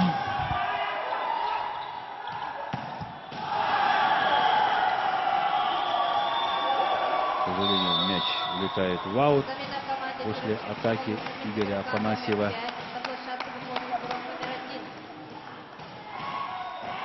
Замена в команде Черепчинского Улуса. Вместо игрока номер 5 Игоря Афанасьева вышел игрок Алан Кувар. Вчера он тоже выходил на площадку. Очень надежно сыграл. Эмоциональный волейболист. Успеет подавать Аян Кулар.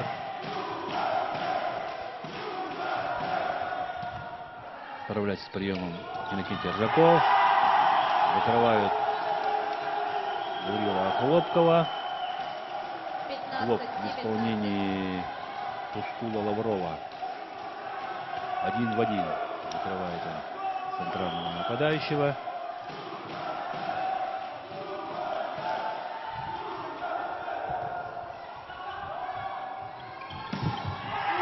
Василий Тумпали пробивает блок Тускула Лаврова и выигрывает очередное очко, 20-е по счету. Да, между рук Тускула Иванова пролетел мяч.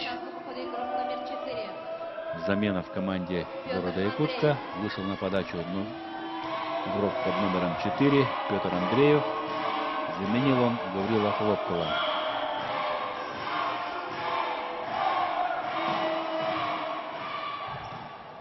Высокая подача. Лавров нападает с третьей зоны. 16-20. Комбинация крест.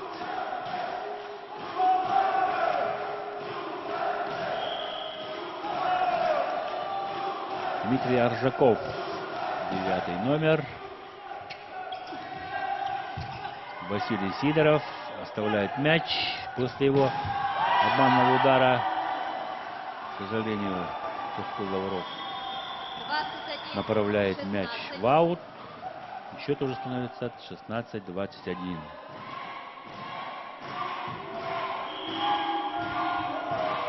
Егор Глухарев. Пас никуда в исполнении Альберта Бродникова. При счете 16-22 тайм-аут берет команда Чурапчинского улуса. Зрители скандируют «Чурапча, Чурапча».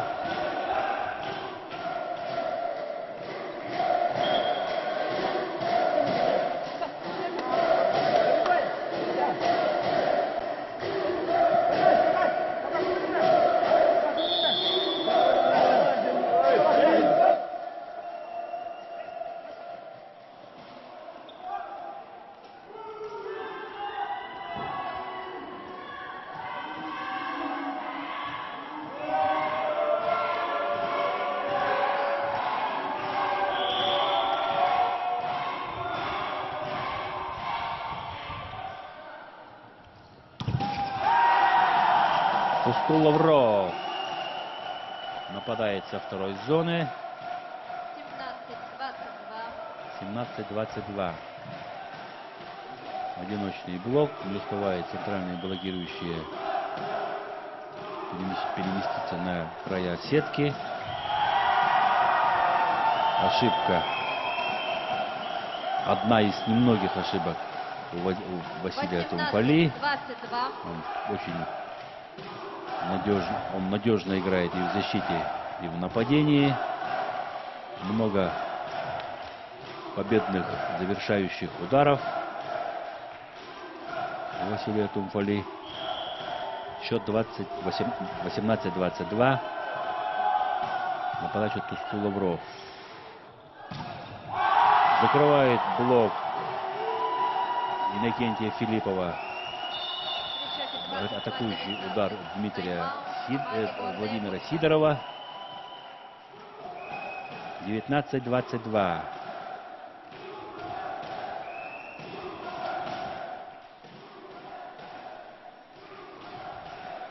Город Якутск берет тайм-аут.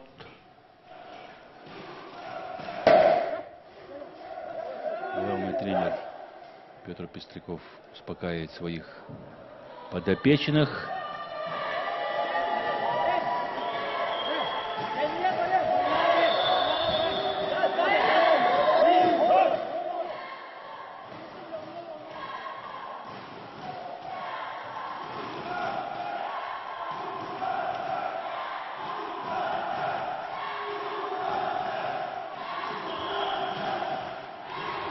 Тускул Лавров в погоне за командой города Якутска. Да, к сожалению, не получается выиграть брейковый мяч. 23-19.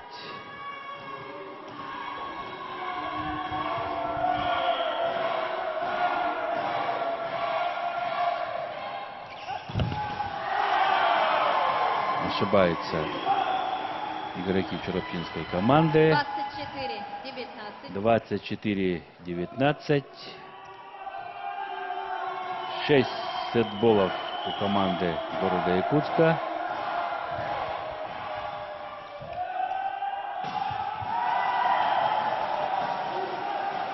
Иннокентий Филиппов проталкивает мяч между блоком и сеткой, выигрывает первое очко.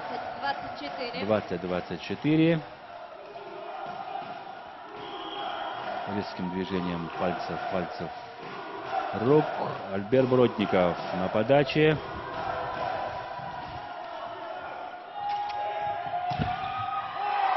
Ну и Семен Слепцов ставит точку в первой партии. Со счетом 25-20 выиграла команда города Якутска.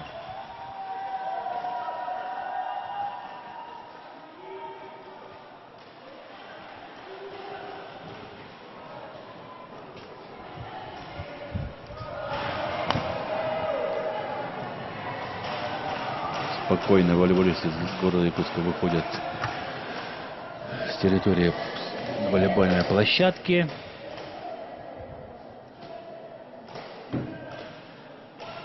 Идет обсуждение первого сета чурапчинскими волейболистами.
Вторая партия встречи между командами Чурапчинского ЛУСа и сборной команды города Якутска.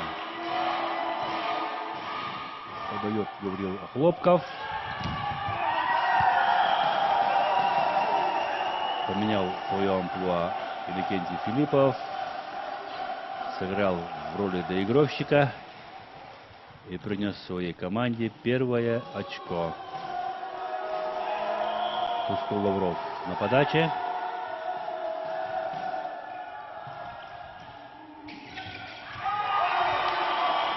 Не успел поставить блок блокирующий чурапчинской команды Роберт Захаров.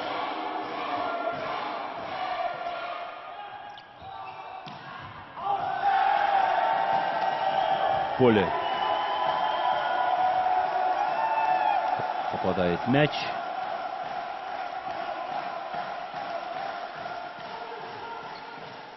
Аккуратно нападал Аян Кулар.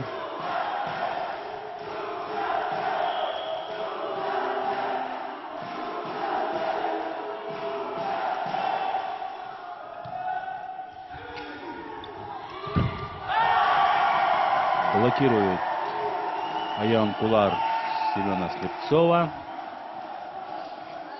1 в 1.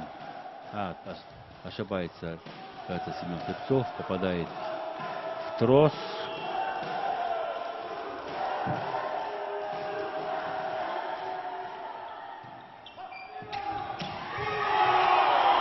В поле попадает Анатолий Татаев.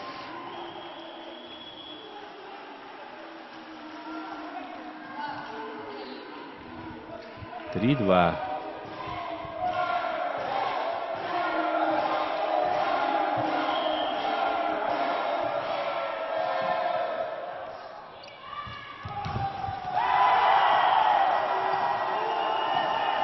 Роберт Захаров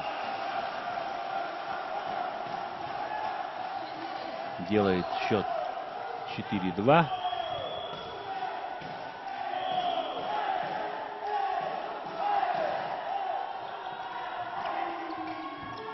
И снова Анатолий Татаев. Неразбериха в борьбе за верховой мяч.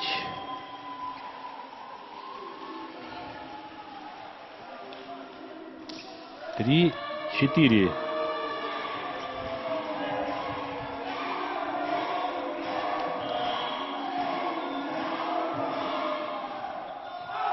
В аут посылает Анатолий Татаев. Подарок для Торопчинской команды. И счет становится 5-3. Роберт Захаров.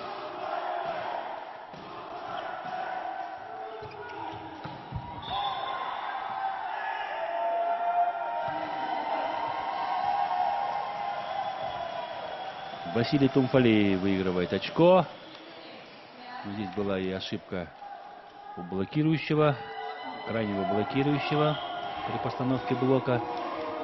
Семен Слепцов не стал рисковать. Подает планирующую подачу. Мяч от блока улетает в аут. После нападающего удара Василия Тумфалии. Приветствуют друг друга ребята.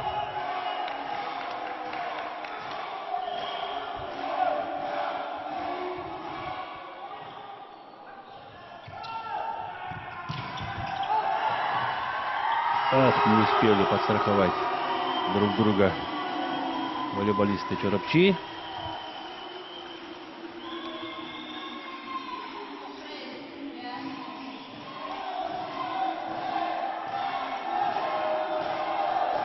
Не до конца пошел Роберт Бродников. А тем временем подает Семен Слепцов. Низкая доводка.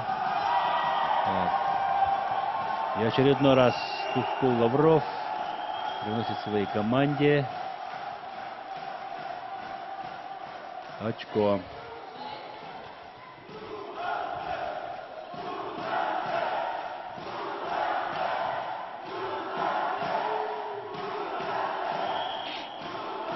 Вышедший на замену Аян Кулар очень хорошо вписался в игру. Блок, аут. Не успевают направить свои кисти рук вниз блокирующие Чоропчинской команды. Да, видно, не отработали мяч, поэтому мяч улетает в аут. Василий Тумфалей ошибается. Тоже очень большой объем работы проделывает Василий Тумфалей на площадке.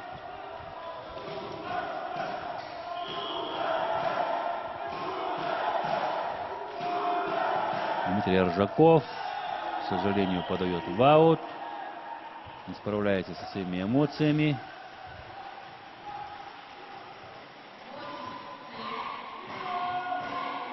Для него это первые спортивные игры, ответственные соревнования.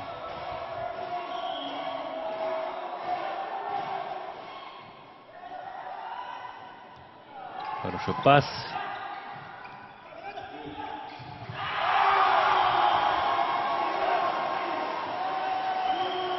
Выигрывает очередное очко Егор Глухарев со своей скидкой.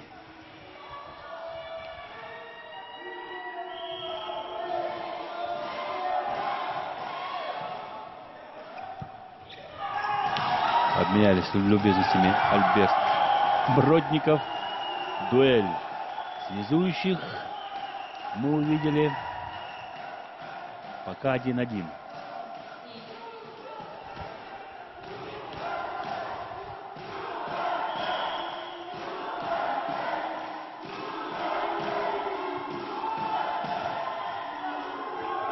Не справляется с приемом игроки команды города Якутска.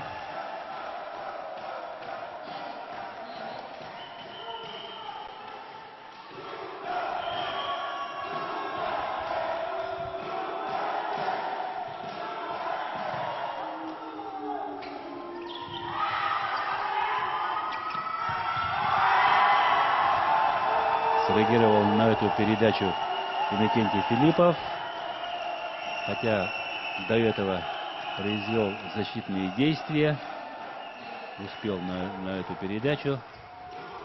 Иннокентий Филиппов выиграл очко для своей команды. Второе брейковое очко выигрывает команда Чорапчи. Посмотрим сейчас. Да, третье очко не удалось завоевать. Очко выигрывает команда города Якутска. Исполнитель очередного очка Владимир Сидоров. Егор Глухарев подает в аут. Команда чурапчинских волейболистов ликует, подбадривает друг друга. Это очень отрадно. Большая мотивация у обоих команд выйти в следующий круг спортивных игр. Перехитрил связующий, блокирующий Чурапчинского Улуса.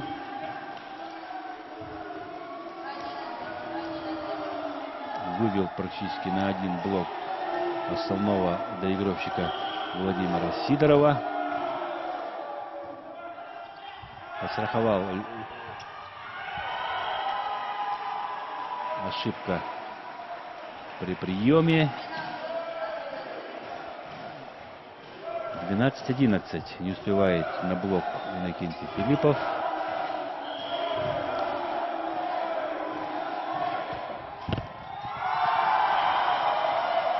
Второй брейковый мяч выигрывает команда города Якутска. И отрыв увеличивается +2 до 2 очков.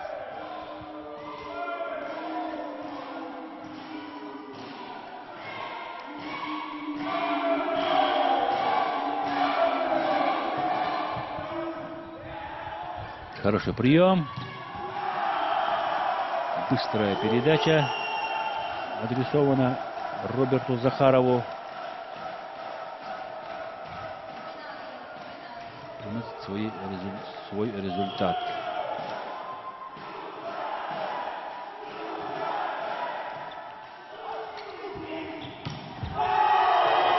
Василий Тумфали разбирается с одиночным блоком Аяна Кулара и выигрывает 14 очко. Разрыв сохраняется. Не подпускает близко к себе волейболисты города Якутска. Анатолий Татаев на подаче. Не стал рисковать Аян Кулар. Оставляет мяч в игре либера команды Чурапчинской команды. Сброс в исполнении Василия Тумфали. И Дмитрий Аржаков ставит победную точку в этой комбинации. Выигрывает 13-е очко.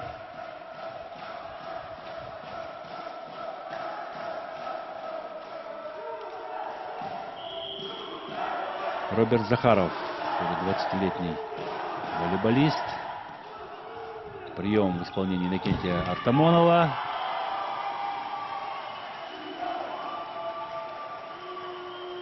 Очередной победный результативный атакующий удар демонстрирует Василий Тумфали. Одиночный блок.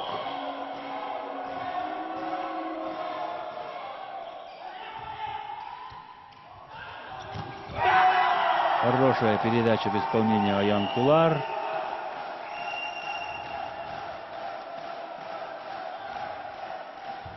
В адрес. Это у нас, да, Тускул Лавров разбирается с блоком.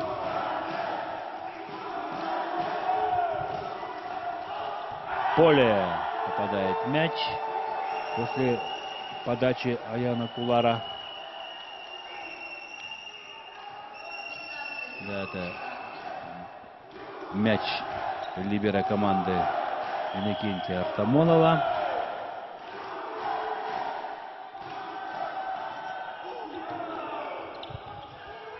Василий Тумфали закрывает своими длиннющими руками Дмитрий Аржаков Василия Тумфали. И счет становится 16-15. Черепчинская команда выходит вперед до второй партии. Поле. Прямо на боковую линию площадки попадает мяч. 16-16.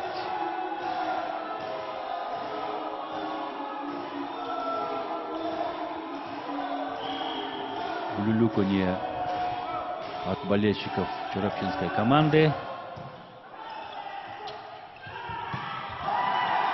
Аут.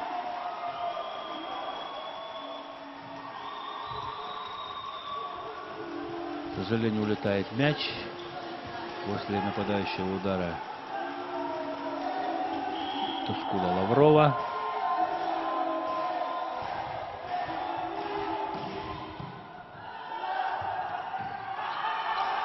Защитили мяч черепчинские волейболисты. Тускул Лавров выигрывает 17 очко. 17-17.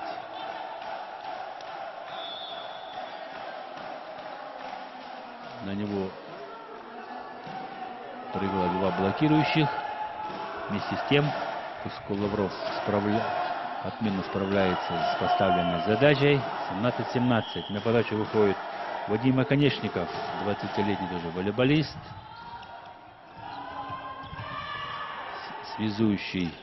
Второй связующий команду черепчинского Улуса. Простой переброс мяча через сетку.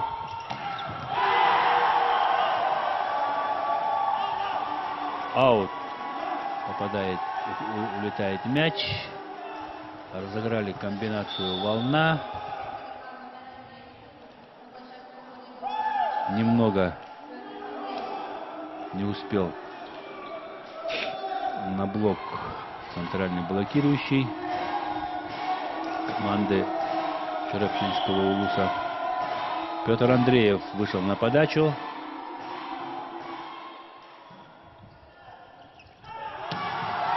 Иннокентий Филиппов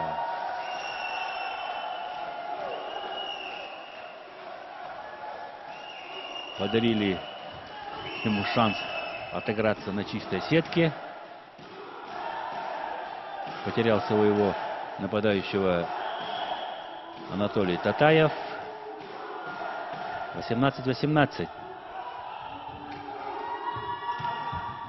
Владимир Сидоров оставляет мяч после блока. Марита в исполнении Анатолия Татаева. Касается сетки игрок сборной Черепчинского улуса. Альберт Бродников спрашивает, дотронулся ли он до сетки.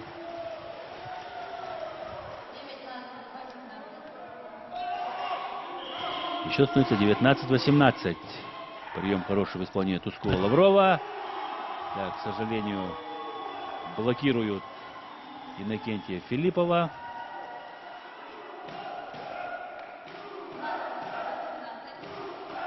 Да, низковат мяч по высоте для Иннокентия Филиппова. И при счете 18-20 тайм-аут берет команда Черепчинского улуса.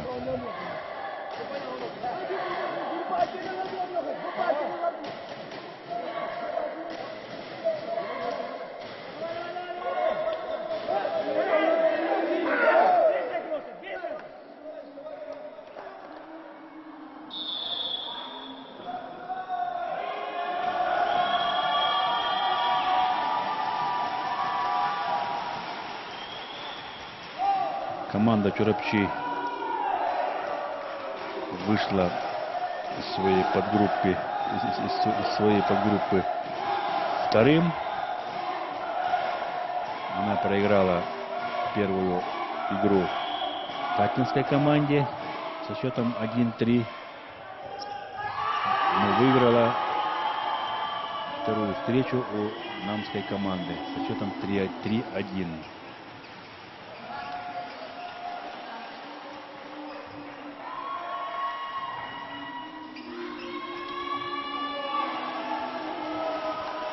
Среагировал на скидку Роберта Бродникова блок Владимира Сидорова.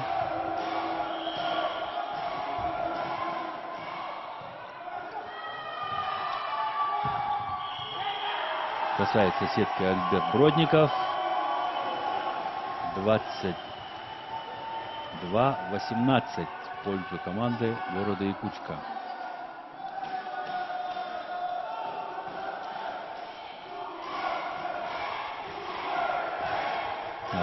Сложный был прием у черепчинской команды. Егор Глухарев, воспитанник Амгинской школы волейбола.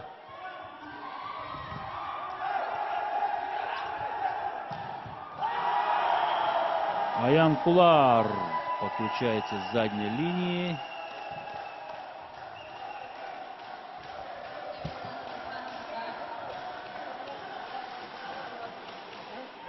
Выигрывает 19 очко. Альберт Бродников на подаче. Главный тренер команды. Помешал Анатолий Татаев своему связующему. Еще раз доверяют Аяну Кулару.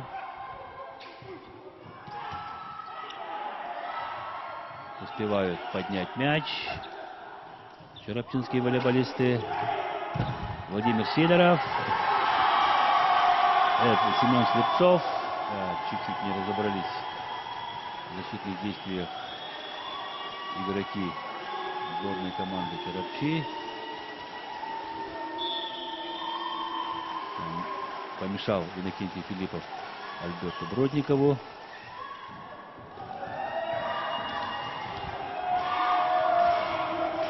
Владимир Сидоров подает при счете 23-19 в пользу команды города Якутска.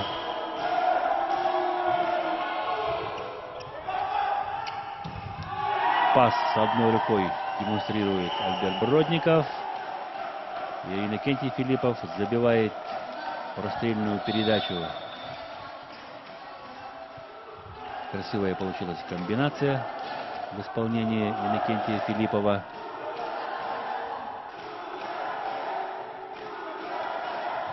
На вашем экране Иннокентий Филиппов под номером 3, центральный блокирующий команды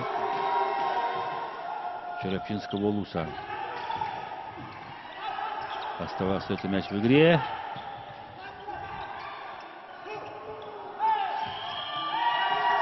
Ошибка при нападении со второй линии. Заступает в линию Владимир Филиппов. Первое брейковое очко зарабатывают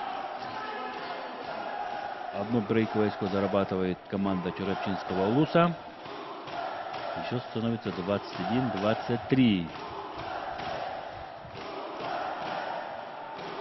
Зрители дружно скандируют «Чурапча, Чурапча». Тайм-аут взяла команда города Якутска.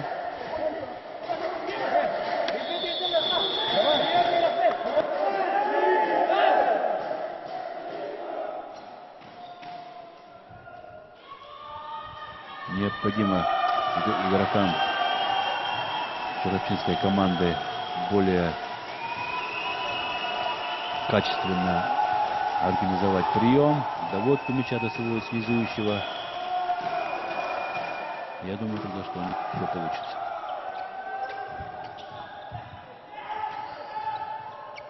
Остается мяч без нападения.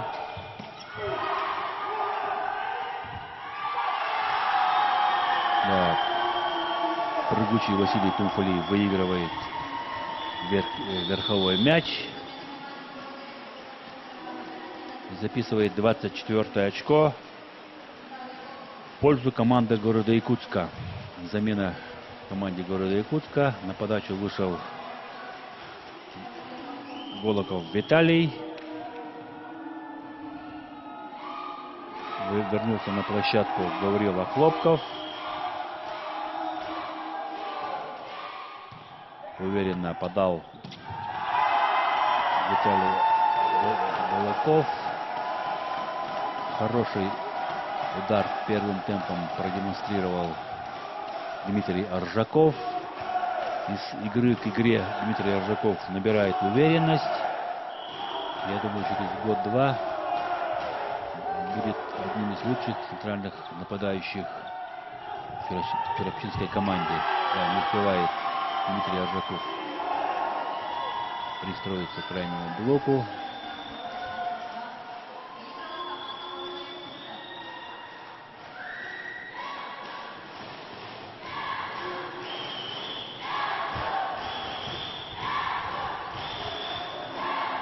«25-е очко зарабатывает команда из города Якутска. И выигрывает вторую партию. Общий счет в партиях 2-0.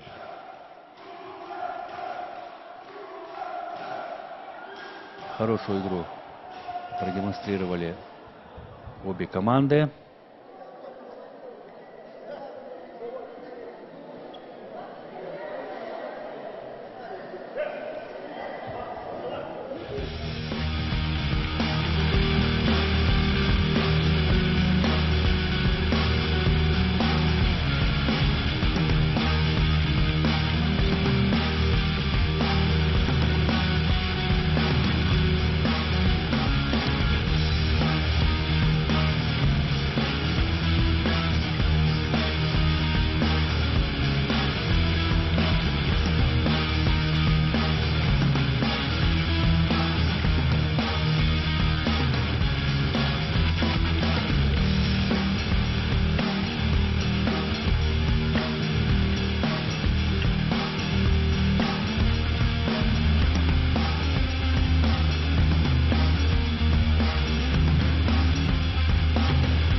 Третья партия встречи между командами города Якутска и Черепчинского Улуса.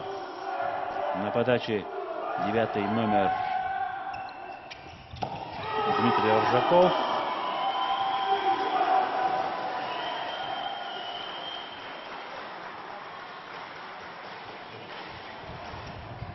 Пушечный удар в исполнении Анатолия Татаева.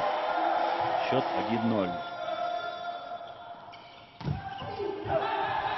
Оставляет мяч в игре.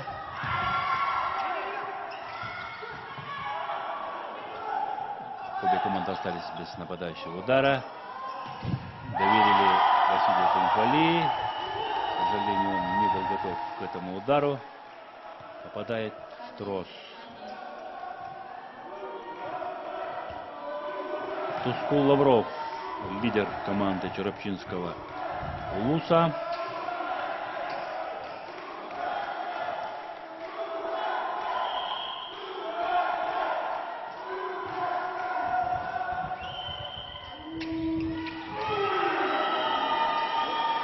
Второе очко результативное записывает свой счет Анатолий Татаев. Счет становится 2-1. Владимир Сидоров на подаче.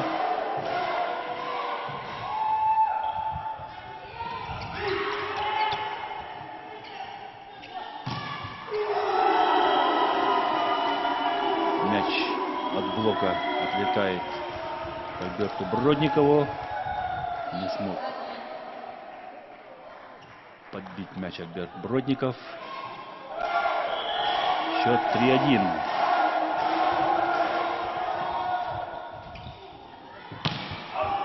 Вау! Улетает мяч после нападающего удара Роберта Захарова. Практически блока-то не было.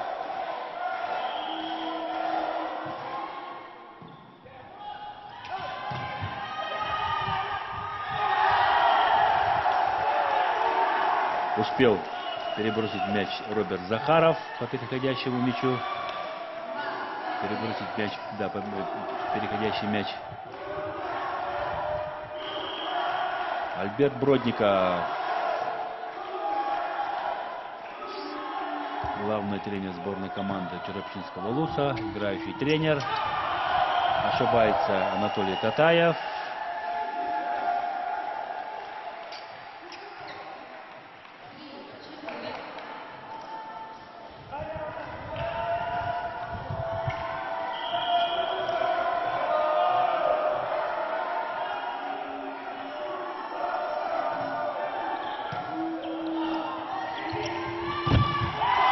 Закрывает 1-1 Роберт Захаров Семена Слепцова. 4-4.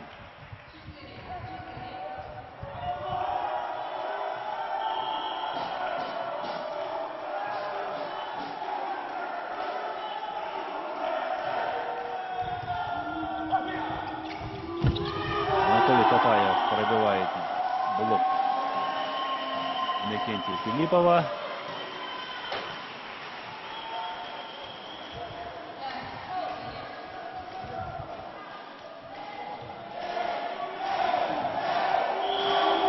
Счет 4-2, 4-5, 5-4 в пользу команды города Якутска. Ошибается Иннокентий Филиппов, не попадает по мячу.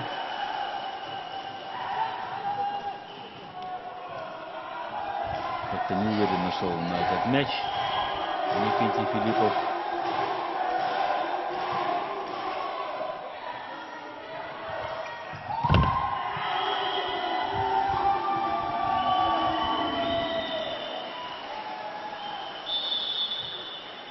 Провальный игровой отрезок получился для игроков сборной команды Черепчинского Улуса.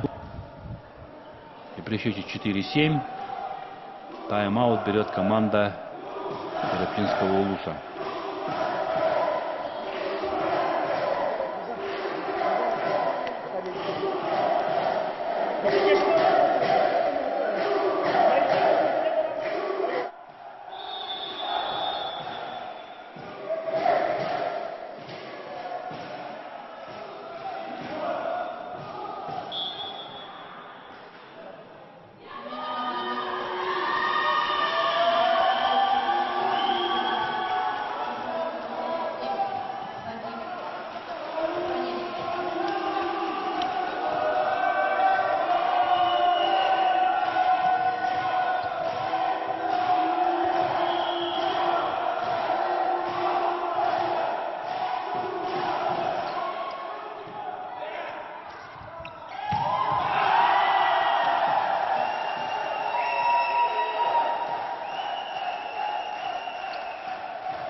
5-7.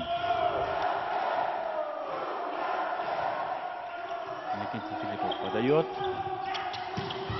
Хороший перевод со второй зоны в четвертую. Быстрая передача. Не успевает блок. На атакующий удар в исполнении Тумполи Василия.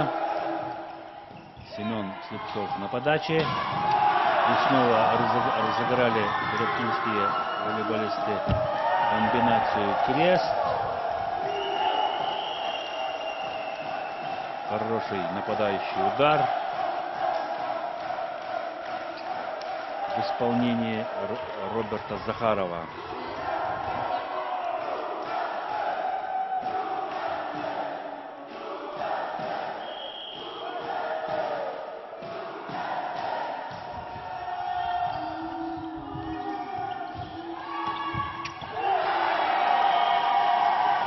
Очень грамотно сыграл в этом эпизоде Василий Тумполи. Перебросил, просто перекинул, да, мяч во вторую зону, в четвертую зону. Накатил. Сам начал подавать, да. К сожалению, ошибается Василий Тумполи. 7-9.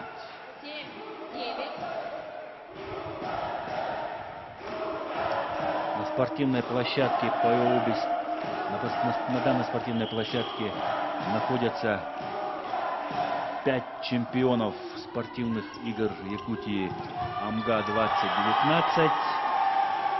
Это в Серапчинской команде играет Бродников Альберт, Тускул Лавров, Иннокентий Филиппов, чемпионы седьмых спортивных игр. Ну а в сборной команде города Якутска Владимир Сидоров, Тумполи Василий.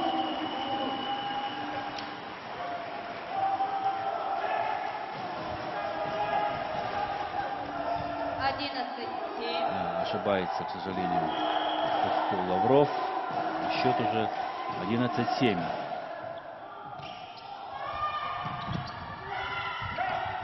Аян Кулар нападал со второй линии. Ошибку зафиксировал первый судья.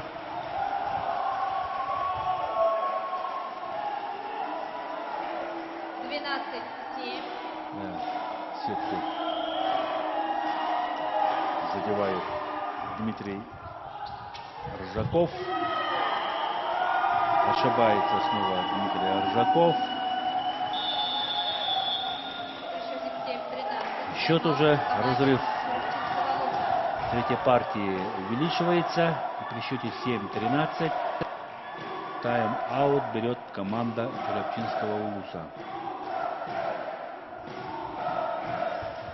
Альберт Бродников спокойно объясняет своим подопечным, что необходимо сделать, чтобы улучшить игру. Заигровки, доводки.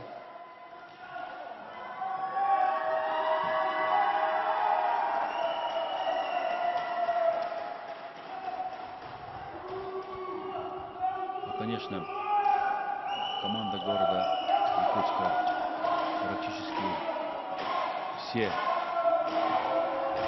чемпионы и призеры чемпионатов республики, первенств республики, многочисленных соревнований, да и возрастные ребята по возрасту Серапчинской команды. 7 игроков года рождения 2000 по 2004 годы. Довольно молодая команда. Думаю, что через года два они будут доминировать на спортивных волейбольных площадках.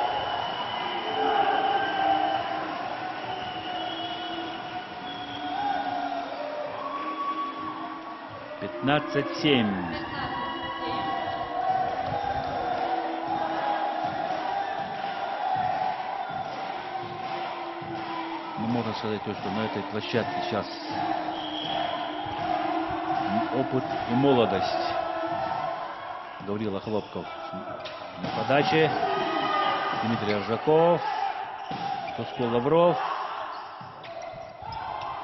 Владимир Сидоров. Не успевает Аян Кулар на этот мяч, отскочивший от блока. Игроки сборной команды города Якутска ликуют. У них практически все получается. Да, замена вместо игрока номер 9 Дмитрия Ржакова.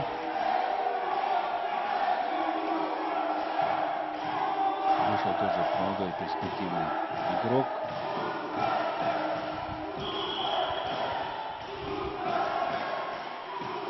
Так же, как и на площадку вышел Владимир Конечников. 5-й номер Игорь Афанасьев, 18-летний перспективный игрок.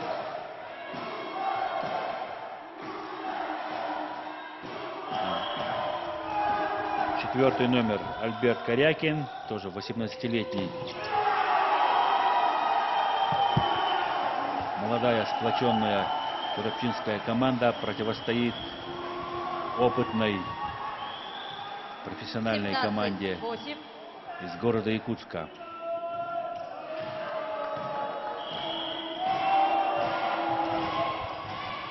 Павел Глухарев на подаче. Без блока нападает Иннокентий Филиппов. 9-17. Расслабились игроки города Якутска. Не блокируют даже основного центрального нападающего туропчинской команды. Игорь Афанасьев, номер 5 на подаче. Силовая подача. Да, к сожалению, улетела в аут. Я так понял, что ребята из туропчинской команды смирились 18-9. с поражением.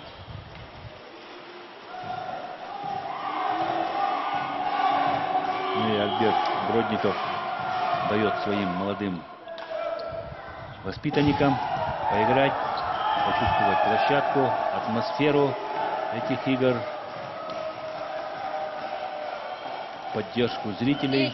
10-18. Незабываемые восьмые спортивные игры для каждого спортсмена, участвующего в этих соревнованиях. Вадима Конечника.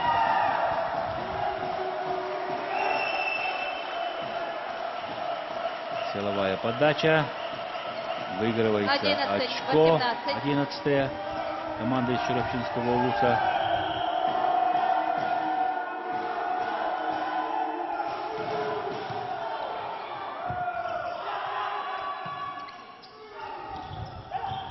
Сейчас надо организовать хорошую атаку. Да, ошибается Аян Кулар при одиночном блоке. Так, немножко был мяч Замена команде города Якутска. Вместо игрока номер сетки. 11 на площадку выходит С одного игрок номер прыжка 4 атаковал Петр Андреев. Аян Кулар. Петр Андреев выходит на подачу. Вместо игрока номер 11 Анатолия Татаева, извиняюсь. Петр Андреев.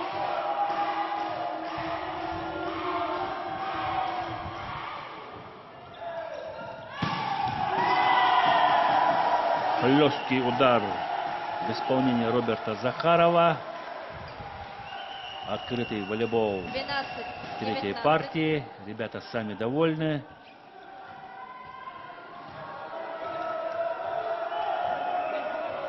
Чемпион спортивных игр в Амге Иннокентий Филиппов.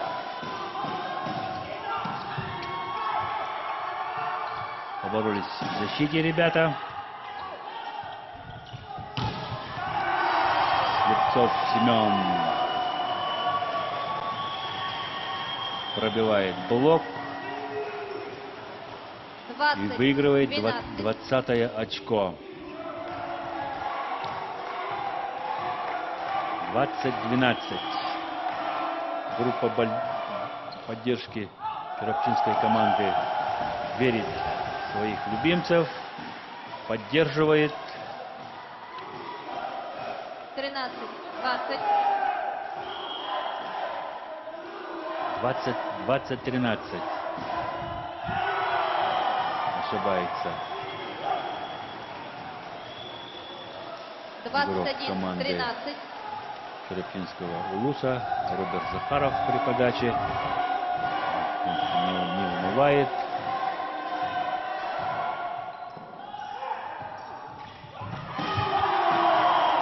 Аян Кулар. Комбинация крест. 14-21.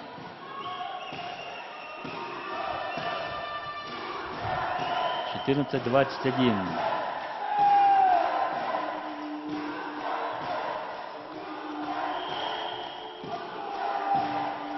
Хорошо физически слаженный волейболист.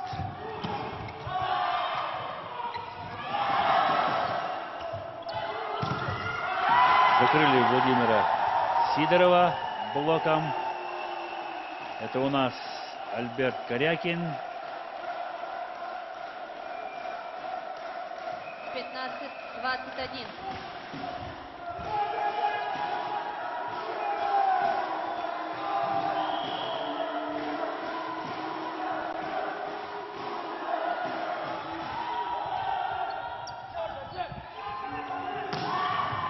Семен Слепцов, да, к сожалению, не справляется в защите с сильным атакующим ударом либера команды Вернулся игрок номер 11 Анатолий Татаев. Черепчинского Улуса.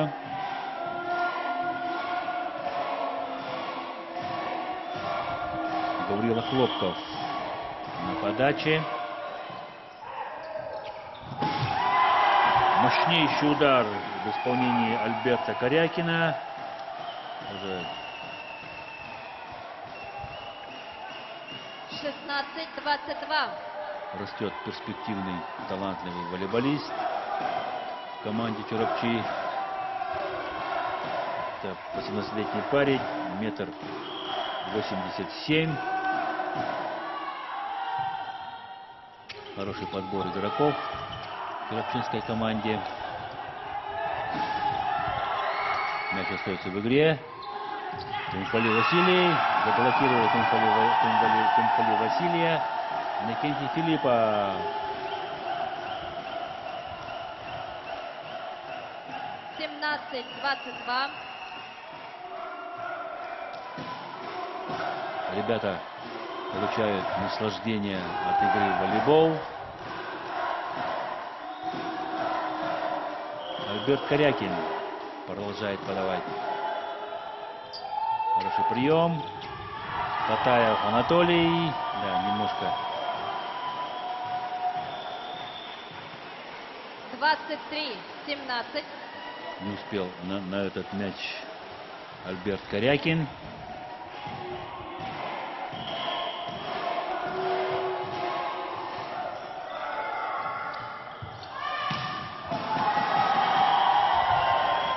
Вау. Попадает. 24-17.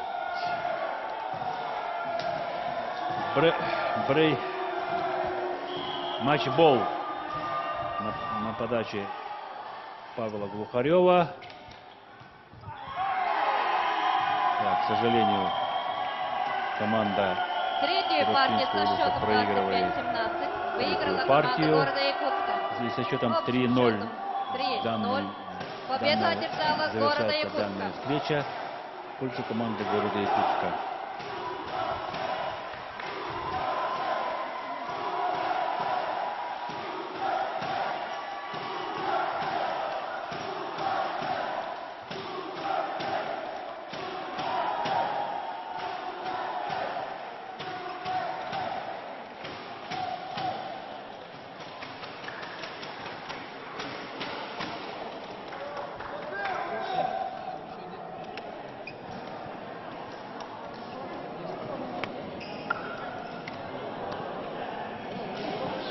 Капитаны на подпись.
Благодарим спонсоров трансляции Центр недвижимости «Триумф Инвест». «Триумф Инвест» занимается продажей и покупкой любой недвижимости и строительством жилых частных домов. С ними вы воплотите мечты в реальность. Алмаз Кредит Сервис, крупнейший кредитный союз Республики Саха-Якутия, на протяжении 18 лет помогает развитию качества жизни жителей республики.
Представляем вам костюм «Мария». Выполненный из стопроцентного хлопка, красивый, удобный и практичный костюм, который займет достойное место в вашем гардеробе. И у нас для вас потрясающая акция. При заказе костюма «Мария» вы получаете платье из той же коллекции в подарок. Костюм «Мария» подойдет как в качестве домашней одежды, так и для прогулок на свежем воздухе и занятий спортом. В любой ситуации вы будете чувствовать себя комфортно и уверенно. Расширенный размерный ряд от 46 до 72. Такого вы не найдете в обычном магазине. Две красивых расцветки на выбор – розы и синие цветы. Кофта на молнии дополнена карманами, цветочным принтом и боковыми вставками контрастного цвета, которые создают моделирующий эффект, скрывая недостатки фигуры и делая вас визуально стройнее. А удлиненный рукав выгодно скроет все несовершенства. Удобные брюки с лампасами длиной 7/8 подойдут на любой рост и фигуру, а мягкая резинка идеально сядет на талию любого объема. Звоните и заказывайте невероятно удобный и практичный костюм «Мария» из эксклюзивной коллекции всего за 1990 рублей. И у нас для вас невероятная акция. Если вы позвоните и сразу сделаете заказ, то получите потрясающее платье «Мария» в подарок.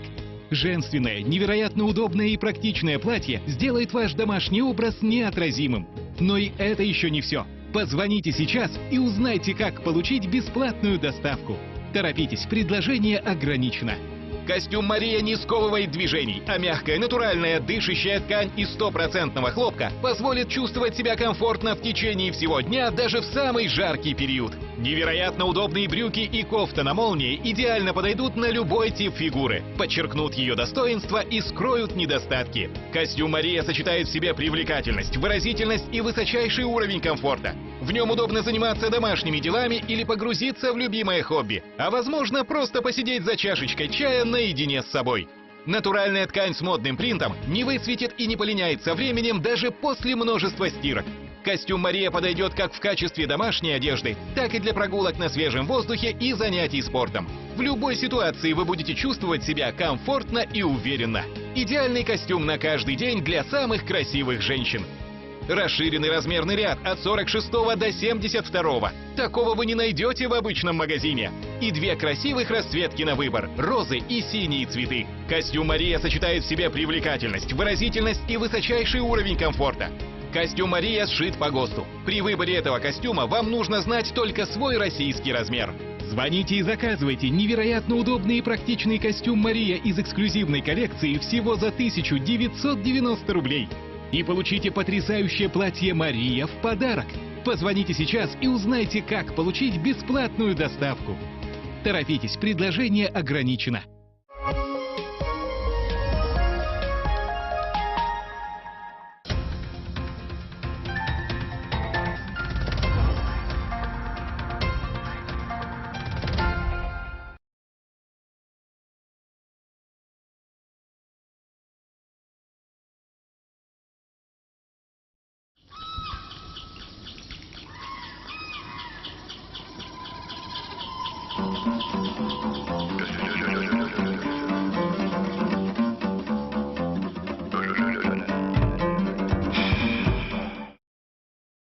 Здравствуйте, уважаемые телезрители передачи «Охота и рыбалка в Якутии».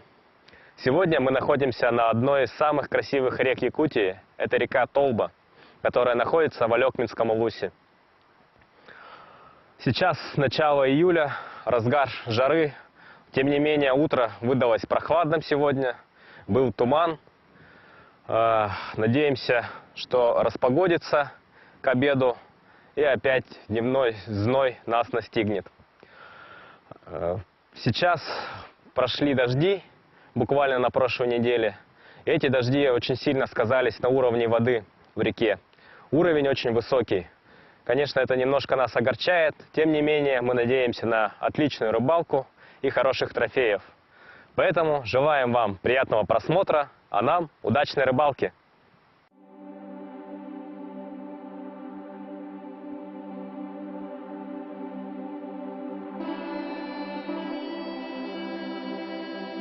Поездка на реку Толба была запланирована еще в начале весны. Тогда нашу съемочную группу пригласил на рыбалку Засим Засимович Иванов, глава общины АИМ. По его рассказам, в июле будет хорошо ловить соленок на перекатах и у горных ручьев.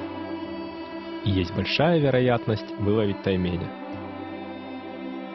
Добираться до Толбы решили в два этапа. Сначала от села Титары по Лене добираемся до села Саньяхтах, а затем по реке Толба поднимемся вверх примерно на 100 километров.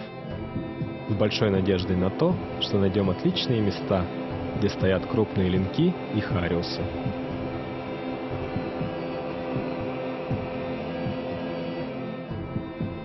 Июль месяц порадовал якутян настоящей солнечной погодой.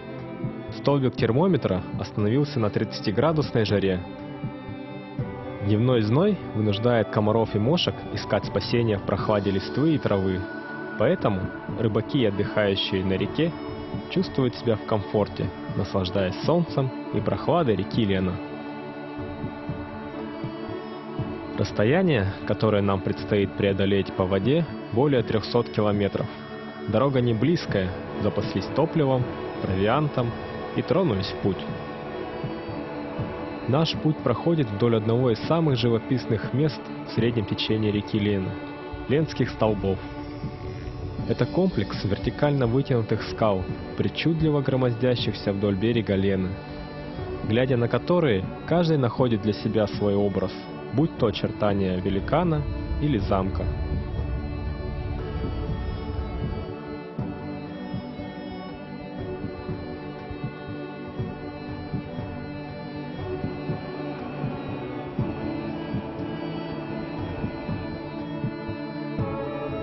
Добравшись до Саньяхтаха, мы не могли не зайти в гости к нашей старой подруге, Мире Ивановне Христофоровой.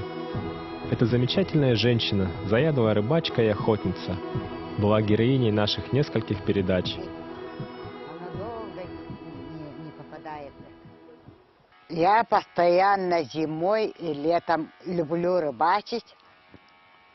Когда человек на природе ходит, забываешь все болезни, все недуги, и настроение хорошее. И очень интересно. Я вообще люблю рыбачить. Зимой, весной стуколкой я очень люблю. Зимой на удочке люблю рыбачить на маленьких речках. А летом на блесну рыбачим и на удочку рыбачим. Но я люблю ловить харюзов удочкой. И мои внучки, я учила своих внуков, внучек, я учу рыбачить. Вместе со своим супругом прожили они в этом маленьком таежном поселке всю свою жизнь.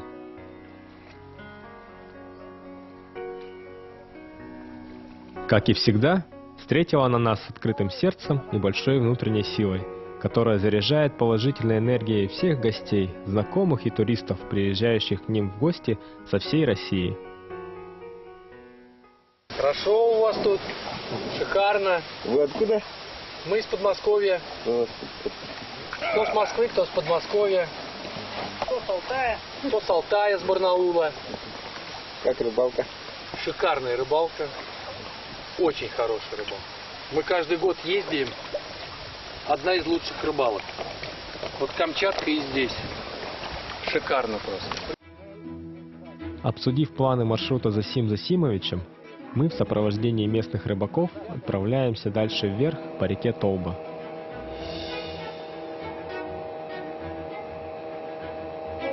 Лодка уверенно идет вперед.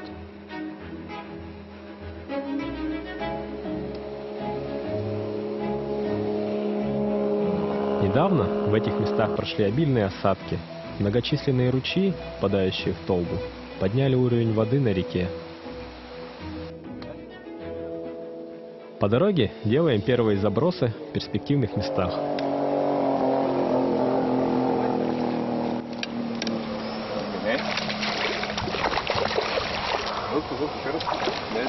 Сейчас заводи. Я думал, ты заведешь. Как я заведу? Давай жирный.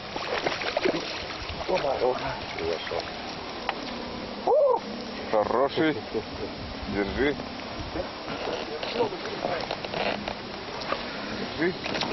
Держи.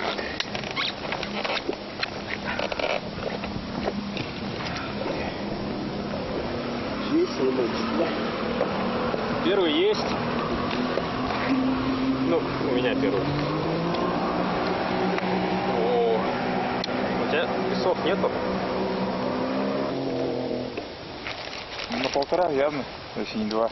Нет, 2 нету. Легкий какой-то. Да? Ну, смотри, какой темный, а? Красавчик. Первый трофей поднимает настроение команде. Ленок охотно схватил блесну. Делаем остановку недалеко от того места, где поймали первого ленка. Активность ленка напрямую зависит от времени лова. Если в июне, когда вода еще прохладна, он берет блесну в течение всего дня, то после потепления, и особенно в июле, когда стоит жаркая погода, ленок хорошо ловится до позднего вечера и рано утром. Александр поймал своего первого ленка, и эта фотография с неподдельной радостью на лице надолго останется в памяти о поездке.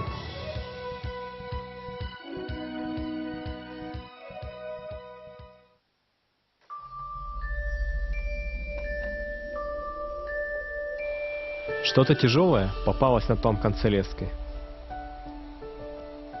Бывает на рыбалке и такое. Тройник зацепился за намытое отверстие в камне. Такой случай бывает редко. Чаще блесна цепляется за топляки или попадает между камнями на дне. Тем временем ленок ловится стабильно. Совсем скоро стемнеет, надо будет немного подкрепиться и готовиться к ночной рыбалке.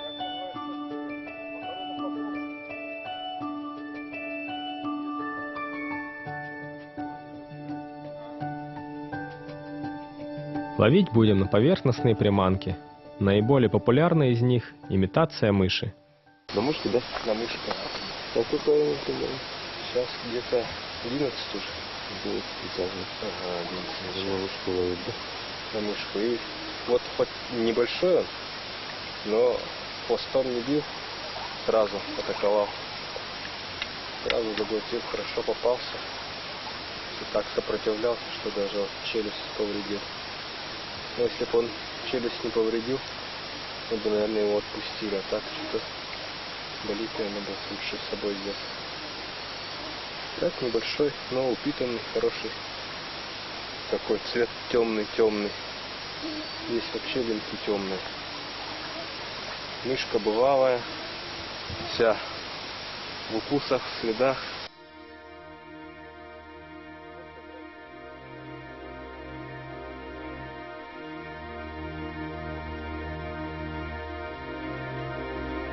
Утро в этих местах сказочное.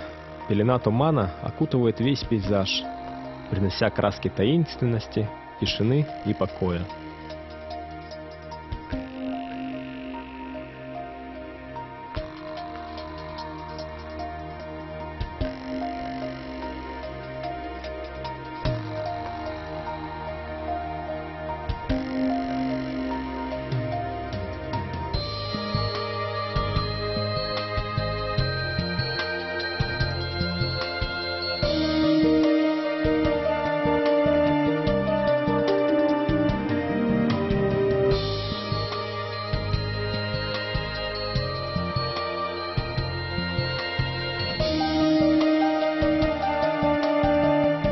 Хорошо отдохнув и набравшись сил, продолжаем наш путь вверх по течению, наблюдая живописные пейзажи Толбы.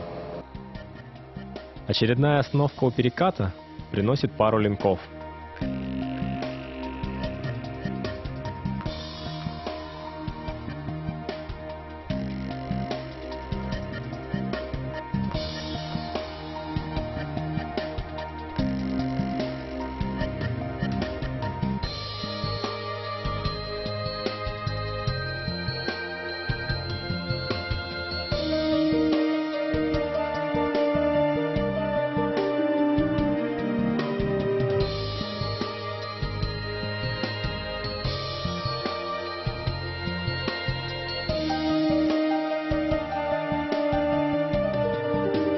Клев оказался вялым, и мы решаем проверить Курью, где впадает ручей.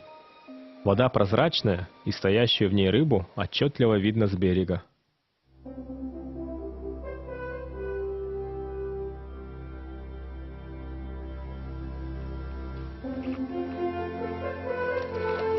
Бросок, подсечка или ног в руках.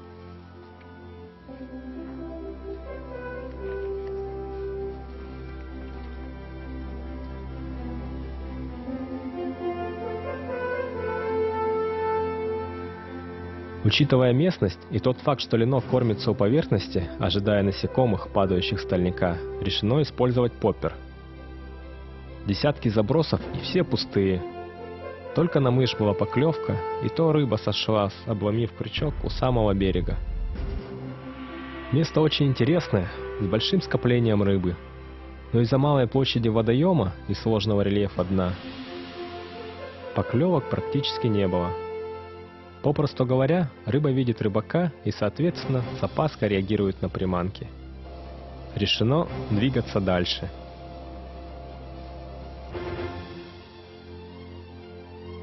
Первые забросы, и результат есть. Приятно ощущать изгиб спиннинга под тяжестью сопротивления рыбы. Неплохой ленок соблазнился на вертушку.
Ловился на блесну и елец. Хотя, по словам местных рыбаков, этот вид рыбы редко заходит так далеко от Лены. А сик в этих местах нагуливает жир и достигает крупных размеров, до 1,5 килограмм.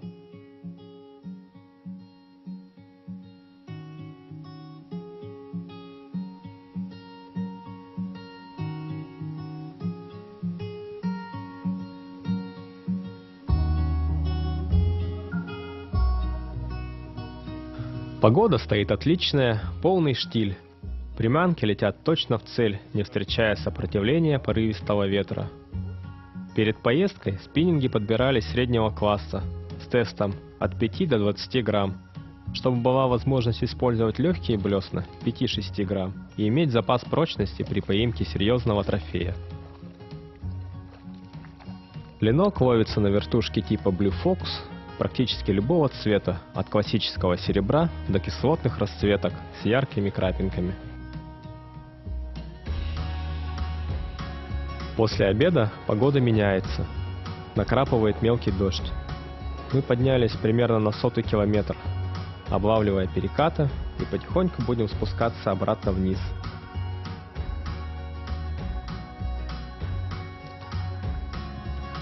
Пора подкрепиться, получить заряд энергии. А что, если не уха из свежевыловленного ленка может восстановить силы?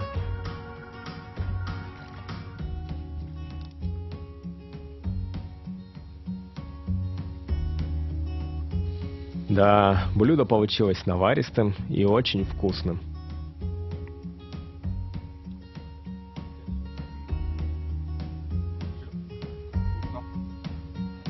Рыбалка продолжается. Постоянно меняем места, где может стоять рыба, меняем блесна, и у каждого за плечами уже за 1000 забросов спиннингов. Засим Засимович идет впереди в авангарде, производя разведку с боем, выискивая трофейные места. Ниже по течению стали попадаться щучки.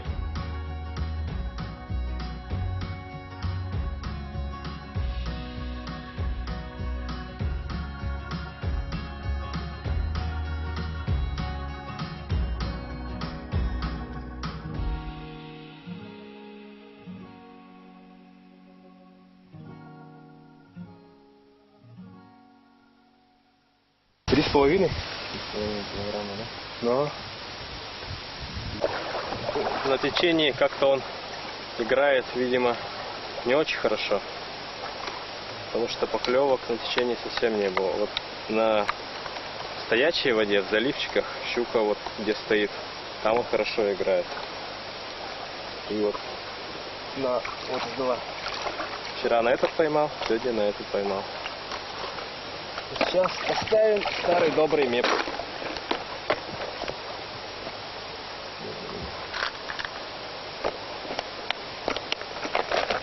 Меп Комет 4. Блесна очень старая. Не знаю, 2000 какого-то первого, наверное, года. Изредка нас радуют поклевками и сиги.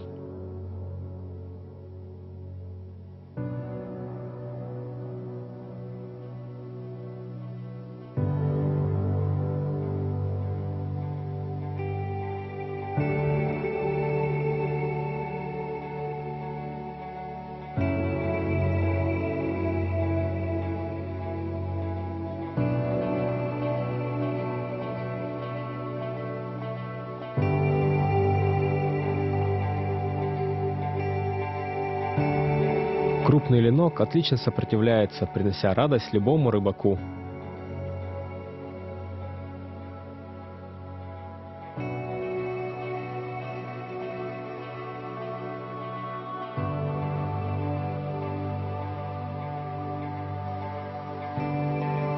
Солнце постепенно садится за горизонт, наступает вечер. Сегодня днем ловился в основном мелкий ленок, большинство которого отпустили. Надеемся, что вечером рыба активизируется и пойдут крупные экземпляры. Надежда на трофей нас никак не отпускает, поэтому мы все еще вечер уже все равно кидаем самое раннее утро. А вдруг камень? У нас сегодня на глубине ничего не брало. Все было в тех местах, где дно видно. Каких-то больших ям мы ничего не смогли поймать. И ленок здесь стоит не на самом перекате, как часто бывает, а после переката. Именно на выходе с переката, где есть какие-то такие места, где течения нет, либо она очень слабая, либо даже обратное течение. Там стоит ленок. Но течение здесь очень бурное. На других речках, где течение помедленнее, он прям ленок держится с самого переката. Здесь прямо очень быстрое течение. Ух ты, вот маленькая. Ну, такая. Так, хорошая. Ух ты, речка еще. Оп, есть. Работал? А я хотел выкинуть его. Пугался, да? Так, знаете, какой? На 2. Просто Наступило время ловли на старая мышах. мышка уже совсем потеряла свой былой лоск. Да, еще вчера ленок один обломил один крючок. Тройник сломал. Ну, тройник, в принципе, можно заменить здесь. Просто тройников с собой нет. Вот можно чуть побольше. Такой уже поставить. Сейчас попробуем.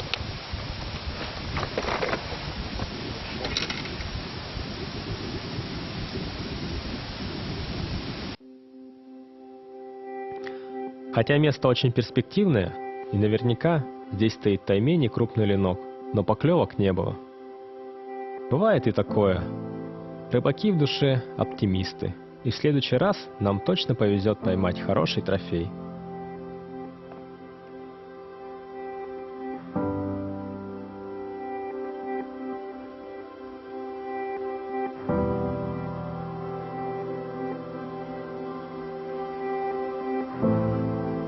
Наш маршрут на реке Толба практически завершился. Остается собрать рюкзаки и, конечно, сделать несколько дежурных забросов.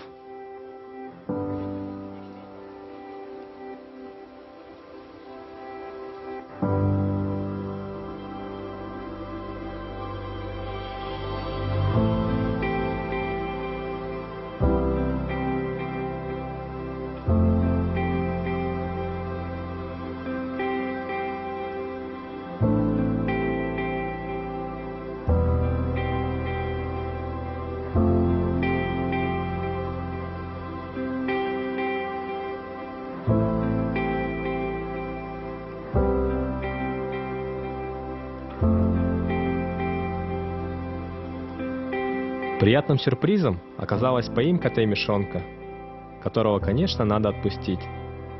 Возможно, он через несколько лет порадует рыбака, который, как и мы, будет сплавляться по Толбе в поисках рыбацкой удачи.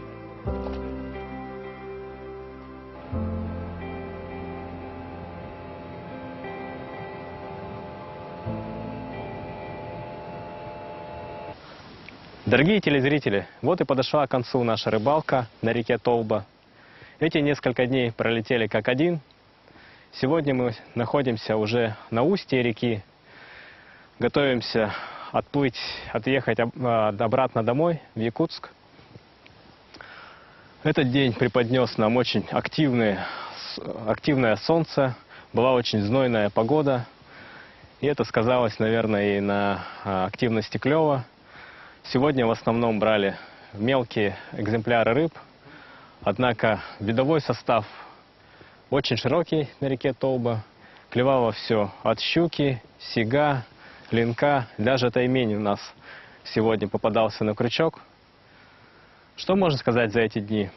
Мы попадали и под проливной ливень, была и гроза, и штормовой ветер. Ну и рыбалка тоже была разная.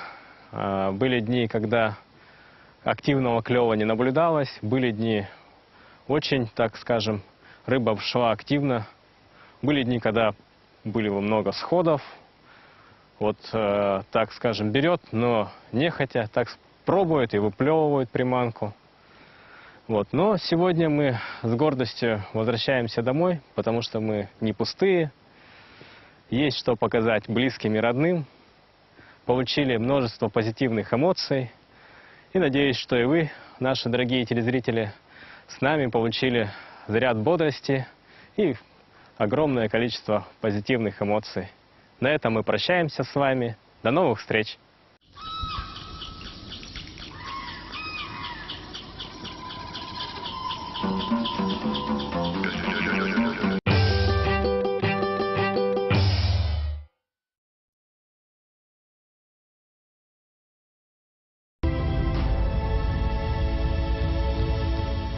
Тридцать 38 населенных пунктов позади, и теперь огонь игр находится на территории проведения в Усть-Алданском районе. По словам Дмитрия Горохова, которому выпала честь возглавлять делегацию факелоносцев, такая экспедиция – командная работа. Я очень рад, который на эти дни очень хорошие погоды стояли.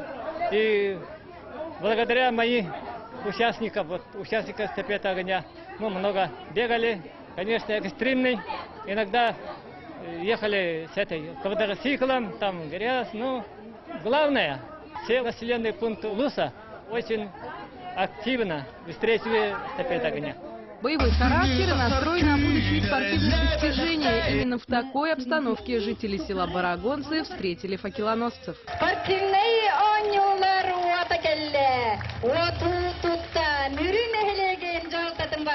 Василий Иванович Амосов. Не случайно именно огонь является символом спортивных соревнований, потому что он несет в себе свет побед, дружбы и начинаний, которые так присущи различного рода спортивным состязаниям. В эту игру играли только во дворах и на уличных спортивных площадках. Сегодня же она включена в олимпийскую семью. Это, конечно же, баскетбол 3 на 3. Соревнования по этому виду спорта начались сегодня в Барагонцах. За медали 8-х игр борются 12 команд. Противостояние на площадке очень жаркое, и речь тут далеко не о погоде. Ведь каждая команда приехала за победой. В баскетболе можно было сразу сделать вывод, определить финалистов. Я бы сказал, наверное, 3 команды, 3 максимум 4. Но здесь, к счастью, из 12 команд порядка 6-7 команд могут в финальную часть попасть. То есть это как раз таки показатель того, что все команды равные, все хорошую игру показывают, даже начиная с первых игр. Команды готовились к играм серьезно, на подготовку у них был целый месяц, и все ради одного заветного желания – показать на площадке свое мастерство и профессионализм. Настрой отличный, приехали, был день отдохнуть у нас, опробовали площадку, все понравилось, час побегали, размялись, в принципе готовы. Все команды настроены, заряжены, по всем видам, у всех форма отличная. Прекрасная, спортсменская. Вот, физическая форма отличная у всех, поэтому будем рубиться со всеми. Похоже, что интрига чемпионства сохранится до финалов. Тем интереснее будет следить за играми. Сегодня стартовали бои по боксу до 48 килограмм. Из 8 участников всего 2 дойдут до финала и поборются за звание победителя. Сегодня первый день соревнований, а обстановка накалена уже как на финальных боях. Всего на ринге встретятся 99 участников из 24 улусов. Сегодня боксируется 48 килограммов, 57, 67 и 80 килограмм, две пары. Соревнования проходят в течение 5 дней. 8-го у нас полуфинальные бои и 9-го финальные бои. На старте четвертьфинального боя в поединке сошлись боксер из Нюрбы Эдуард Попов и Эдуард Слепцов из Вилюйска.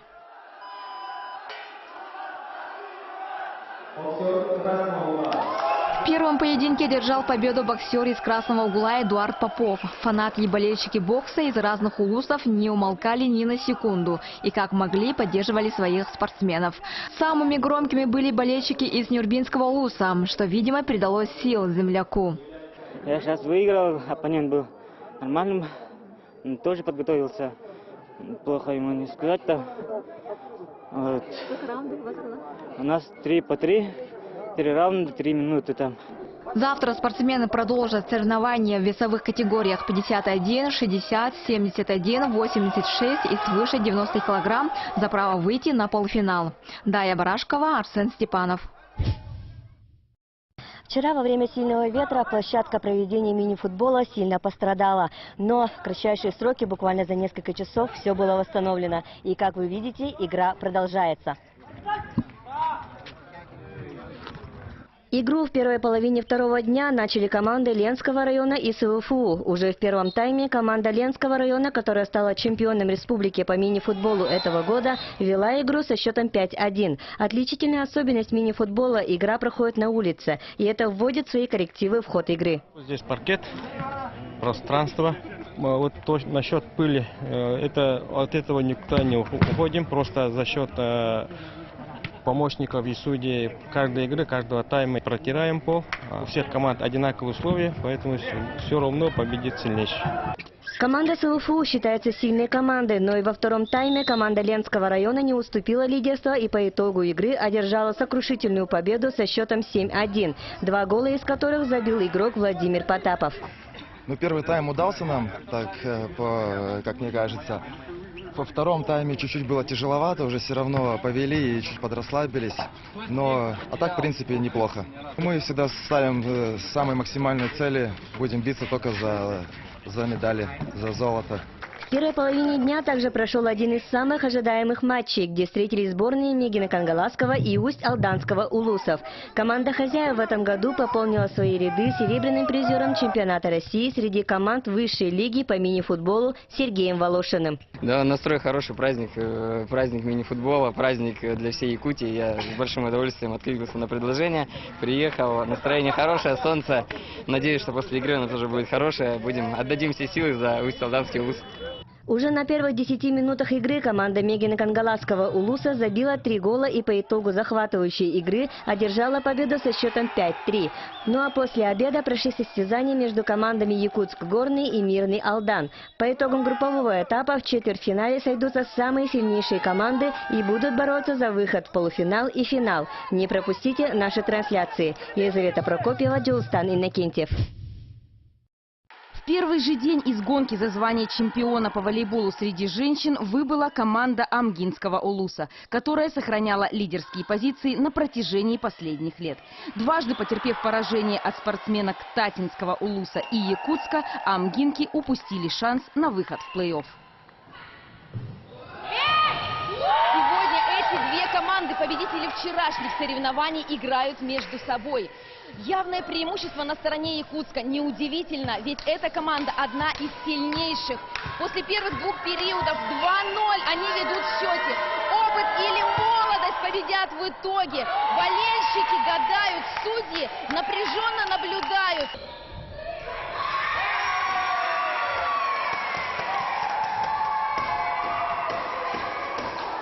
Разгромный итог 3-0 в пользу команды из столицы. Ну, хорошая игра была, мы были очень сильно настроены, старались отыграть свою полную силу. Девчонки были очень сильно заряжены, все хотели только победить, и у нас вроде все получилось. Мы довольны своей игрой, все правильно сложилось, тактика и все остальное. Но у дебютантов есть еще возможность завоевать кубок. Теперь обеим командам предстоит сразиться в 1/8 финала с командами из группы «Д», которая состоится уже завтра. А сегодня за шанс получить чемпионский титул также боролись волейболистки из Мегина Кангаласского, Сунтарского, Алекминского, Хангаласского, Намского, Горного улусов и один из лидеров республиканского чемпионата этого года – Усть-Алданский улус. На спортивных площадках, откуда ведутся прямые трансляции, проложены километровые кабеля. Всего задействовано 3 ПТВС, например. Сегодня до обеда мы вещаем в прямом эфире с площадок мини-футбола и волейбола. Ежедневные прямые трансляции, включения, утренние выпуски и дневники. По всей Якутии телевизионную картинку и радиоканал передает национальная вещательная компания «Саха» в количестве 110 сотрудников. Наши журналисты не пропустят ни один яркий момент, упорную борьбу, радость побед и горесть поражений.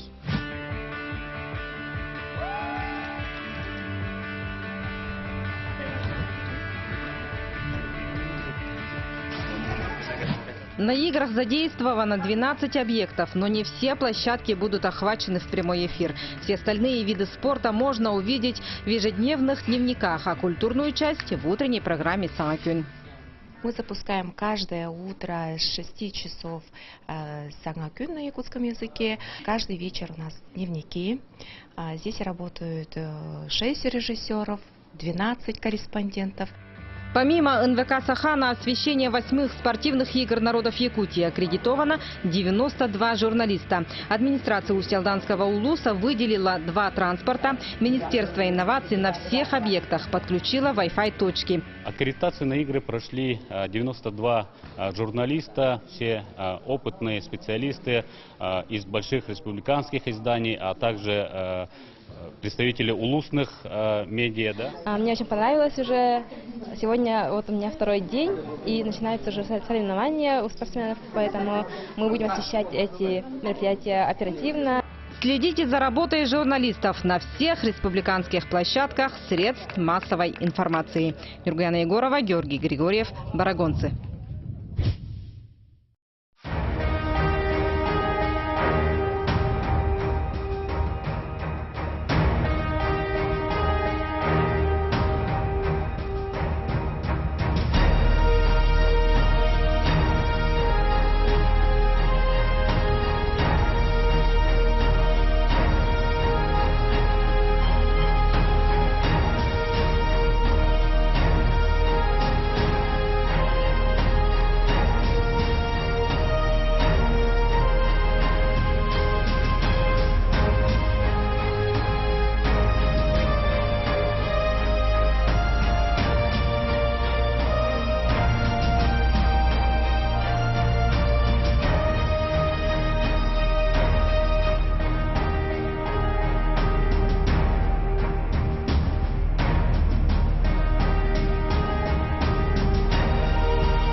Уважаемые телезрители, любители и поклонники волейбола, продолжаем транслировать соревнования по волейболу среди мужских команд в рамках 8-х спортивных игр народов Якутии «Барагонцы 2022». Сегодня 3-й соревновательный день, 4-я игра между командами Мегино-Кангаласского улуса и сборной командой Ленского района. Вам представили судейскую бригаду, которая будет обслуживать сегодня 4-ю встречу. Первый судья. Представляется стартовый состав команды Мегино-Кангаласского улуса. Представляют стартовые составы. Егор Винокуров. Играющие команды. Номер 11 Владислав Винокуров. Номер 12 Джулустан Вартамов, капитан команды. Номер 14 Максим Попов. Номер 6 Владимир Горохов. Номер 4 либера команды Алексей Шепелев. Главный тренер Ардунов Аял. Представляется стартовый состав команды Ленского района. Номер 3 Никита Иванов. Номер 4 Максим Кондратьев. Номер 8 Дамир Гогенфельд. Номер 9 Антон Рыков. Номер 10 Евгений Черкасский. Номер 11 Максим Арзамасский. Главный тренер Клаус Александр. Номер 2 либера команды Александр Чебулаев.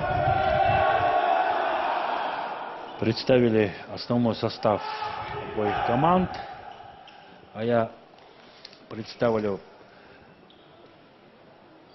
судейскую бригаду. Первый судья судья первой категории Аркадий Ефремов, город Якутск.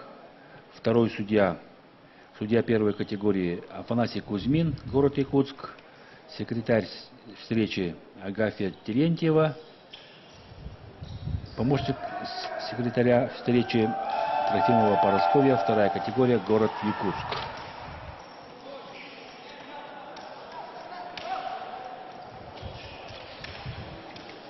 Это у нас сегодня 4-я встреча, завершающая 3-го дня соревнований.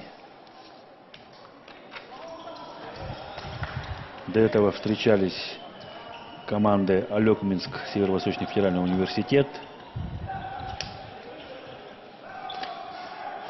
Выиграла команда Алекминского района со счетом 3-0.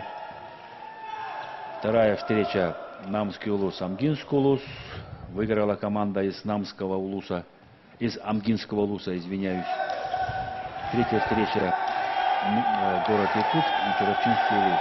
Победила команда города Якутска.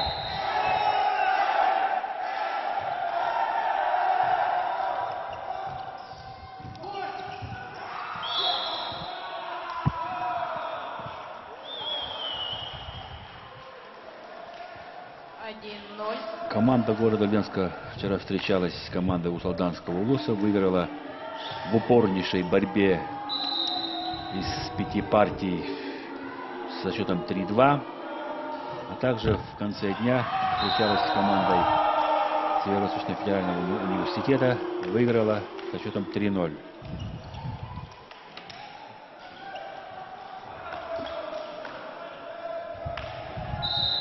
Команда Мегино-Кангаласского улуса играла в группе А. Первую встречу она выиграла у команды Среднеколымского улуса. На вторую встречу проиграла сборной команде Алекминского района со счетом 1-3. Мы перейдем к игре. Идет первая партия.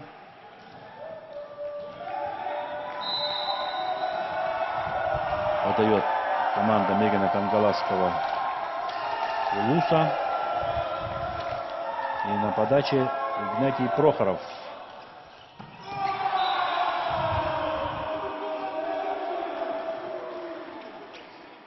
Первым темпом сыграл Никита Иванов, центральный нападающий.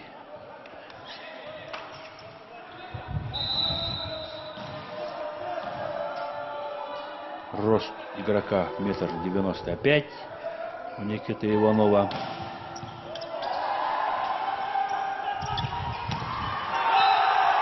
Блокаут отыгрывают мегино-кангаласские волейболисты. На передней линии у нас Максим Попов, Владислав Винокуров. Вот на подаче Владислав Винокуров, центральный блокирующий команды.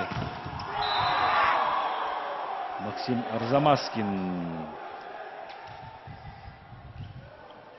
11-й номер, доигровщик команды. Но он и играет и в доигровке.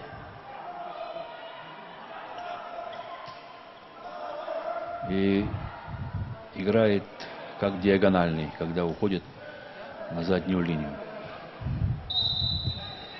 Центральный блокирующий Никита Иванов на подаче. Хороший прием. Да.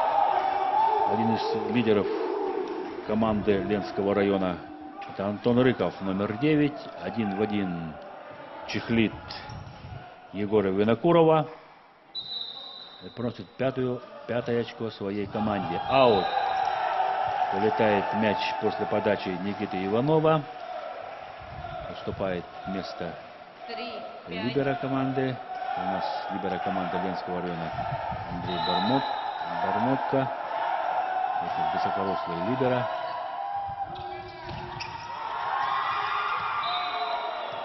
Выигрывают на блоке игроки Ленской команды.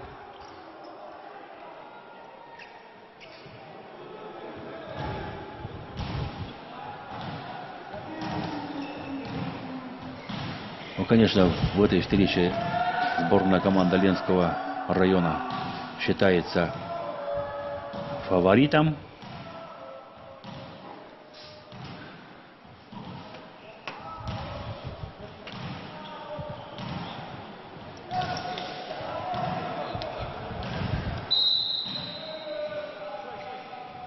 Сборная команда Ленского района является серебряным призером спортивных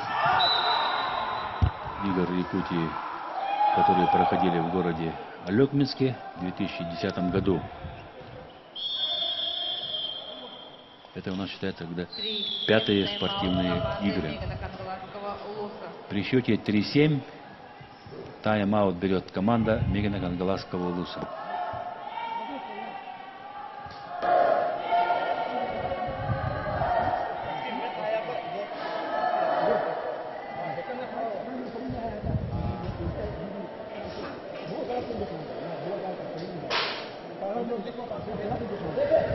В этом году команда Мегина Кангаласского улуса заняла на первенстве Республики Саха-Якутия вторая лига второе место. Проиграла Усалданской сборной. Была отобрана на финальные игры 8-х спортивных игр Якутии по волейболу. 7-3 ведет команда Ленского района. На подаче Максим Арзамаскин. У него очень мощная силовая подача. Если она полетит, пока с первого раза не полетела. Болельщики поддерживают свою команду. Замена в команде Мегина Кангаласского улуса. Вместо игрока номер 17 Владимира Горохова на площадку выходит игрок номер 8 Юрий Харитонов. Замена сборной команде Мегина Кангаласского района. Вышел на подачу игрок номер 8 Юрий Харитонов, 18-летний волейболист. Заменил он 17-й номер Владимира Горохова. Уступает Юрий Харитонов вместо либера. Ну а на подаче один из лидеров команды Ленского района Антон Рыков. 2001 года рождения парень. Блокаут в исполнении Максима Попова. Тоже высокорослый игрок, 1,86 м. Вчера очень хорошо сыграл тоже против сборной команды Алекминского района.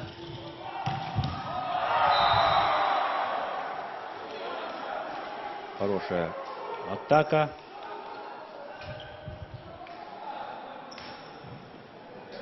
В исполнении ленских игроков 9-5. Евгений Черкасский, центральный блокирующий. Не получается у него с подачей.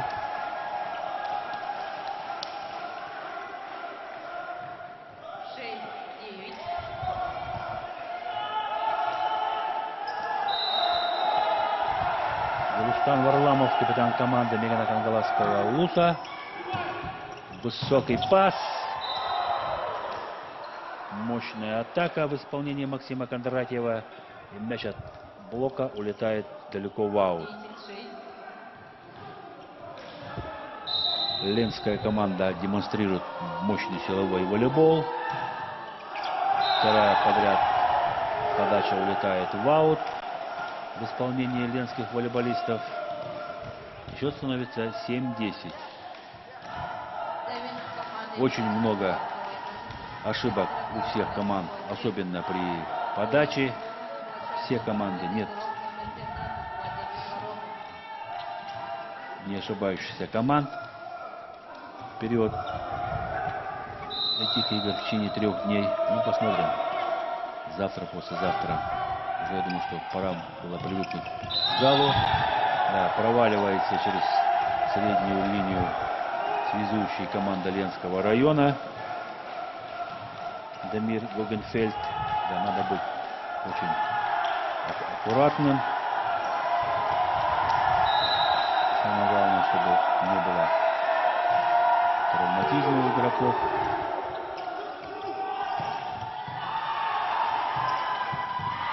Да, застоялся центральный блокирующий перед сеткой. Видать, это капитан команды Гюлюштан Варламов, 12 номер. А на подачу вышел Максим Кондратьев. Тоже хорошая силовая подача. 22-летний волейболист. 1,83 м рост. Хорошая силовая подача. Вы сами видите. Не стал нападать доигровщик команды Мегина Кангалас. Оставляют мяч в игре.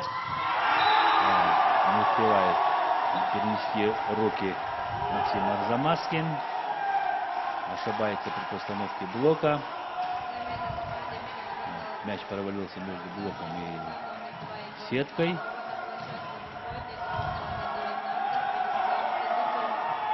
А мяч выиграл Владислав Винокуров, который сам будет подавать. Хороший высокий прием.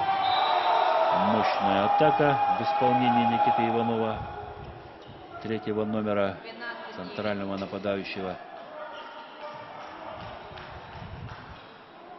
Предлагает себя Никита Иванов, и связующий ему доверяет.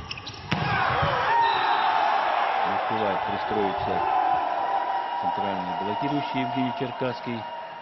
И блокирующий, крайнему блокирующему мяч улетает в аут, блок-аут.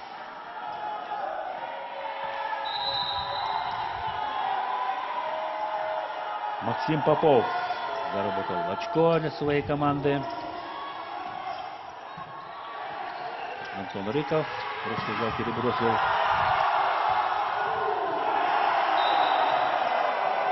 Начинается погоня мегано-кангаласских волейболистов.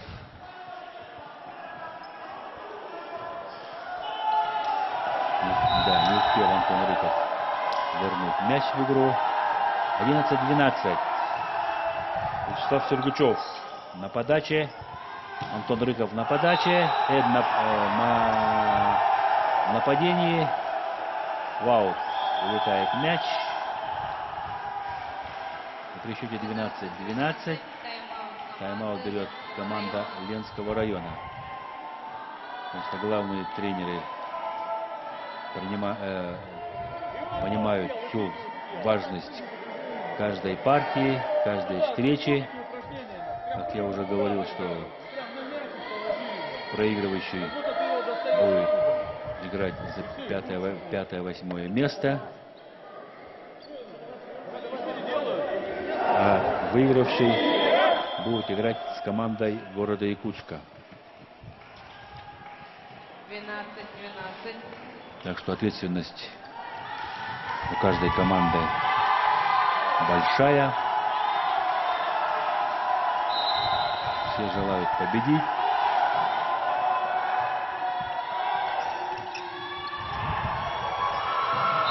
Да, очень медленно двигаются игроки Мегано-Кангаласского улуса в защите.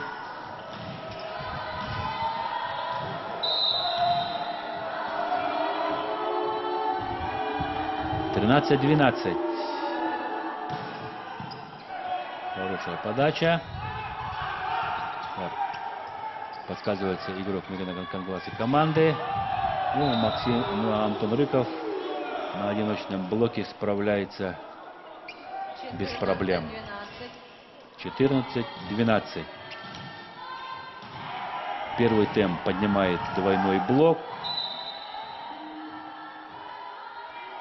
Прекрасно видел это связующий Дамир Гугенфельд. Ошибается Максим Арзамаскин.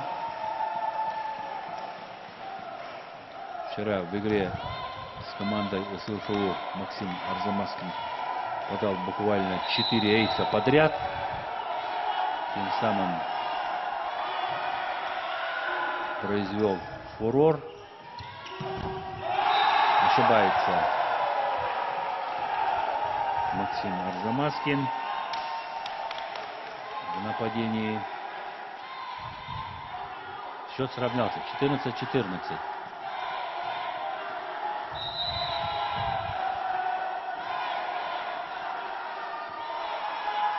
Владимир Горохов на подаче. Ошибка в приеме. Антон Рыков.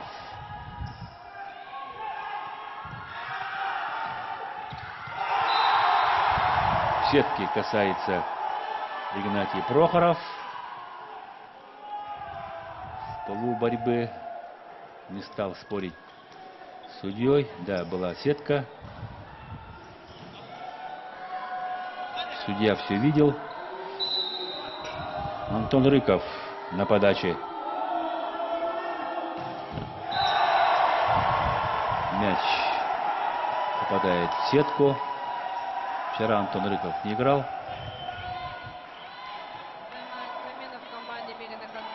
Приехал только после встречи Ленска с СЛФУ. Ну, сегодня вот вышел на ответственную игру. На подачу вышел Иннокентий Андреев, номер 10, 96-го года рождения игрок. Вчера тоже играл. К сожалению, мяч улетает в аут после подачи Иннокентия Андреева. И счет становится 16-15. 10-й номер центральной блокирующей команды Ленского района Евгений Черкасский, 2001 года рождения, 1,95 м. Игнатий Прохоров с забеганием за голову связующего производит нападающий удар и выигрывает 16-е очко.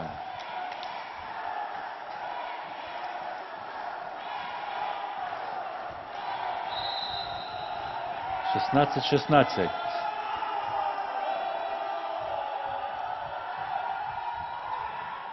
Хороший прием. Не стал нападать Максим Кондратьев. Хорошая доводка. Не получается игра первым темпом. Блокирует Никита Иванов. И выигрывает очко. Ошибается Игнатий Прохоров в нападении. Мяч попадает в трос. Дамир Гукенфельд, связующий команды. Блок в исполнении Максима Кондратьева. Начинает просыпаться команда Ленского района. Первый брейковый мяч выиграла команда Ленского района. Дамир Гогенфельд на ваших экранах. Игрок номер 8.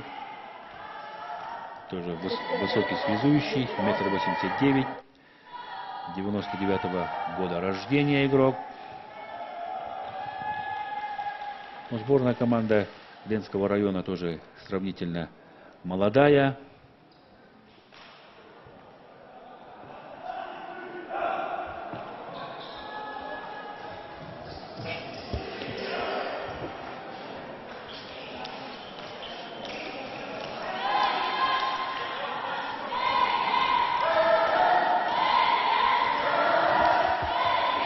Это практически все воспитанники Юрия Александровича Шустова, мастера спорта СССР, заслуженного тренера Республики Саха-Якутия, очень прекрасного человека. –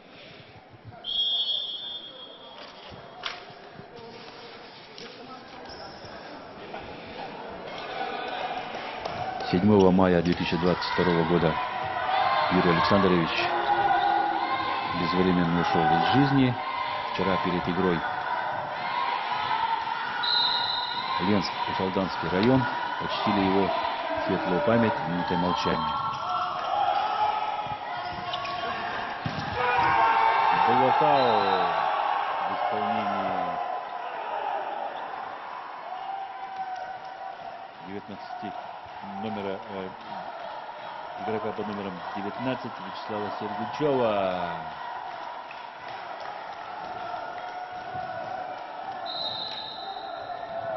Игнатий Прохоров на ваших экранах готовится к подаче. Один из опытных игроков сборной команды Мегана Кангаласского Улуса. Простой перевод мяча. Играют в крест. Мегана Кангаласские волейболисты сравнивают счет. Игнатий Прохоров продолжает подавать. Антон Рыков на приеме. Накал в спортивном зале повышается. Поддержка со стороны болельщиков Мегана Кангаласского Улуса мощнейшая. Да, не поняли друг друга в защите Дамир Лугенфельд и Максим Кондратьев. Максим Кондратьев нападает со второй зоны. Быстрый пас, укороченный. И хороший нападающий удар. 19-19.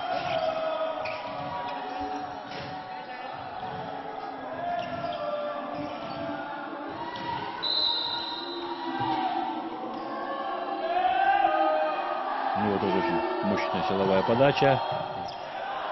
Хороший прием.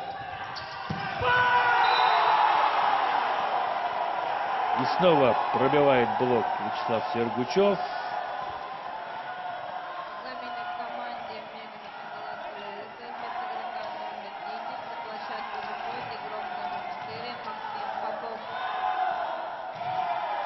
Владислав Винокуров, 11 номер Мегана Кангаласский Улус. Мегана Кангаласская команда выходит вперед в первой партии. Блокаут в исполнении Никиты Иванова.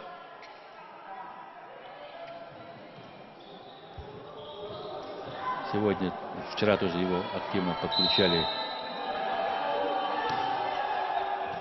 к атакам. А это уже в исполнении Владимира Горохова. Первый темп. Практически прострел в третью зону. 17 номер. 2001 года рождения парень.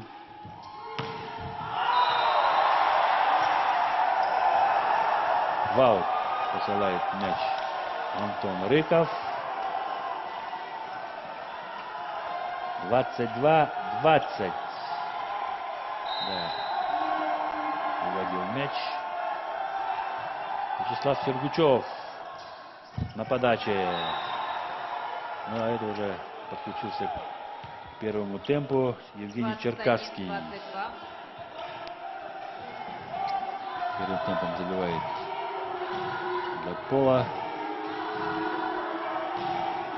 Алексей Шепелев, номер 4, либеро команды Мегана Кангаласского Улуса.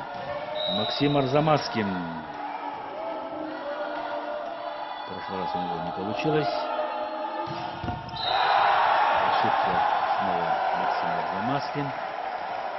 Выражает недовольство своими действиями. И счет становится 23-21. Сейчас каждая ошибка будет стоить дорогого.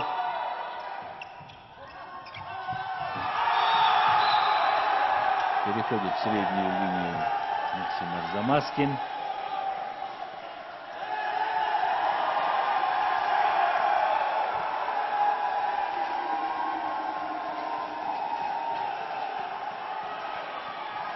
Хотели сыграть в волну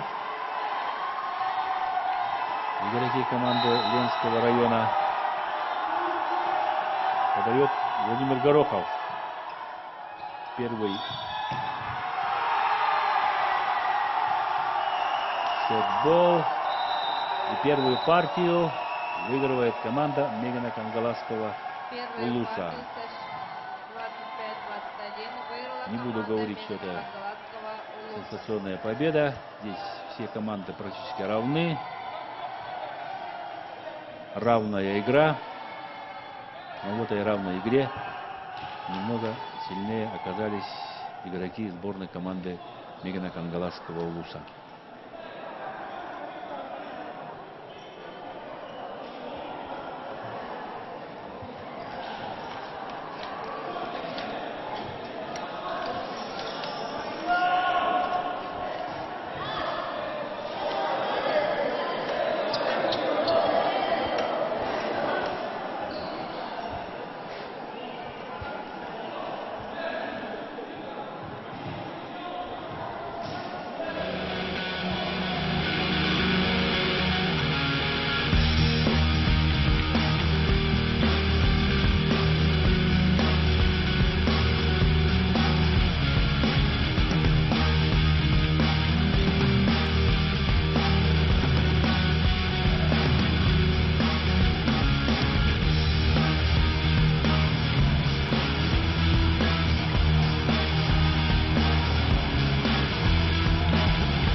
Спонсоры трансляции – Центр недвижимости «Триумф Инвест».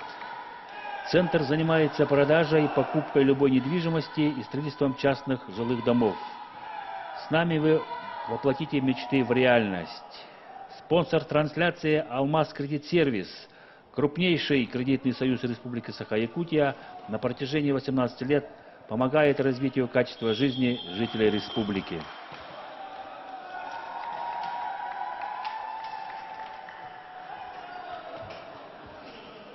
Продолжается встреча между командами Ленского района и сборной командой Мегана Кангаласского Улуса. Вторая партия. Первую партию выиграла команда Мегана Кангаласского Улуса в равной борьбе. Была чуть сильней, расторопней, внимательней, допустила меньше ошибок.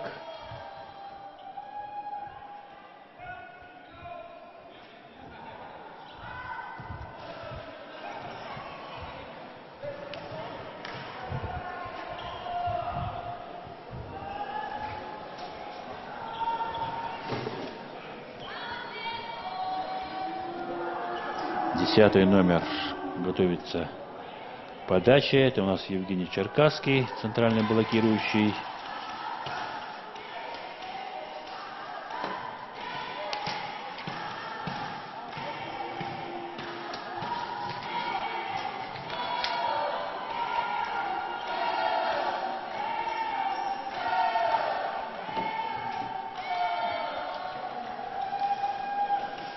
Болельщики скандируют кричалки в поддержку Мегана Кангаласской команды.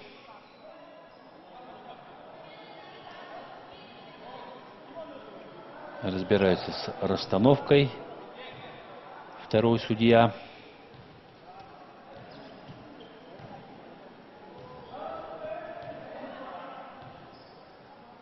Это Максим Кондратьев, номер 4, доигровщик команда Ленского района. Все, второй судья дает добро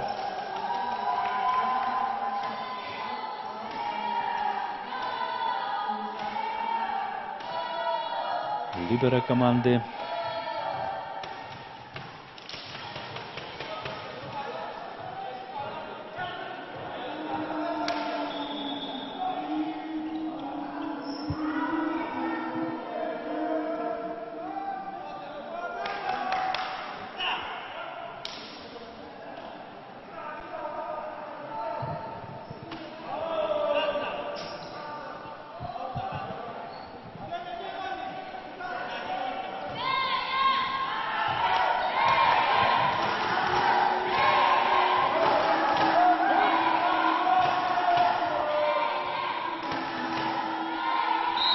Прозвучал свисток. Евгений Черкасский готов к подаче. Ошибка зафиксирована судьей.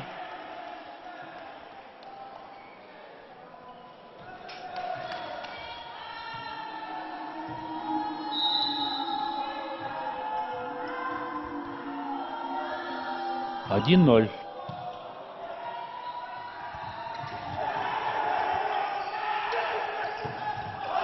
Антон Рыков ошибается при нападении. 1-1.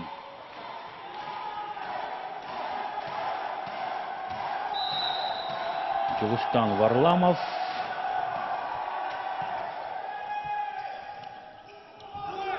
И снова передача в адрес Антона Рыкова. Оставляет мяч Антон Рыков. Атакует практически стоя.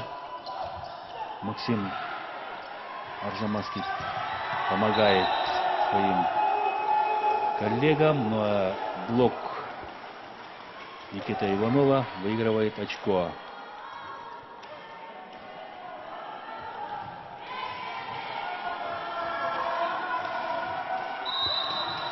Дамир Гугенфельд подает. Вторая ошибка при подаче у игроков команды Ленского района.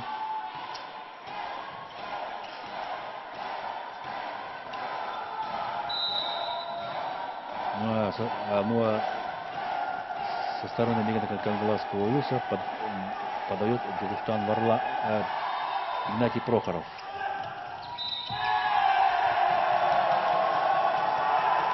Чужой мяч показывает судья.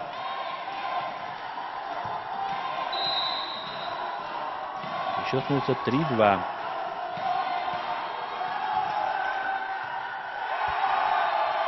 В приеме ошибается Никита Иванов. Стык попадает Вячеслав Сергучев. И приносит 4-е очко своей команде.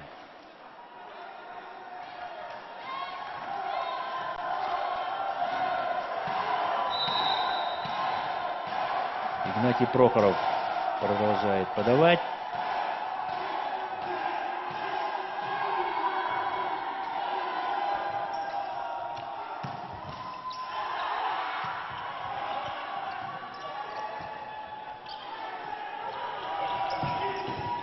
Максим Рыков, Антон Рыков. Хорошая игра в защите и ошибка у Антона Рыкова.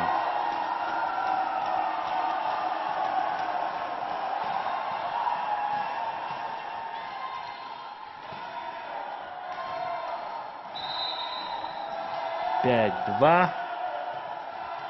Игнатий Прохоров.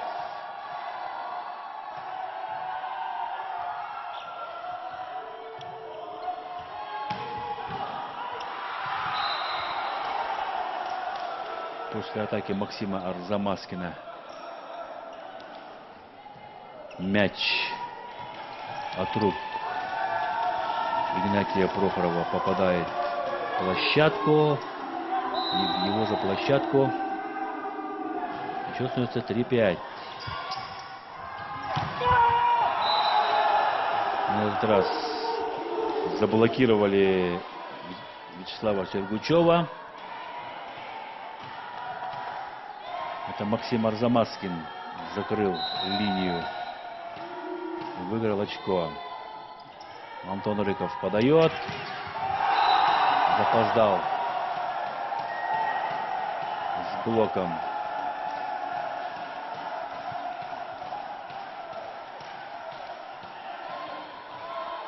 Игрок номер 4 Максим Кондратьев перемещался с третьей зоны.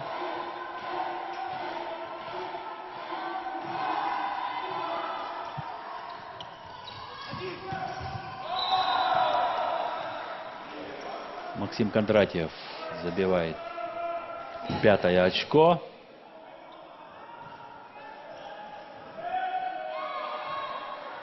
Одиночный блок.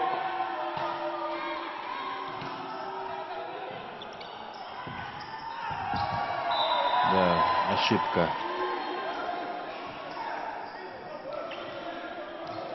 Во взаимодействии связующего и нападающего в мегано-кангаласской команде.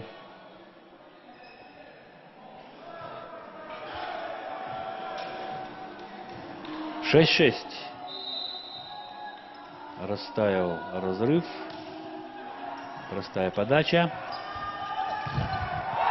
Проваливается мяч после атаки Максима Попова. 7-6.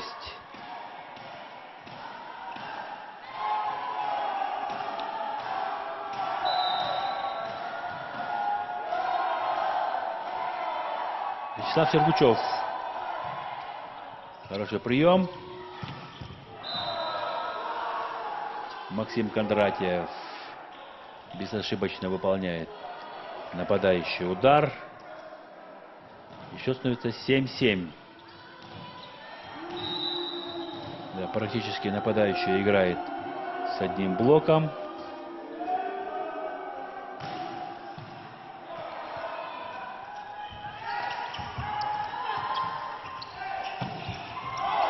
В аут направляет мяч Максим Попов.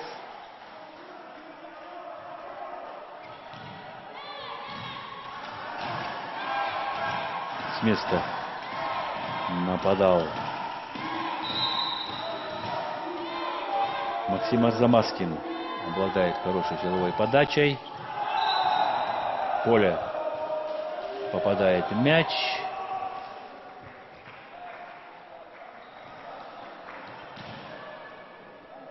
И +2 команда Ленского района.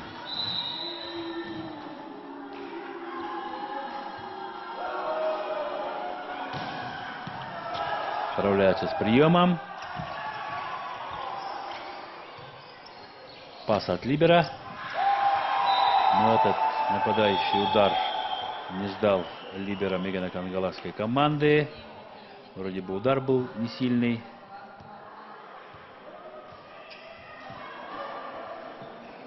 Перекатывал мяч через сетку Максим Арзамаскин. И при счете 10-7, 7-10 тайм-аут берет команда мегано-кангаласского Улуса.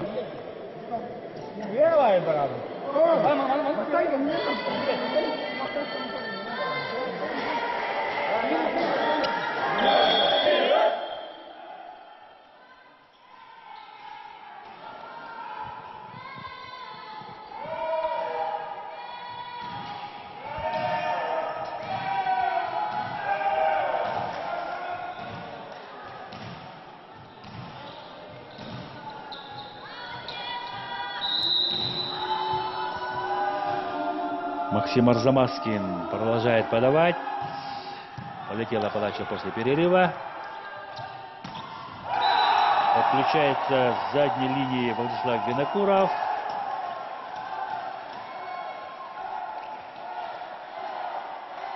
Выигрывает очко. Мяч попал между руками блокирующего.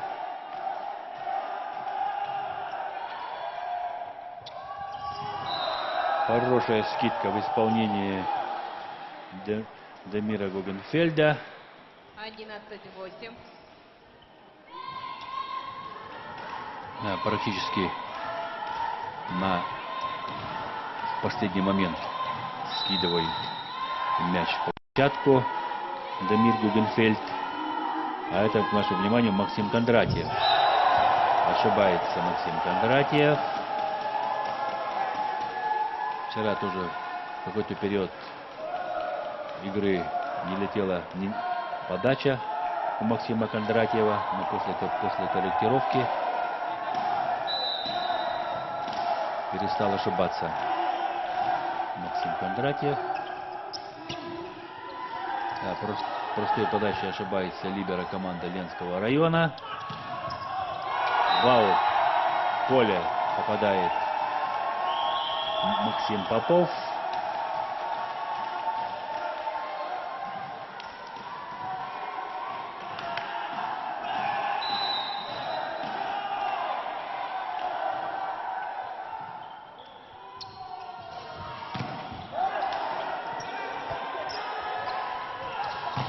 Тройной блок.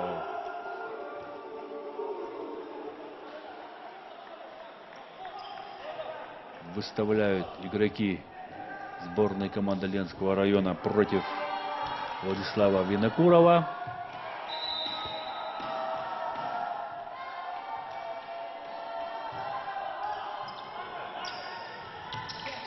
Еще раз Владислав Винокуров атакует.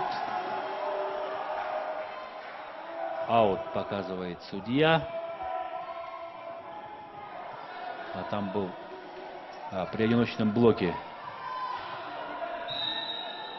Уводил мяч от одиночного блока. 13-10. Подключают первый темп.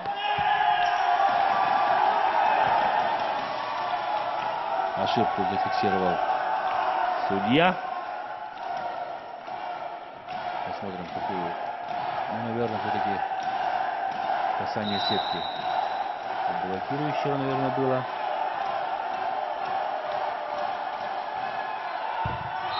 К сожалению, ошибку допускает лидер команды Джулуштан Варламов, капитан команды. 14-11.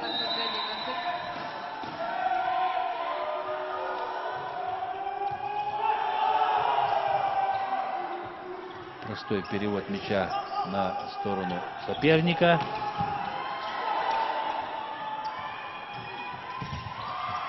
Проталкивает Антон Рыков мяч. Хорошо отыграл первым темпом Никита Иванов. Заряжен, видно по его взгляду. Настроен. И всю силу приложил в этот удар. Тайм-аут берет команда Мегина Кангаласского Улуса.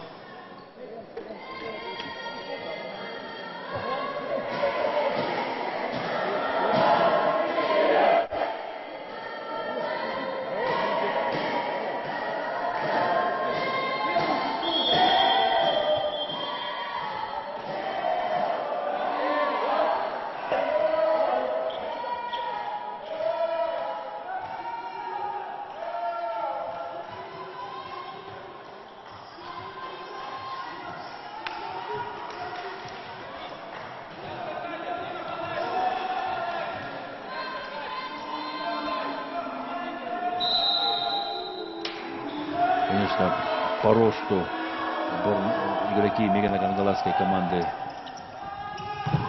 уступают команде Ленского Улуса. В команде Мегино-Кангаласского Улуса только один игрок за 1,90 м.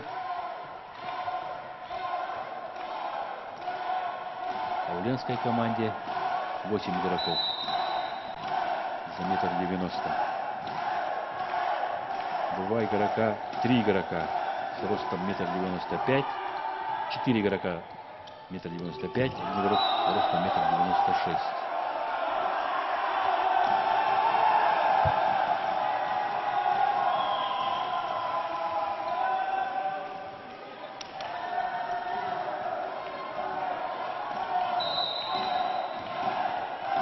Мяч на стороне Мегана Кангаласских волейболистов. 13-5 счет. Бездействует либеро команда Ленского района.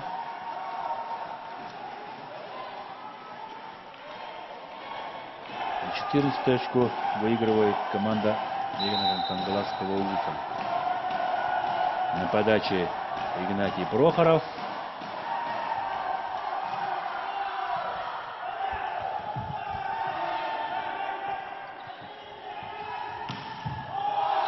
На этот раз Антон Рыков выигрывает 16 очко.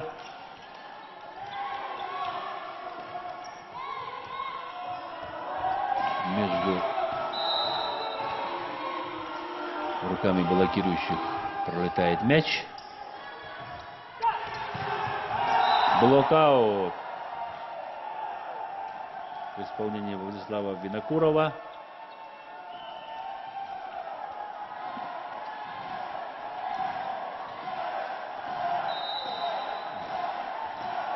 Отрыв в очко сохраняется.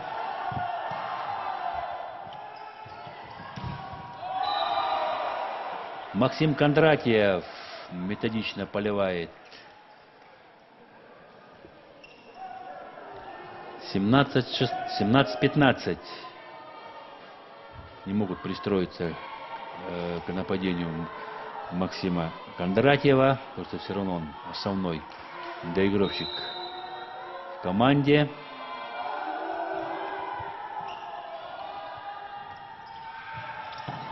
Аут. К сожалению, улетает мяч после нападения Вячеслава Сергучева.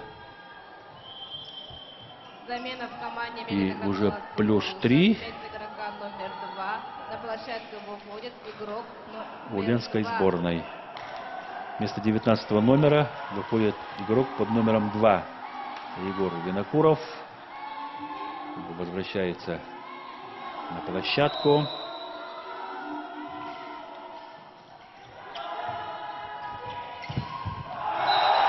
Максим Попов.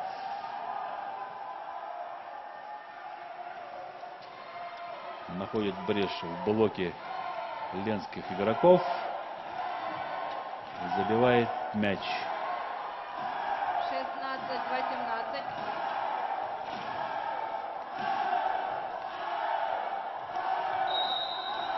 Егор Винокуров подает. Аут, улетает мяч. После отдыха такое бывает. 19-16. +3 сохраняется за сборной командой Ленского района. Максим Арзамаскин не стал прикладываться всей своей мощью подачи, но все равно эйсом выигрывает 20-е очко.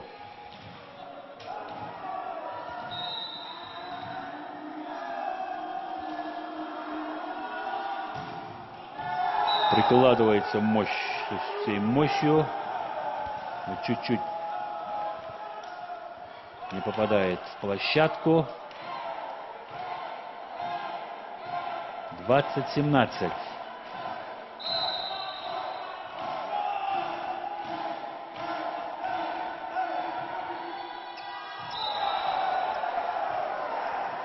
Ошибка Мегана Кангаласской команды. 21-17.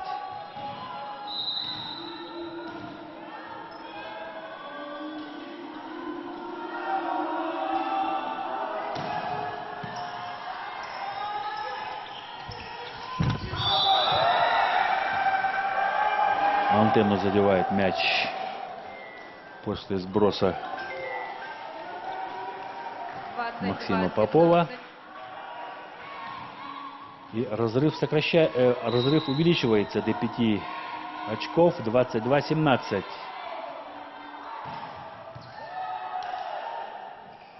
Достает Максим Попов мяч, оставляет в игре. Отключается первый темп. И сетку задевает Игнатий Прохоров. 23-17. Да, задевает как нижний край сетки Замена в команде Игнатий Прохоров. Вместо игрока номер 11 на площадку выходит игрок номер 9 Аял Аргунов. Выходит на площадку Аял Аргунов. Это замена чисто для приема. Максим Кондратьев. Аут. Посылает мяч Максим Кондратьев.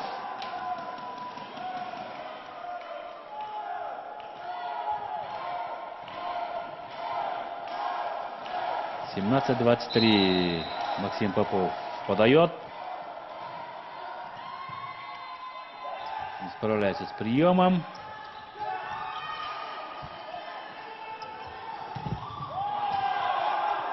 Аут. Или в поле попадает мяч.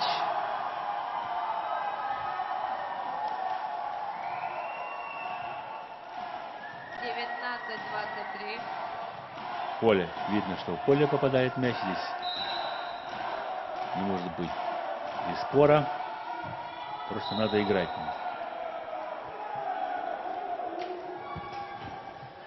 24-19. Сетбол. Первый сетбол у команды Ленского района. И на подаче Евгений Черкасский.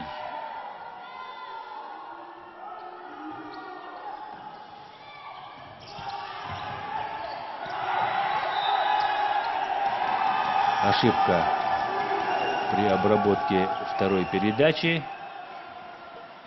20-24. Первый сетбол не выигран командой Ленского района. Высокий пас от Антона Рыкова. Да, блок блокирует Аяла Аргунова. И 25-е очко выигрывает команда Ленского района. Счет встречи 1-1.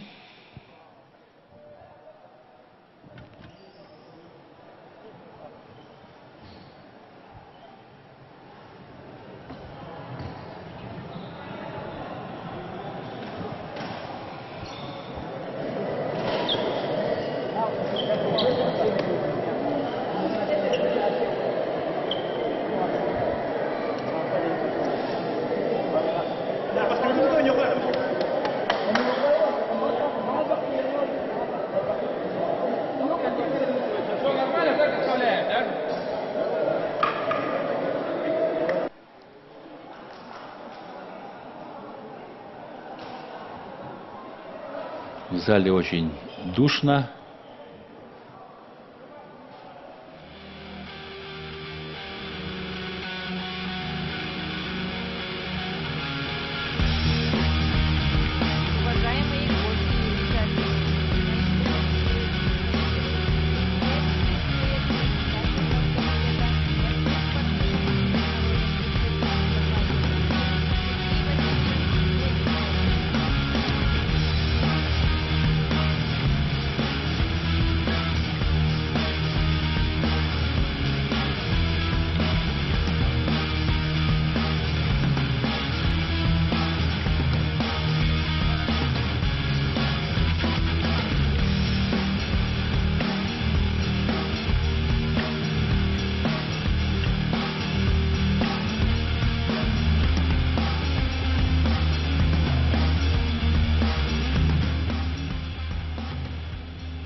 Последнее обсуждение перед третьей партией.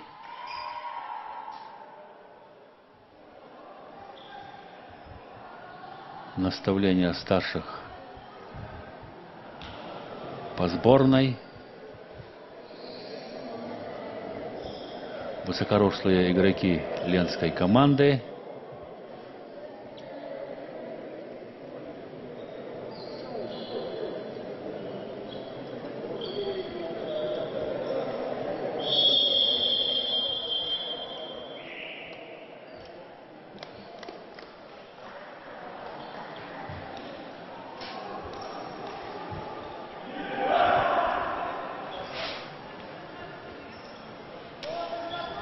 Третья партия, счет 0-0.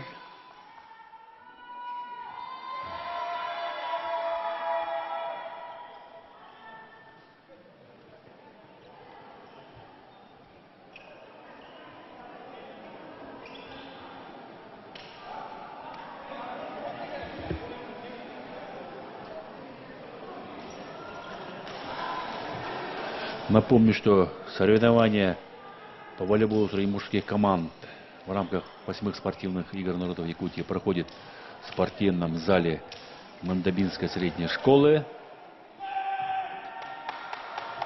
Хороший, высокий, светлый спортивный зал. Конечно, жалко, что здесь нет зрительской трибуны. Но это чисто спортивный зал. Свисток на игру. На подаче Рустам Варламов.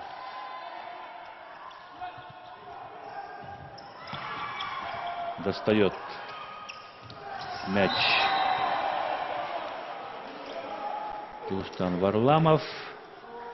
Ну и скрытая скидка в исполнении разыгрывающего переносит первую команду ленской сборной. Это Дамир Гогенфельд, разыгрывающий команды Ленского района.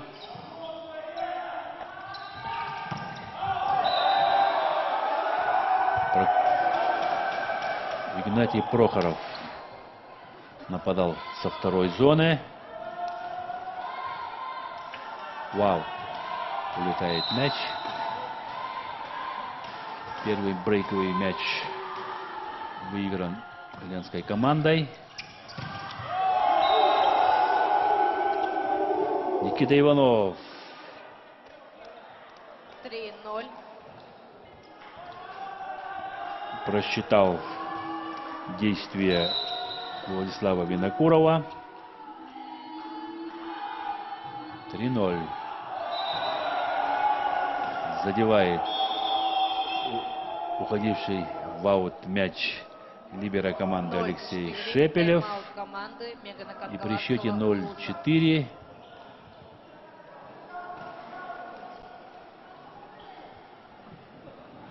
молодец либера. Задел мяч и показал аут.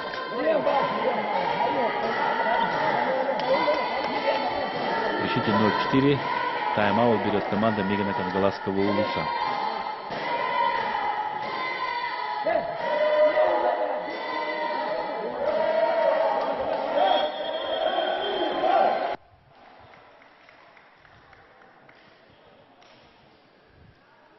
(4-0) в пользу команды Ленского района.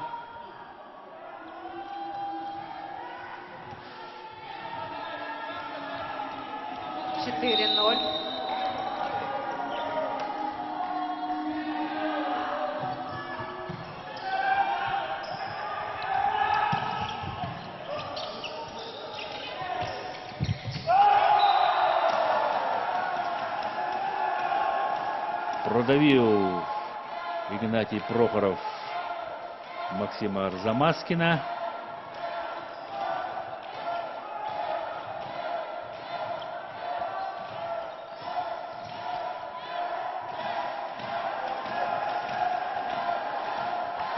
Один 4.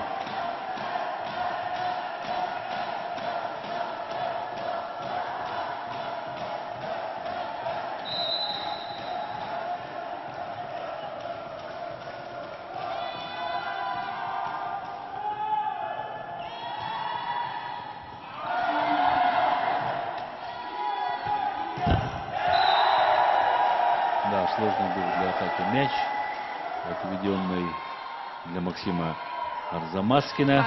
2-4. Попадает в трос.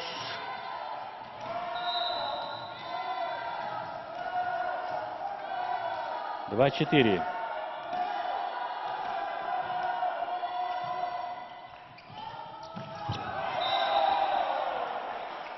Какой уже по счету мяч забивает до полу 5-2. Никита Иванов, центральный нападающий ленской команды. 11 номер Владислав Винокуров отыграл 3-е очко.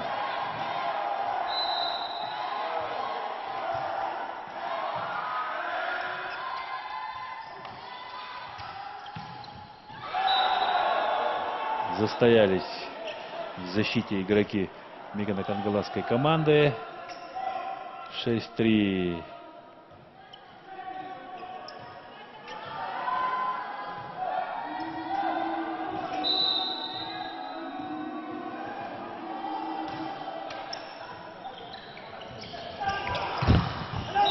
Блок.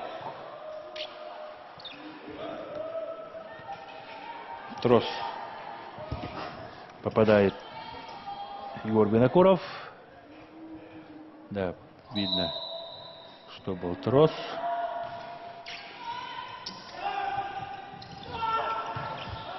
Рано побежал на мяч Егор Винокуров. И ошибся при нападении. Сразу осуществляется замена игрока номер 2. И вместо него выходит на площадку Аял Аргунов.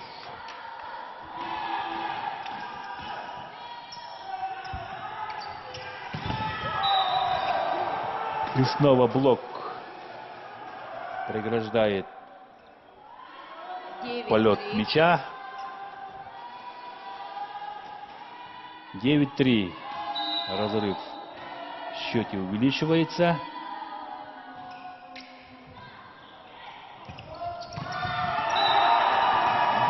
Хороший прием, хорошая доводка, и хороший акцентированный нападающий удар в исполнении Владимира Горохова. 17-й номер. 19-летний волейболист, 1,92 м, хороший рост. Ну а в этом моменте Евгений Черкасский спокойно сбрасывает мяч. 10-4. 3-й метр второй зоны. 10-4.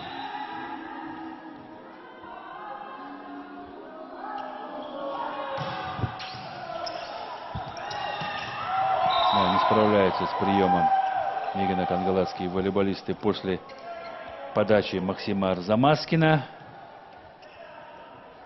11-4. Спокойно перебрасывает мяч Евгений Черкасский по приходящему мячу. Сетка немного ослабила скорость мяча после подачи Максима Арзамаскина.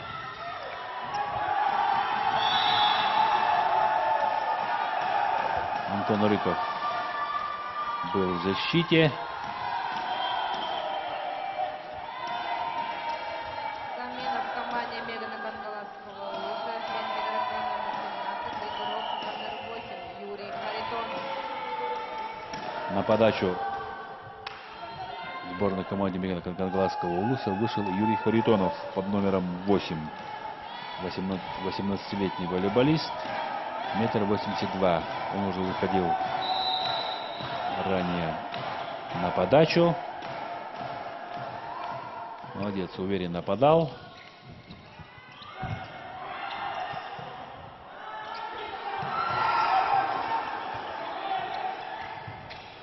Подключается Максим Арзамаскин с первой зоны. И мяч попадает в поле. Да. При одном блокирующем. Конечно, сложно принимать такие мячи.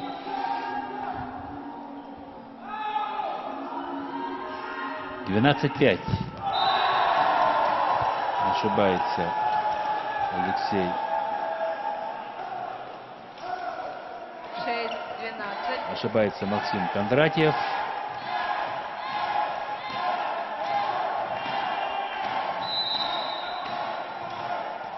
Это Максим Попов.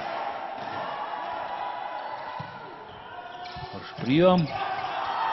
Постраховал своего центрального нападающего заступ у Максима Замаскина. Фиксирует судья. Замена в команде Мегана Кангаласского Улуса. Вместо игрока номер 14 на площадку выходит игрок номер 10 Иннокентий Андреев.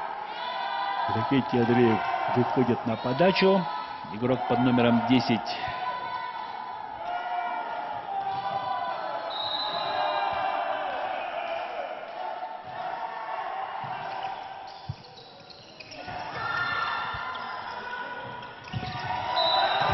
Хотелось бросить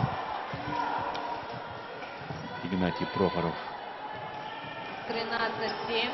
Мяч от блока в аут, но не получилось. Опытный Антон Рыков прочитал действие Игнатия Прохорова.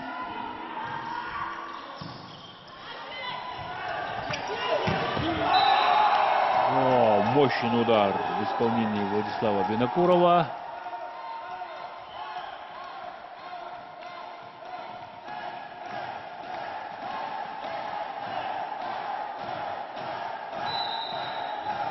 Радуются болельщики каждому результативному удару своих любимцев.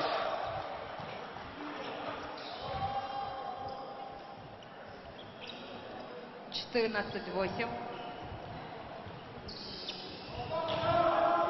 14-8.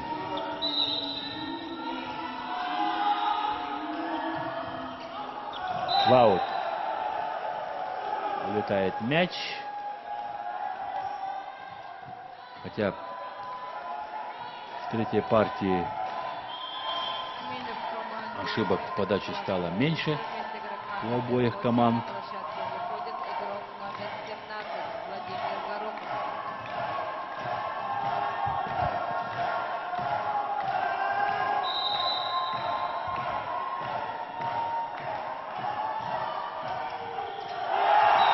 Ошибается Максим Кондратьев.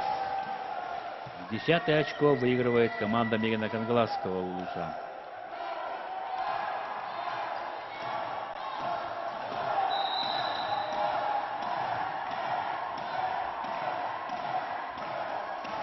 Игнатий Прохоров готовится к подаче.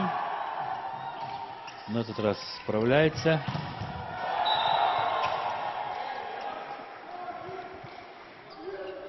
Антон Рыков выигрывает 15-е очко.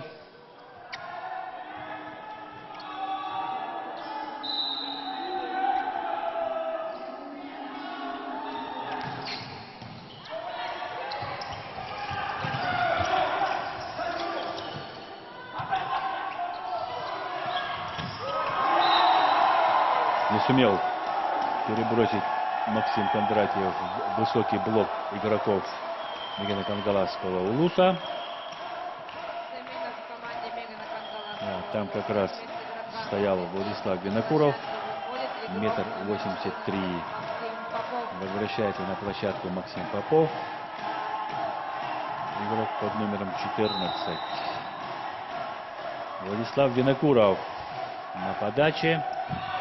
Да, к сожалению, в самый неподходящий момент допускает ошибку Владислав Винокуров.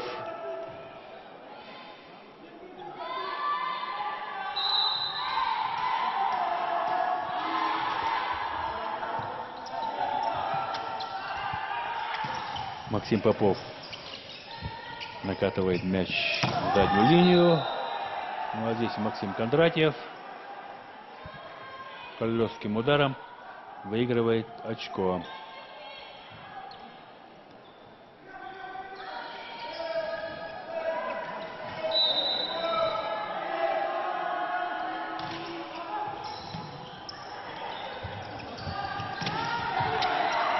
Максим Попов атаковал с третьей зоны. Ну, а здесь Максим Кондратьев накрывает переходящий мяч. И при счете 11-18 тайм-аут берет команда Мегина Кангаласского Улуса. —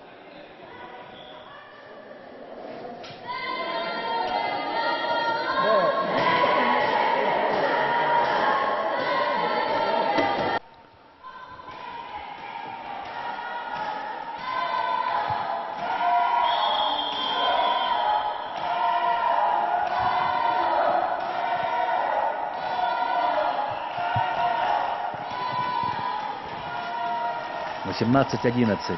Продолжается третья партия. Счет в партиях 1-1. И в третьей партии ведет команда Ленского района.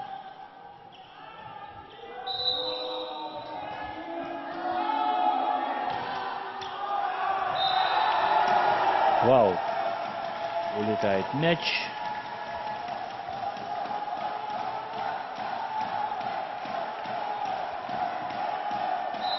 Оживились болельщики Мегина Кангаласской команды. Аял Аргунов.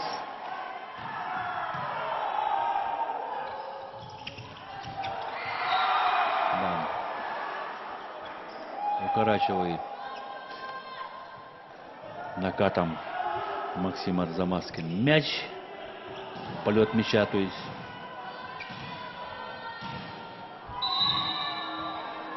Не успевает на этот мяч защитники команды Мегина Кангаласского Улуса.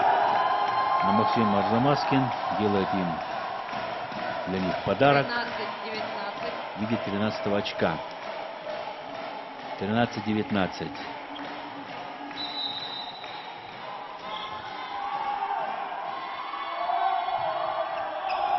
Вау! Посылает мяч Владимир Горохов. 20-13. Только я сказал, что в начале партии меньше ошибок начали допускать при подаче игроки обеих команд. Так тут посыпались ошибки. В поле показывает линейный судья.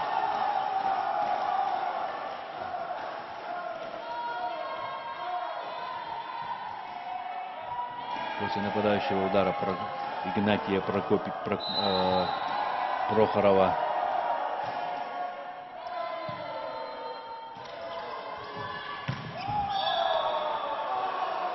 Антон Рыков начинает приспосабливаться к площадке, к игре.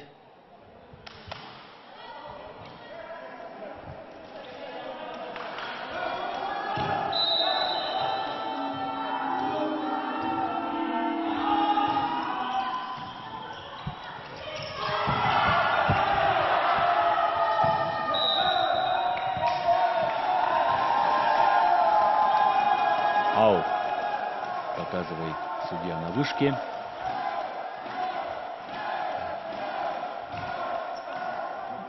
Да, помешали друг другу. Игрок под номером 10 и игрок под номером 4.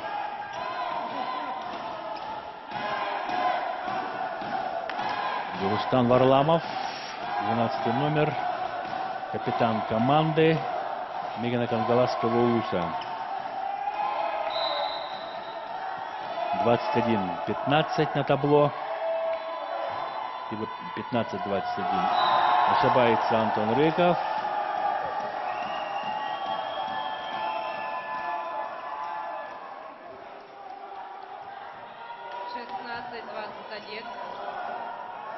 Да, в прыжке принимал мяч.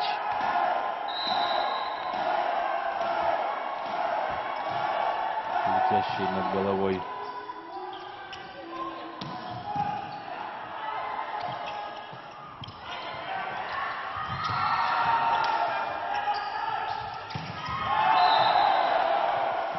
Аут. Улетает мяч после удара 22-16. Аяла Аргунова.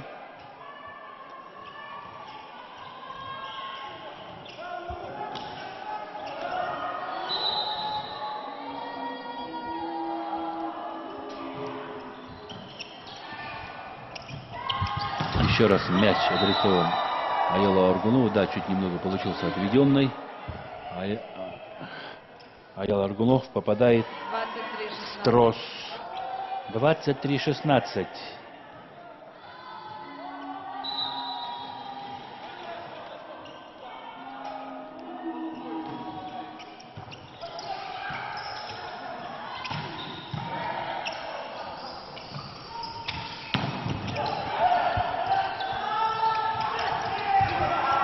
Скидка исполняет Аял Аргунова.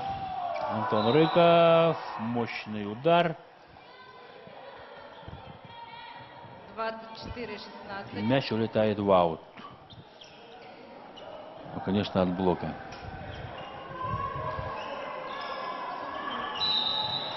Ликует Антон Рыков.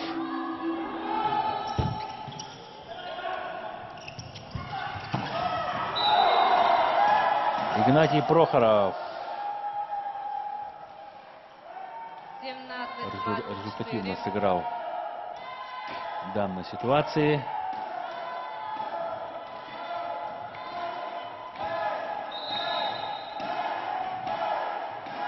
Двадцать 17-24.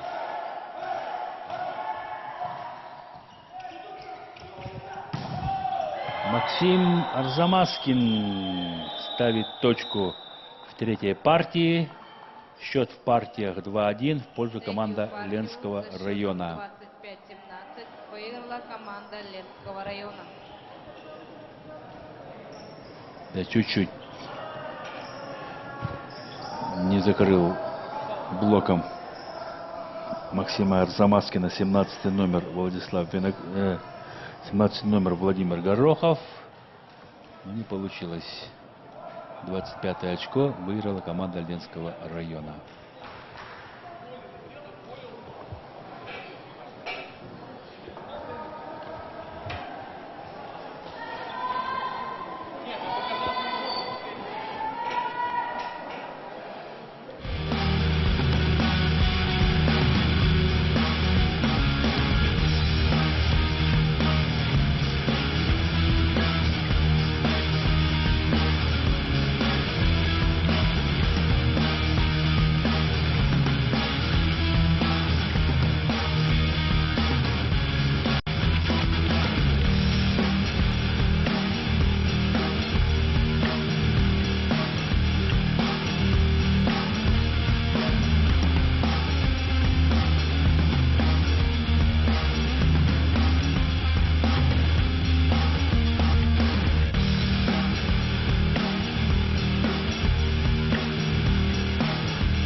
Ну, может, конечно, 25-10.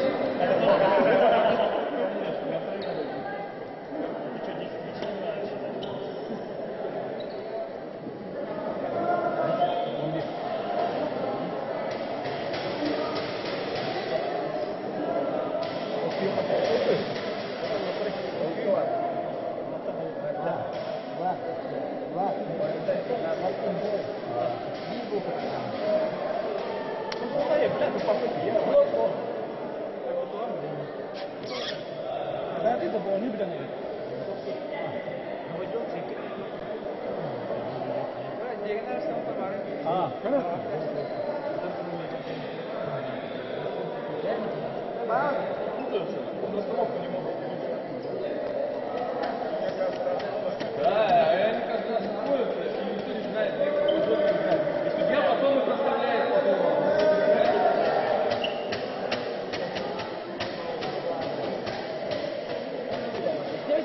Да, а что он начали клянуться?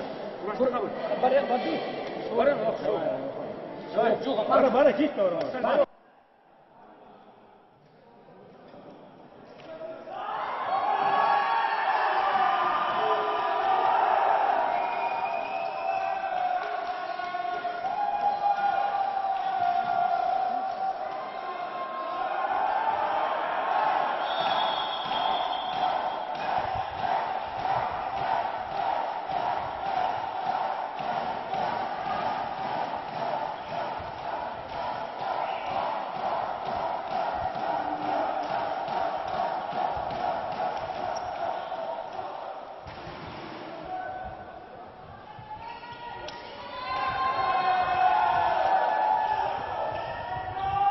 Начинается четвертая партия.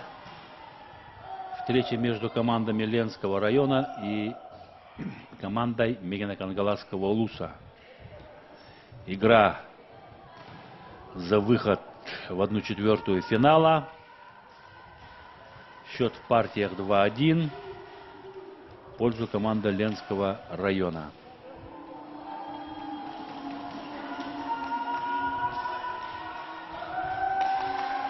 Победившая команда сыграет с командой города Якутска.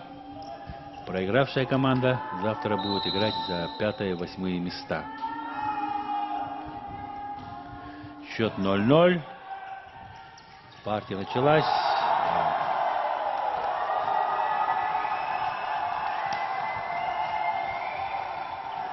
Прохоров Игнатий заводит своих болельщиков. Выиграл первое очко в четвертой партии.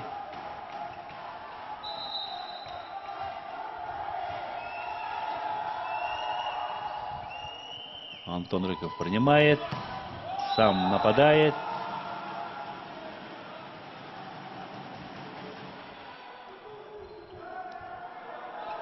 Начинает входить в игру. Антон Рыков вчера не играл. Поздно подъехал. Счет 1-1.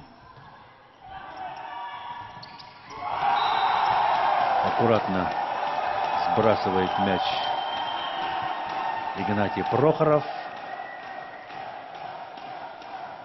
Очень эмоциональный волейболист. Свою положительную эмоцию передает своим волейболистам. Да.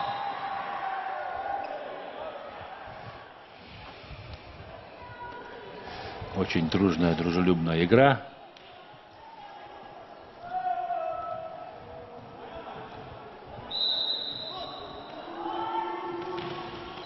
Но бескомпромиссная между соперниками. Да, ошибается Антон Рыков при передаче, при второй передаче. 3-2.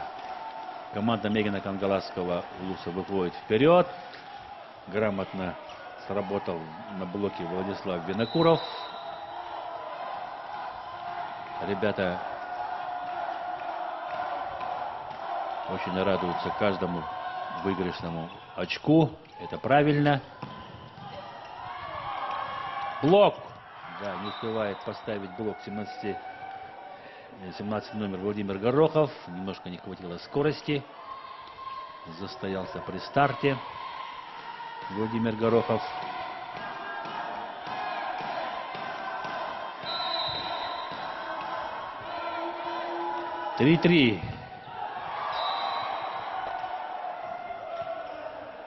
повезло Никите Иванову.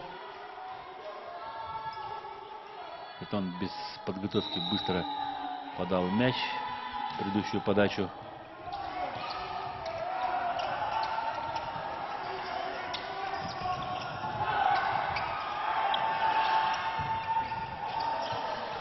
Антон Рыков на месте. Да, перебрасывает аккуратно Максим Кондратьев мяч через двойной блок и выигрывает 5-е очко.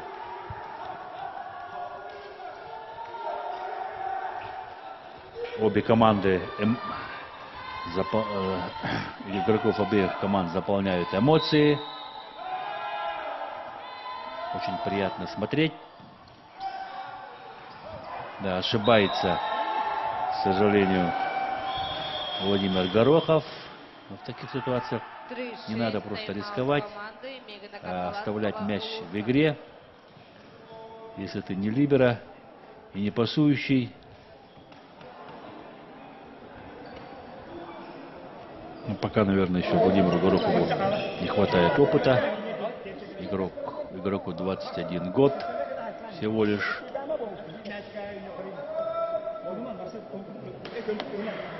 В команде Мегена Кангаласского Улуса царит дружелюбная атмосфера. Но все равно, несмотря на это, каждый заряжен только на победу, на выигрыш.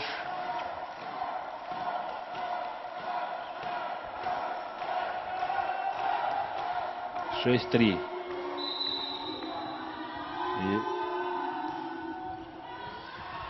Никита Иванов на подаче. Блокаут. Владислав Винокуров.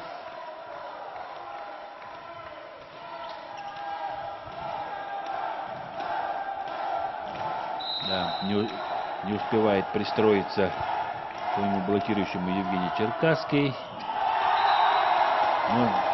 Но на этот раз не справляется с приемом Константин Щепилов. Кстати, самый возрастной игрок Константин Щепилов в ленской команде.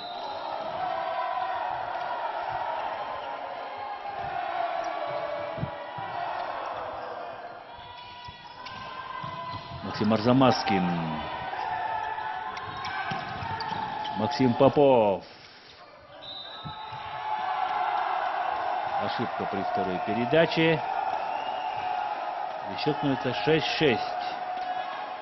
Буквально недавно было +3 в пользу ленских игроков, когда команда Мегена Кангаласского Улуса брала тайм-аут. Владислав Винокуров. К сожалению, ошибается Владислав Винокуров.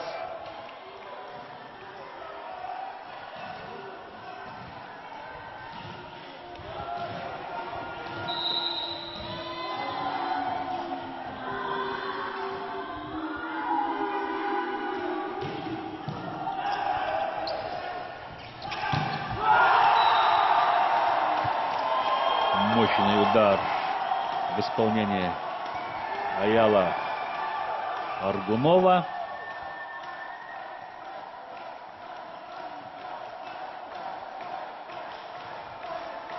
Пробивает высокий блок армянских волейболистов. Очень безмерно рад.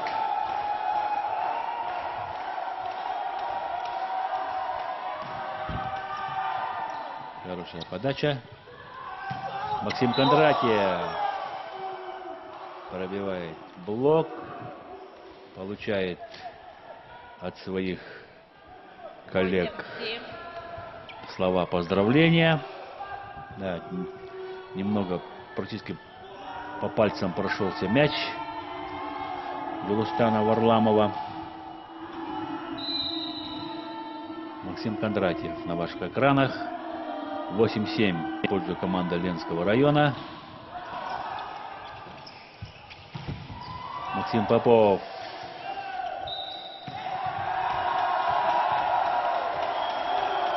Ошибается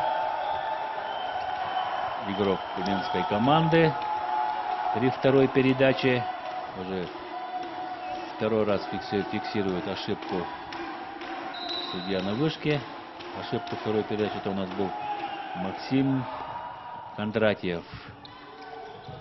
Пас. Закрывают Антона Рыкова. Ликование на площадке на стороне Мегана Кангаласского улуса. Команда выходит вперед. 9-8.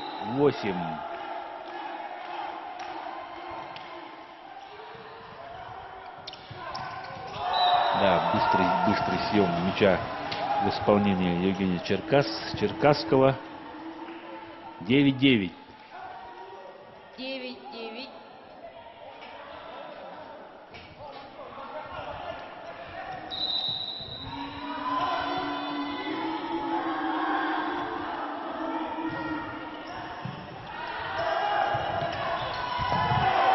К сожалению, не поняли друг друга связующие и нападающие Мегана Кангаласского улуса и подарили 10-е очко без борьбы команде Ленского района.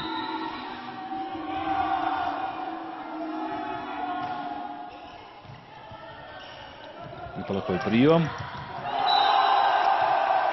Хорошая атака, неожиданная в исполнении Владислава Винокурова.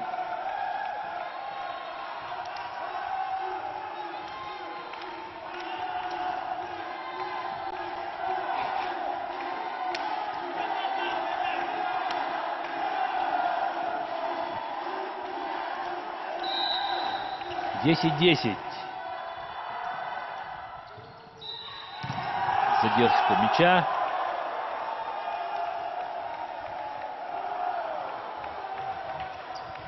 (11-10) в пользу команды Мегана Кангаласского улуса. Далее.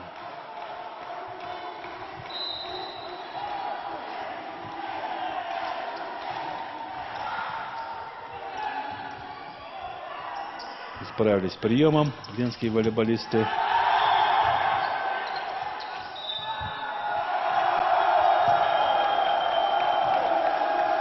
(12-10).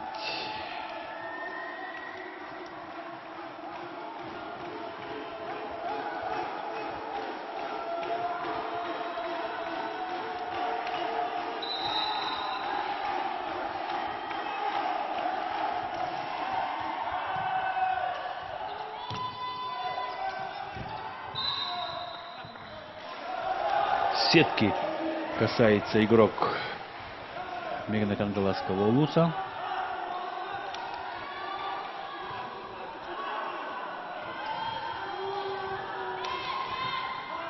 Да, признается, что коснулся сетки Владислав Винокуров.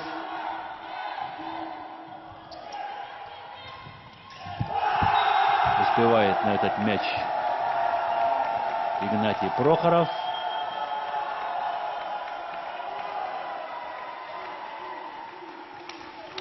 Как орел парит по площадке Игнатий Прохоров после каждого победного выигрышного очка.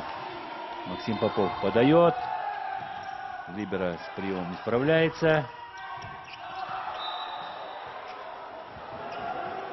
Аял Аргунов, к сожалению,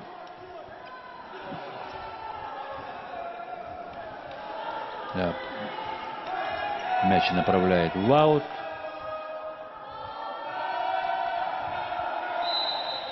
Антон Рыков на подаче. Аут. 14-12.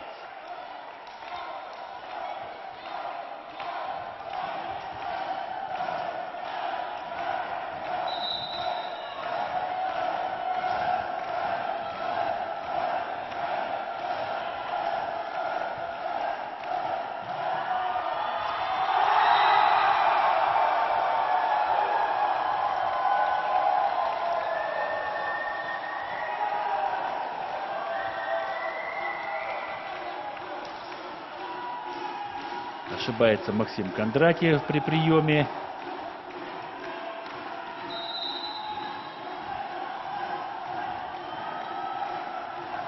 Игнатий Прохоров, лидер команды Мегина Кангаласского Улуса. Хороший прием. Оставляет мяч, да, после удара Никиты Иванова. Но, к сожалению, мяч улетает 13-15. в аут после защитных действий 12 номера Дилштана Варламова. Никита Иванов будет подавать.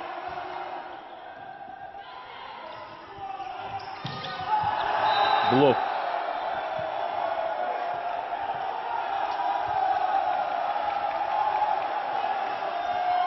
Касание блока.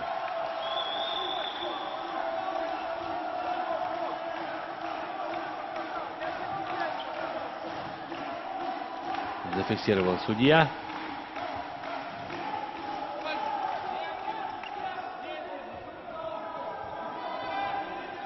Возник спорный момент.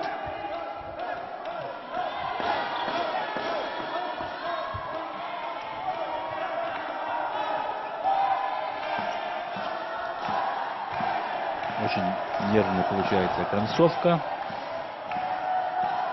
четвертой партии. 16-13 на подаче Усалданская команда. Мегина Кангаласская команда.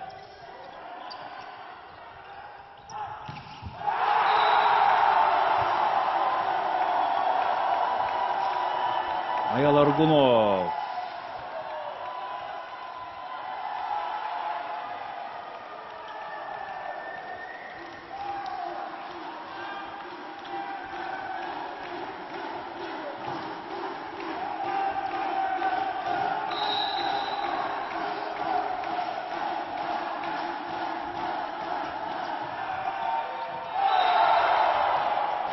Аут.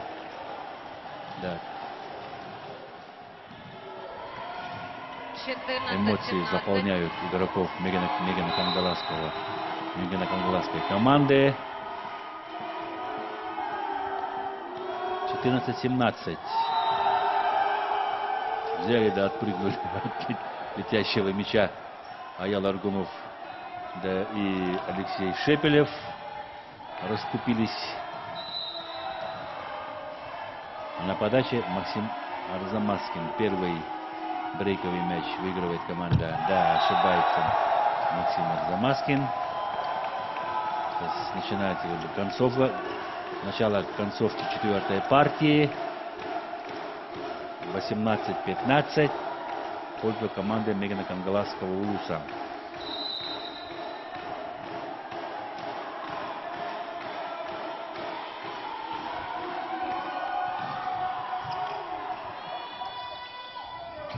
Подключается Максим Арзамаскин. Ошибается. 19 очков выигрывает команда Мегина Кангаласского Улуса.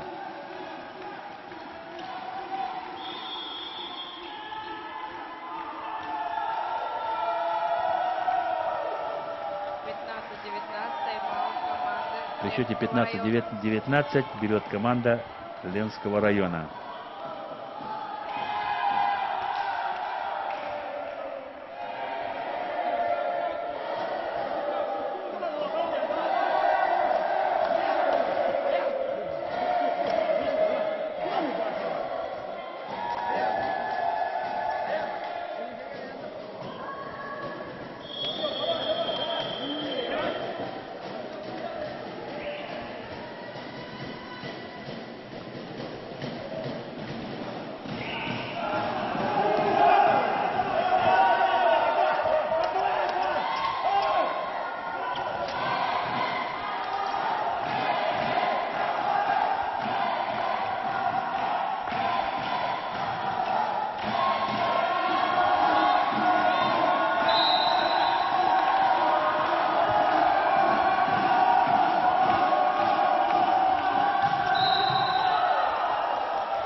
Заступ.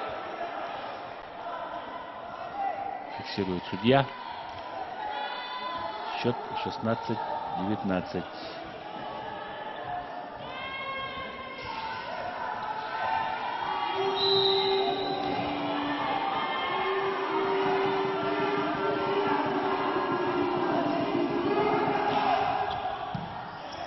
Хороший прием. Грубая ошибка. Концовки партии. 17 очко подарили буквально в этой напряженной встрече игроки Мегано-Кангаладской команды.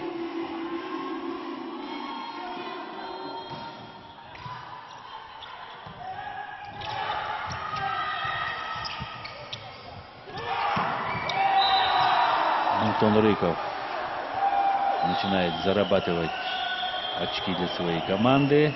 19-18, тайм-аут команды Мегано-Кангаладского улуса. 18-19 берет команда Мегано-Кангаладского улуса.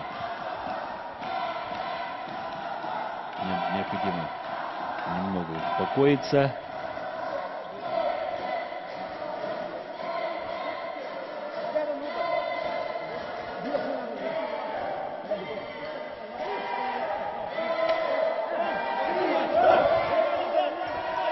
(18) 19-18 в пользу команды Мегано-Кангаладского улуса.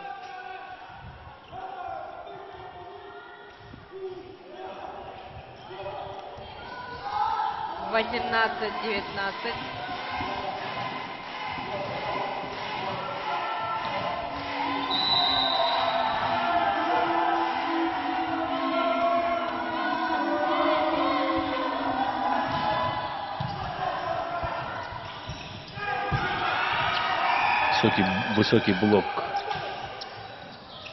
отрабатывает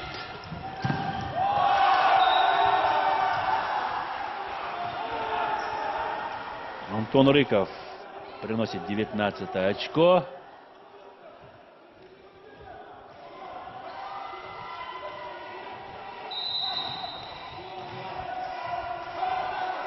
Максим Кондратьев, силовая подача. Поле показывает линейный судья.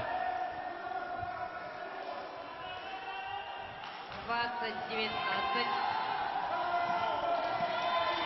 Ленская команда выходит вперед.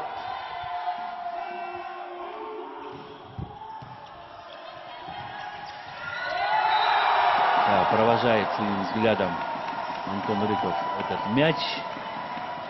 Не Антон Рыков, а Максим Кондратьев. 20-20. Счет становится 20-20.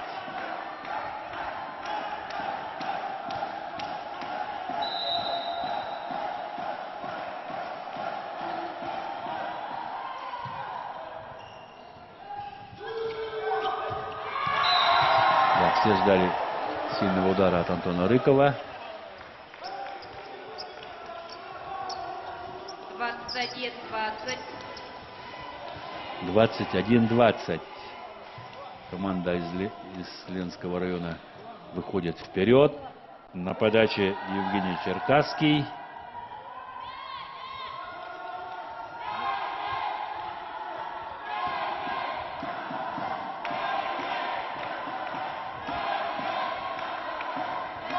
Болельщики скандируют Мега-Кангалас, это Мегано-Кангаладский улус.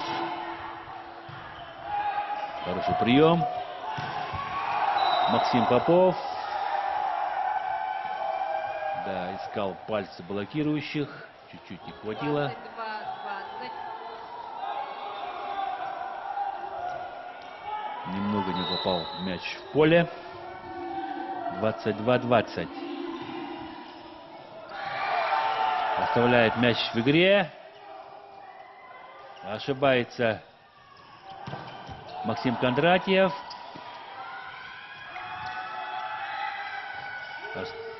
Подключает Максима Арзамаскина.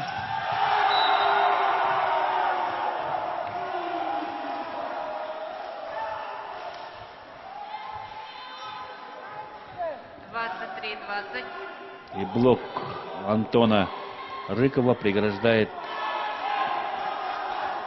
путь к мячу. 23-20. Третье брейковое очко выиграла команда Ленского района. Антон Рыков. Антон Рыков, оказывается, все свои силы берег именно для четвертой партии. 24-20. Матчбол у ленской команды.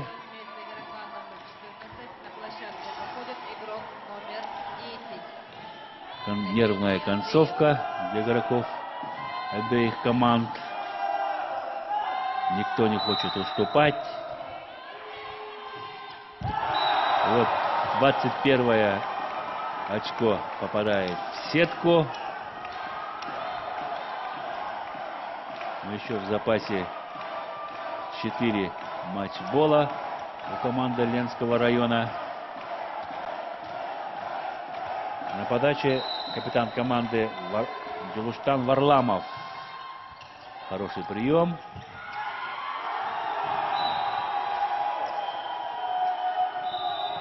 И Никита Иванов, игрок под номером 3 ленской команды, центральный нападающий, выигрывает 25-е очко. И команда Ленского района побеждает в этой встрече со счетом 3-1. Поздравляем игроков сборной команды Ленского района с выходом в 1/4 финала. Пожелаем дальнейших достижений на этих спортивных играх. Ну и скажем спасибо за хорошую зрелищную игру.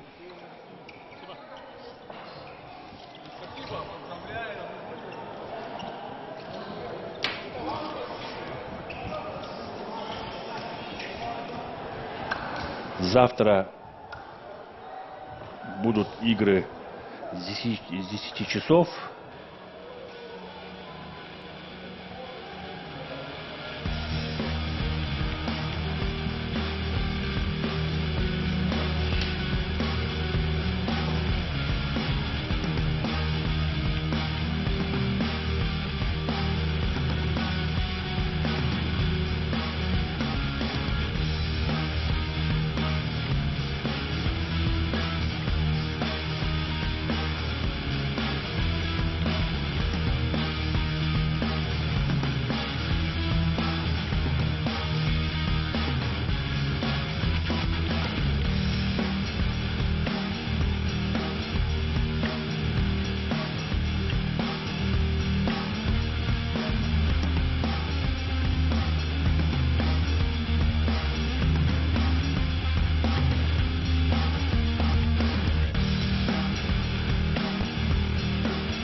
Много времени проводите на ногах? Сложно выбрать, удобно или красиво. Представляем вам летнюю обувь «Комфорт». Эти кроссовки подойдут и женщинам, и мужчинам. Они имеют широкий размерный ряд от 37 до 45 и универсальный дизайн. Идеальная пара. Удобная, долговечная и недорогая. Невероятное предложение! Цена летней обуви «Комфорт» от 799 рублей. Кроссовки представлены в 5 цветах: бордовый, светло-серый и темно-синий, а также в классических черном и белом цветах. Светло-серый идеально дополнит современный повседневный образ. Бордо подойдет ярким, энергичным женщинам, предпочитающим более элегантный стиль. Темно-синий или серый идеально впишутся в мужской гардероб, а черный или белый – это нестареющая классика, которая будет уместна в любом образе. Не можете выбрать? Возьмите сразу 2 пары.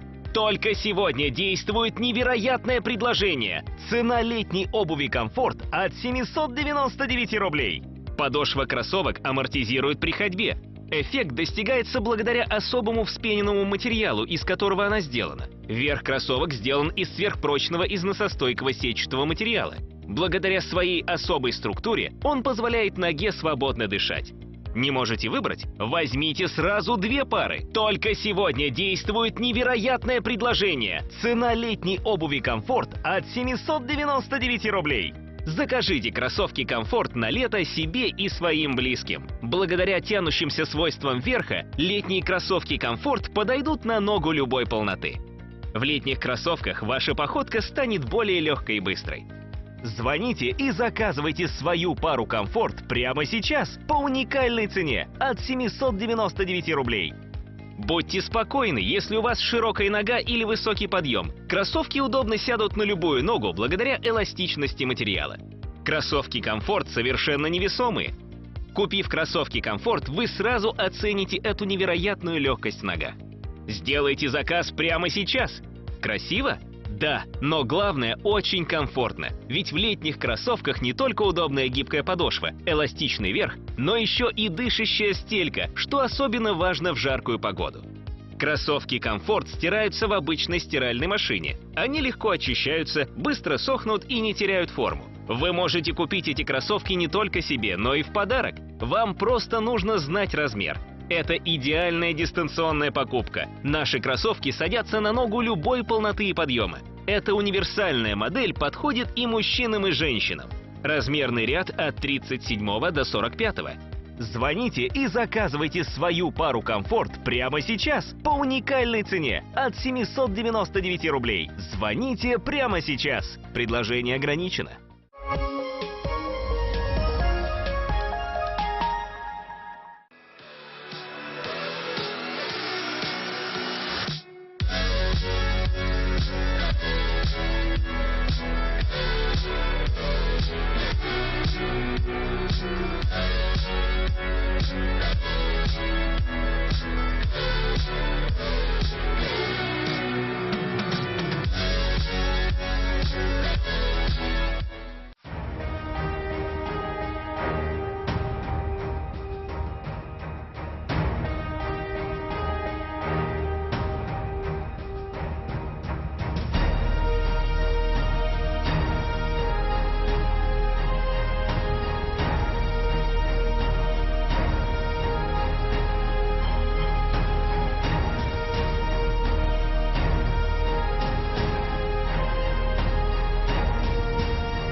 Здравствуйте, уважаемые телезрители передачи «Охота и рыбалка в Якутии». Сегодня мы находимся на одной из самых красивых рек Якутии. Это река Толба, которая находится в Алекминском улусе. Сейчас начало июля, разгар жары. Тем не менее, утро выдалось прохладным сегодня. Был туман. Надеемся, что распогодится к обеду и опять дневной зной нас настигнет. Сейчас прошли дожди, буквально на прошлой неделе. Эти дожди очень сильно сказались на уровне воды в реке. Уровень очень высокий. Конечно, это немножко нас огорчает. Тем не менее, мы надеемся на отличную рыбалку и хороших трофеев. Поэтому желаем вам приятного просмотра, а нам удачной рыбалки!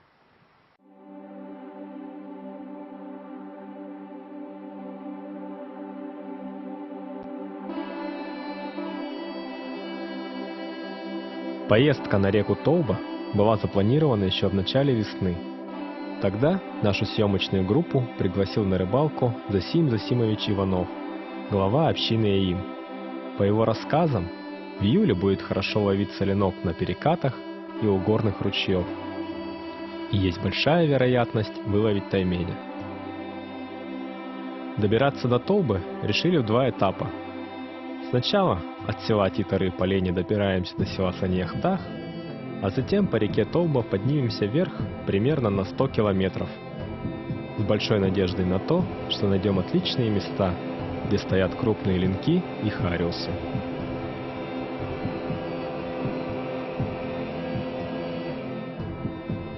Июль месяц порадовал якутян настоящей солнечной погодой. Столбик термометра остановился на 30-градусной жаре.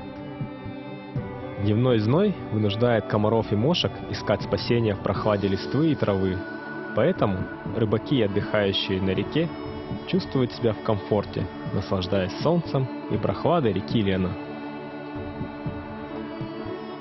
Расстояние, которое нам предстоит преодолеть по воде, более 300 километров. Дорога не близкая, запаслись топливом, провиантом и тронулись в путь. Наш путь проходит вдоль одного из самых живописных мест в среднем течении реки Лены – Ленских столбов. Это комплекс вертикально вытянутых скал, причудливо громоздящихся вдоль берега Лены, глядя на которые, каждый находит для себя свой образ, будь то очертания великана или замка.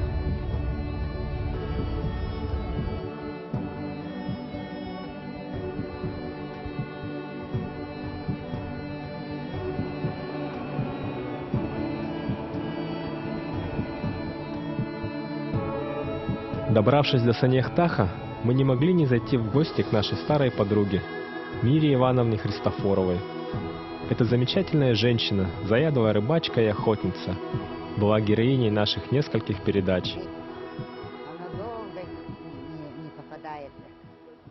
Я постоянно зимой и летом люблю рыбачить. Когда человек на природе ходит, забываешь все болезни, все недуги, и настроение хорошее, и очень интересно. Я вообще люблю рыбачить. Зимой, весной стуколкой я очень люблю. Зимой на удочке люблю рыбачить на маленьких речках. А летом на блесну рыбачим и на удочку рыбачим. Но я люблю ловить хариусов удочкой.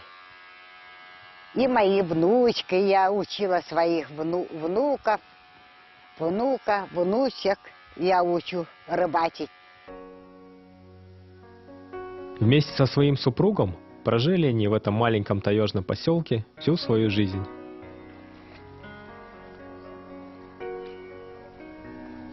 Как и всегда, встретила она нас с открытым сердцем и большой внутренней силой, которая заряжает положительной энергией всех гостей, знакомых и туристов, приезжающих к ним в гости со всей России. Хорошо у вас тут, шикарно. Вы откуда? Мы из Подмосковья. Кто с Москвы, кто с Подмосковья. Кто с Алтая. Кто с Алтая, с Барнаула. Как рыбалка? Шикарная рыбалка. очень хороший рыбак. Мы каждый год ездим. Одна из лучших рыбалок. Вот Камчатка и здесь. Шикарно просто. Обсудив планы маршрута за Засимовичем, мы в сопровождении местных рыбаков отправляемся дальше вверх по реке Толба.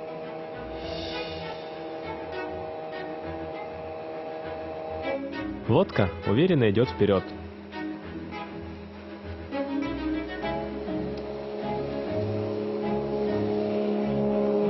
Недавно в этих местах прошли обильные осадки. Многочисленные ручьи, впадающие в Толбу, подняли уровень воды на реке. По дороге делаем первые забросы в перспективных местах.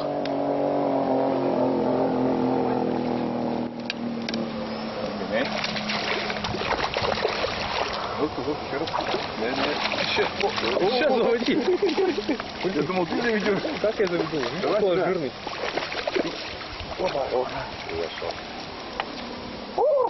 Хороший. Держи. Держи.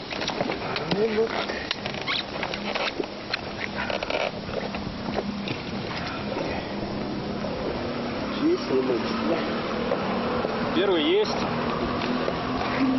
Ну, у меня первый.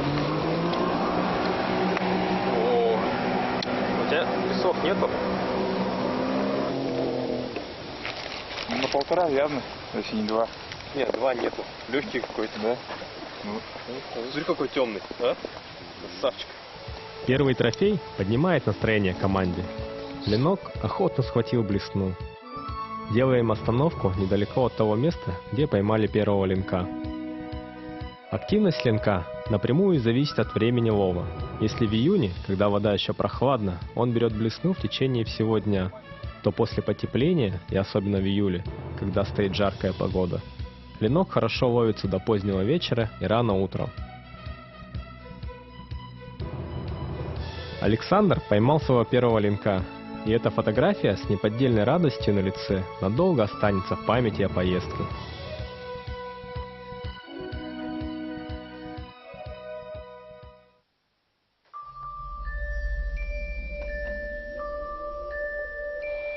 Что-то тяжелое попалось на том конце лески. Бывает на рыбалке и такое. Тройник зацепился за намытое отверстие в камне. Такой случай бывает редко. Чаще блесна цепляется за топляки или попадает между камнями на дне. Тем временем ленок ловится стабильно. Совсем скоро стемнеет, надо будет немного подкрепиться и готовиться к ночной рыбалке.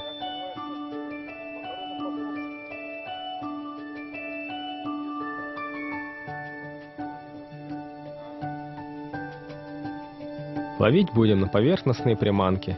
Наиболее популярная из них – имитация мыши. На мышку, да? На мышку. А сколько времени было? Сейчас где-то 11 уже. 11, ага, 11. На мышку ловить, да? На мышку. И вот хоть небольшой он, но хвостом не бил, сразу атаковал. Сразу заглотил, хорошо попался. И так сопротивлялся, что даже вот челюсть повредил. Но если бы он челюсть не повредил, мы бы, наверное, его отпустили. А так что-то болит, наверное, было лучше с собой взять. Так, небольшой, но упитанный, хороший. Такой цвет темный-темный. Здесь вообще линки темные. Мышка бывалая, вся в укусах, в следах.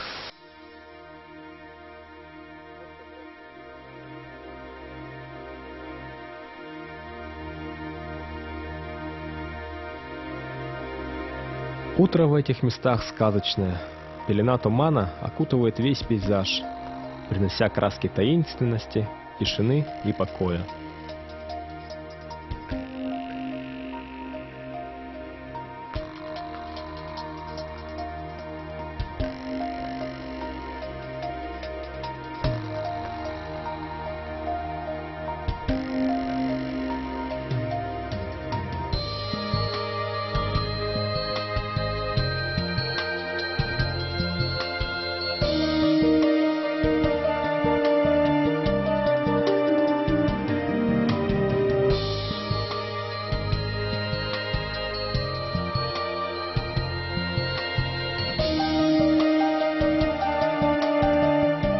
Хорошо отдохнув и набравшись сил, продолжаем наш путь вверх по течению, наблюдая живописные пейзажи Толбы.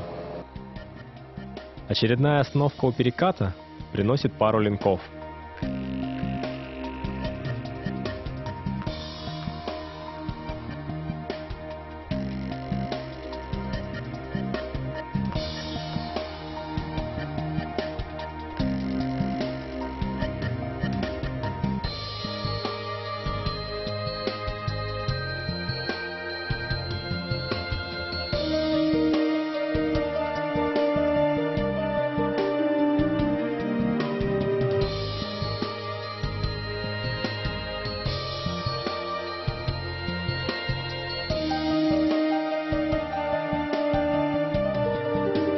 Клев оказался вялым, и мы решаем проверить Курью, где впадает ручей.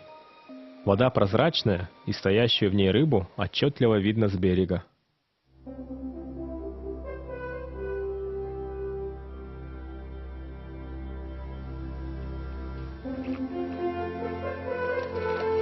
Бросок, подсечка или ног в руках.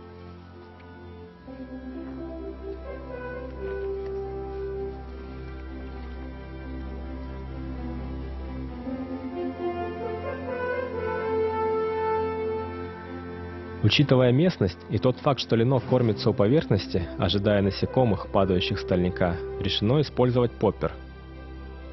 Десятки забросов и все пустые. Только на мышь была поклевка, и то рыба сошла, обломив крючок у самого берега. Место очень интересное, с большим скоплением рыбы. Но из-за малой площади водоема и сложного рельефа дна поклевок практически не было. Попросту говоря, рыба видит рыбака и, соответственно, с опаской реагирует на приманки. Решено двигаться дальше.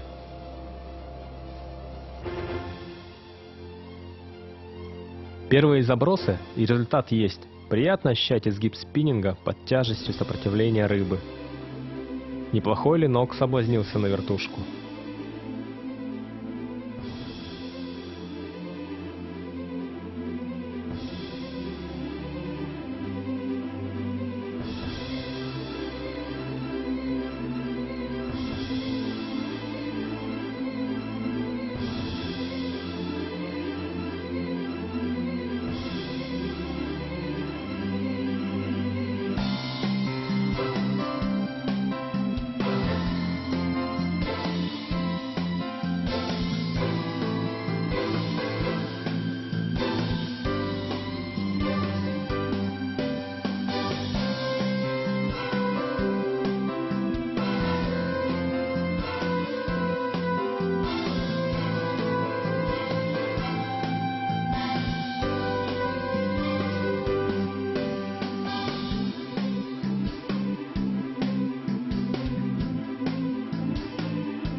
Ловился на блесну и елец. Хотя, по словам местных рыбаков, этот вид рыбы редко заходит так далеко от лены. Осик в этих местах нагуливает жир и достигает крупных размеров, до 1,5 килограмм.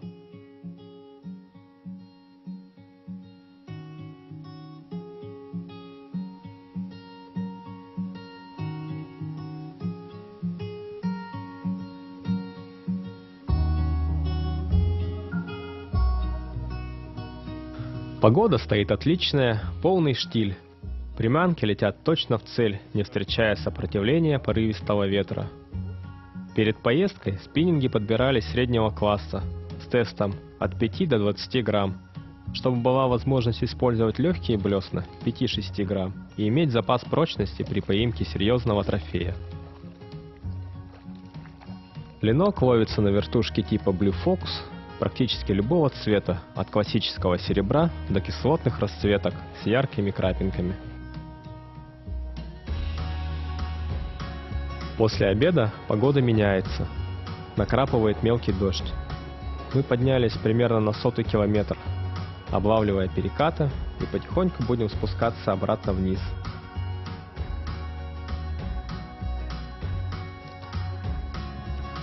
Пора подкрепиться, получить заряд энергии.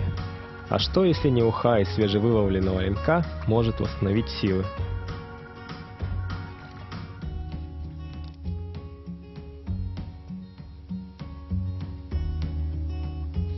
Да, блюдо получилось наваристым и очень вкусным.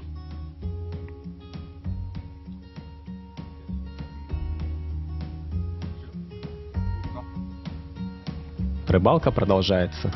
Постоянно меняем места, где может стоять рыба, меняем блесна, и у каждого за плечами уже за 1000 забросов спиннингом. Засим Засимович идет впереди в авангарде, производя разведку с боем, выискивая трофейные места. Ниже по течению стали попадаться щучки.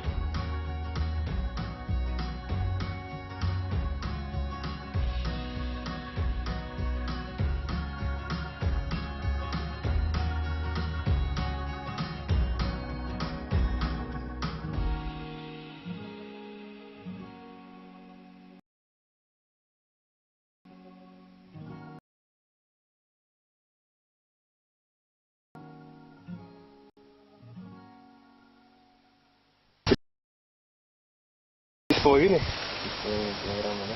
Но на течении как-то он играет, видимо, не очень хорошо, потому что поклевок на течении совсем не было. Вот на стоячей воде, в заливчиках, щука вот где стоит,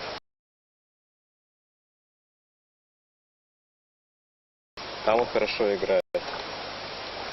И вот на вот два.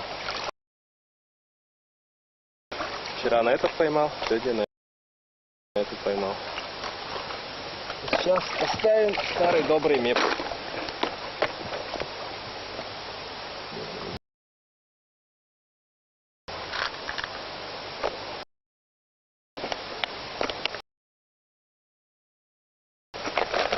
Меп с комет 4. Блесна очень старая, не знаю, 2000 какого-то первого, наверное, года.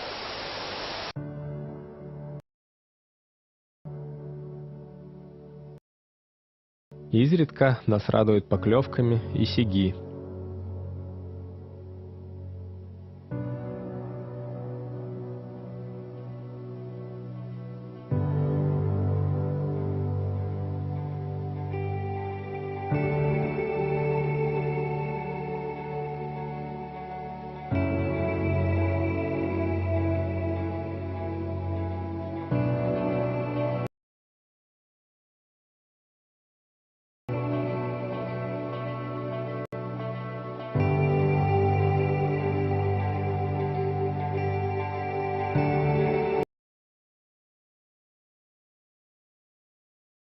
Крупный ленок отлично сопротивляется, принося радость любому рыбаку.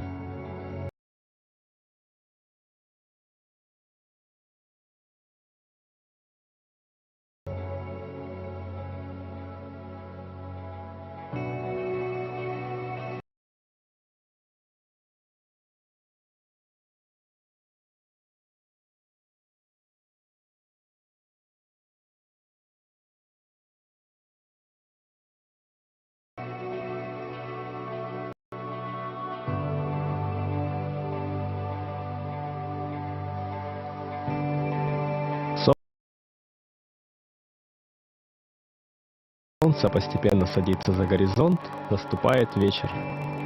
Сегодня днем ловился в основном мелкий ленок, большинство которого отпустили. Надеемся, что вечером рыба активизируется и пойдут крупные экземпляры. Надежда на трофей нас никак не отпускает, поэтому мы все еще вон вечер уже все равно кидает самое раннее.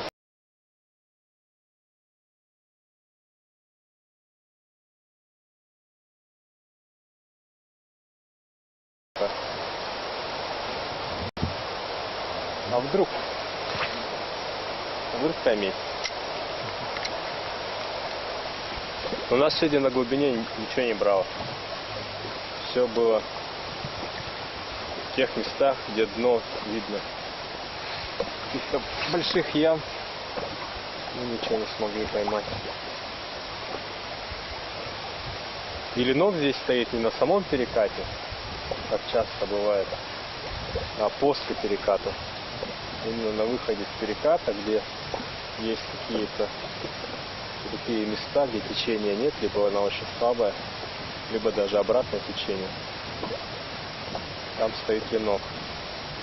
Ну, течение здесь очень бурное. И на других речках, где течение помедленнее, прям ленок держится с самого переката. Здесь прямо очень быстрое течение. Ух ты, вот маленькая. Такая. Растет хорошая.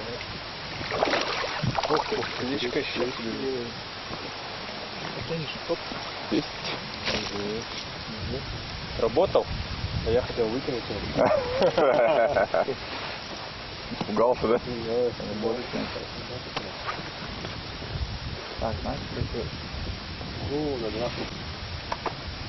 просто Наступило время ловли на старая мышах. мышка уже совсем потеряла свой былой лоск. Да, еще вчера ленок один обломил один крючок, тройник сломал. Ну, тройник, в принципе, можно заменить здесь. Просто тройников с собой нет. Вот можно чуть побольше. Такой уже поставить. Сейчас попробуем.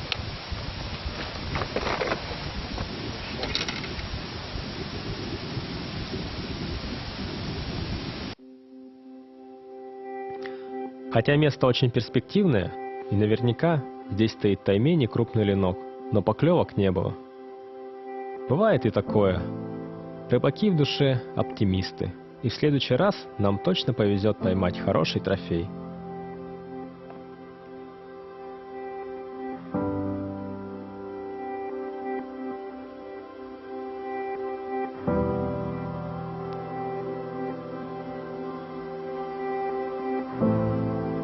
Наш маршрут на реке Толба практически завершился. Остается собрать рюкзаки и, конечно, сделать несколько дежурных забросов.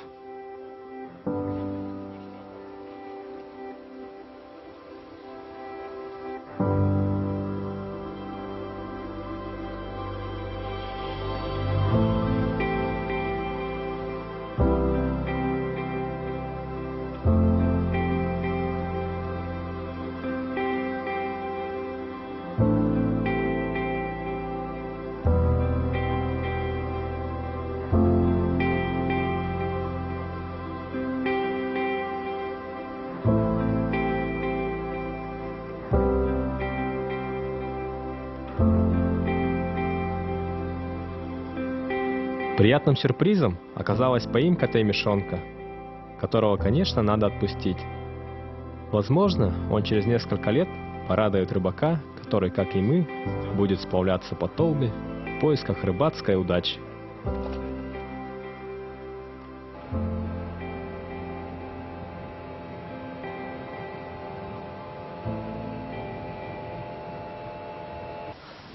Дорогие телезрители, вот и подошла к концу наша рыбалка на реке Толба. Эти несколько дней пролетели как один. Сегодня мы находимся уже на устье реки. Готовимся отъехать обратно домой, в Якутск. Этот день преподнес нам очень активное солнце. Была очень знойная погода. И это сказалось, наверное, и на активности клёва. Сегодня в основном брали мелкие экземпляры рыб, однако видовой состав очень широкий на реке Толба. Клевало все от щуки, сига, ленка, даже таймень у нас сегодня попадался на крючок. Что можно сказать за эти дни? Мы попадали и под проливной ливень, была и гроза, и штормовой ветер. Ну и рыбалка тоже была разная. Были дни, когда активного клёва не наблюдалось, были дни очень, так скажем, рыба шла активно. Были дни, когда были много сходов. Вот, так скажем, берет, но нехотя, так пробует и выплевывает приманку. Вот. Но сегодня мы с гордостью возвращаемся домой, потому что мы не пустые. Есть что показать близким и родным. Получили множество позитивных эмоций. И надеюсь, что и вы, наши дорогие телезрители, с нами получили заряд бодрости и огромное количество позитивных эмоций. На этом мы прощаемся с вами. До новых встреч!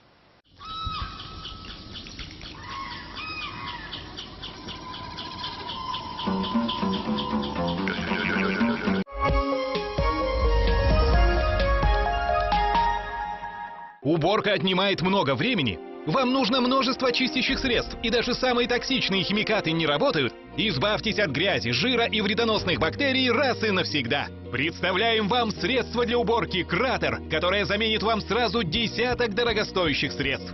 Используйте его для уборки на кухне и в ванной комнате, для чистки мебели и ковров, для стирки одежды и обуви, для мойки окон и зеркал. Секрет заключается в мощной концентрированной формуле пены, которая эмульгирует остатки жира и грязи, проникает глубоко в поры и разрушает грязь даже в самых мелких трещинах. Распылите пену и протрите, и все снова выглядит как новое. Даже самая застарелая грязь удаляется с поверхности мгновенно. Пена безвредна, не токсична и не оставляет следов. Поверхностно-активные вещества премиум-класса придают невероятный блеск. С мощной пеной ваш дом засверкает чистотой. «Кратер» – экономия сил, времени и денег. Эксклюзивно и только у нас. Новейшая разработка российских ученых. Средство для уборки «Кратер» всего за 990 рублей. А если вы позвоните и сразу сделаете заказ, то в подарок получите очиститель для кухни, очиститель для сантехники и пенообразователь. Такого набора хватит на целый год. Забудьте об изнурительной многочасовой уборке. Цепкая пена, удерживаясь на поверхностях, легко расщепляет застаревшие загрязнения, копоть и жир, нагар, масляные пятна и известковые отложения. Концентрация активных веществ премиум-класса позволяет справиться даже с въевшейся ржавчиной и сложными пятнами на одежде, мебели и коврах. Пена начинает работать сразу после распыления. Она охватывает большую поверхность по сравнению с обычным средством. Мощная формула очищает без лишних усилий. Просто распылите пену, оставьте на 30 секунд и сполосните чистой водой. Благодаря плотной текстуре пена экономично распределяется по поверхности, размягчает засохшую грязь, растворяет и смывает без следа масляные загрязнения, копоть и жир. Используйте набор концентрированных средств для уборки на кухне и в ванной комнате, для чистки мебели и ковров, для стирки одежды и обуви, для мойки окон и зеркал. Пена безвредна, не токсична и не оставляет следов. Секрет заключается в мощной концентрированной формуле пены, которая эмульгирует остатки жира и грязи, проникает глубоко в поры и разрушает грязь даже в самых мелких трещинах. «Кратер» – экономия сил, времени и денег. Эксклюзивно и только у нас. Новейшая разработка российских ученых. Средство для уборки «Кратер» всего за 990 рублей. А если вы позвоните и сразу сделаете заказ, то в подарок получите очиститель для кухни, очиститель для сантехники и пенообразователь. Такого набора хватит на целый год.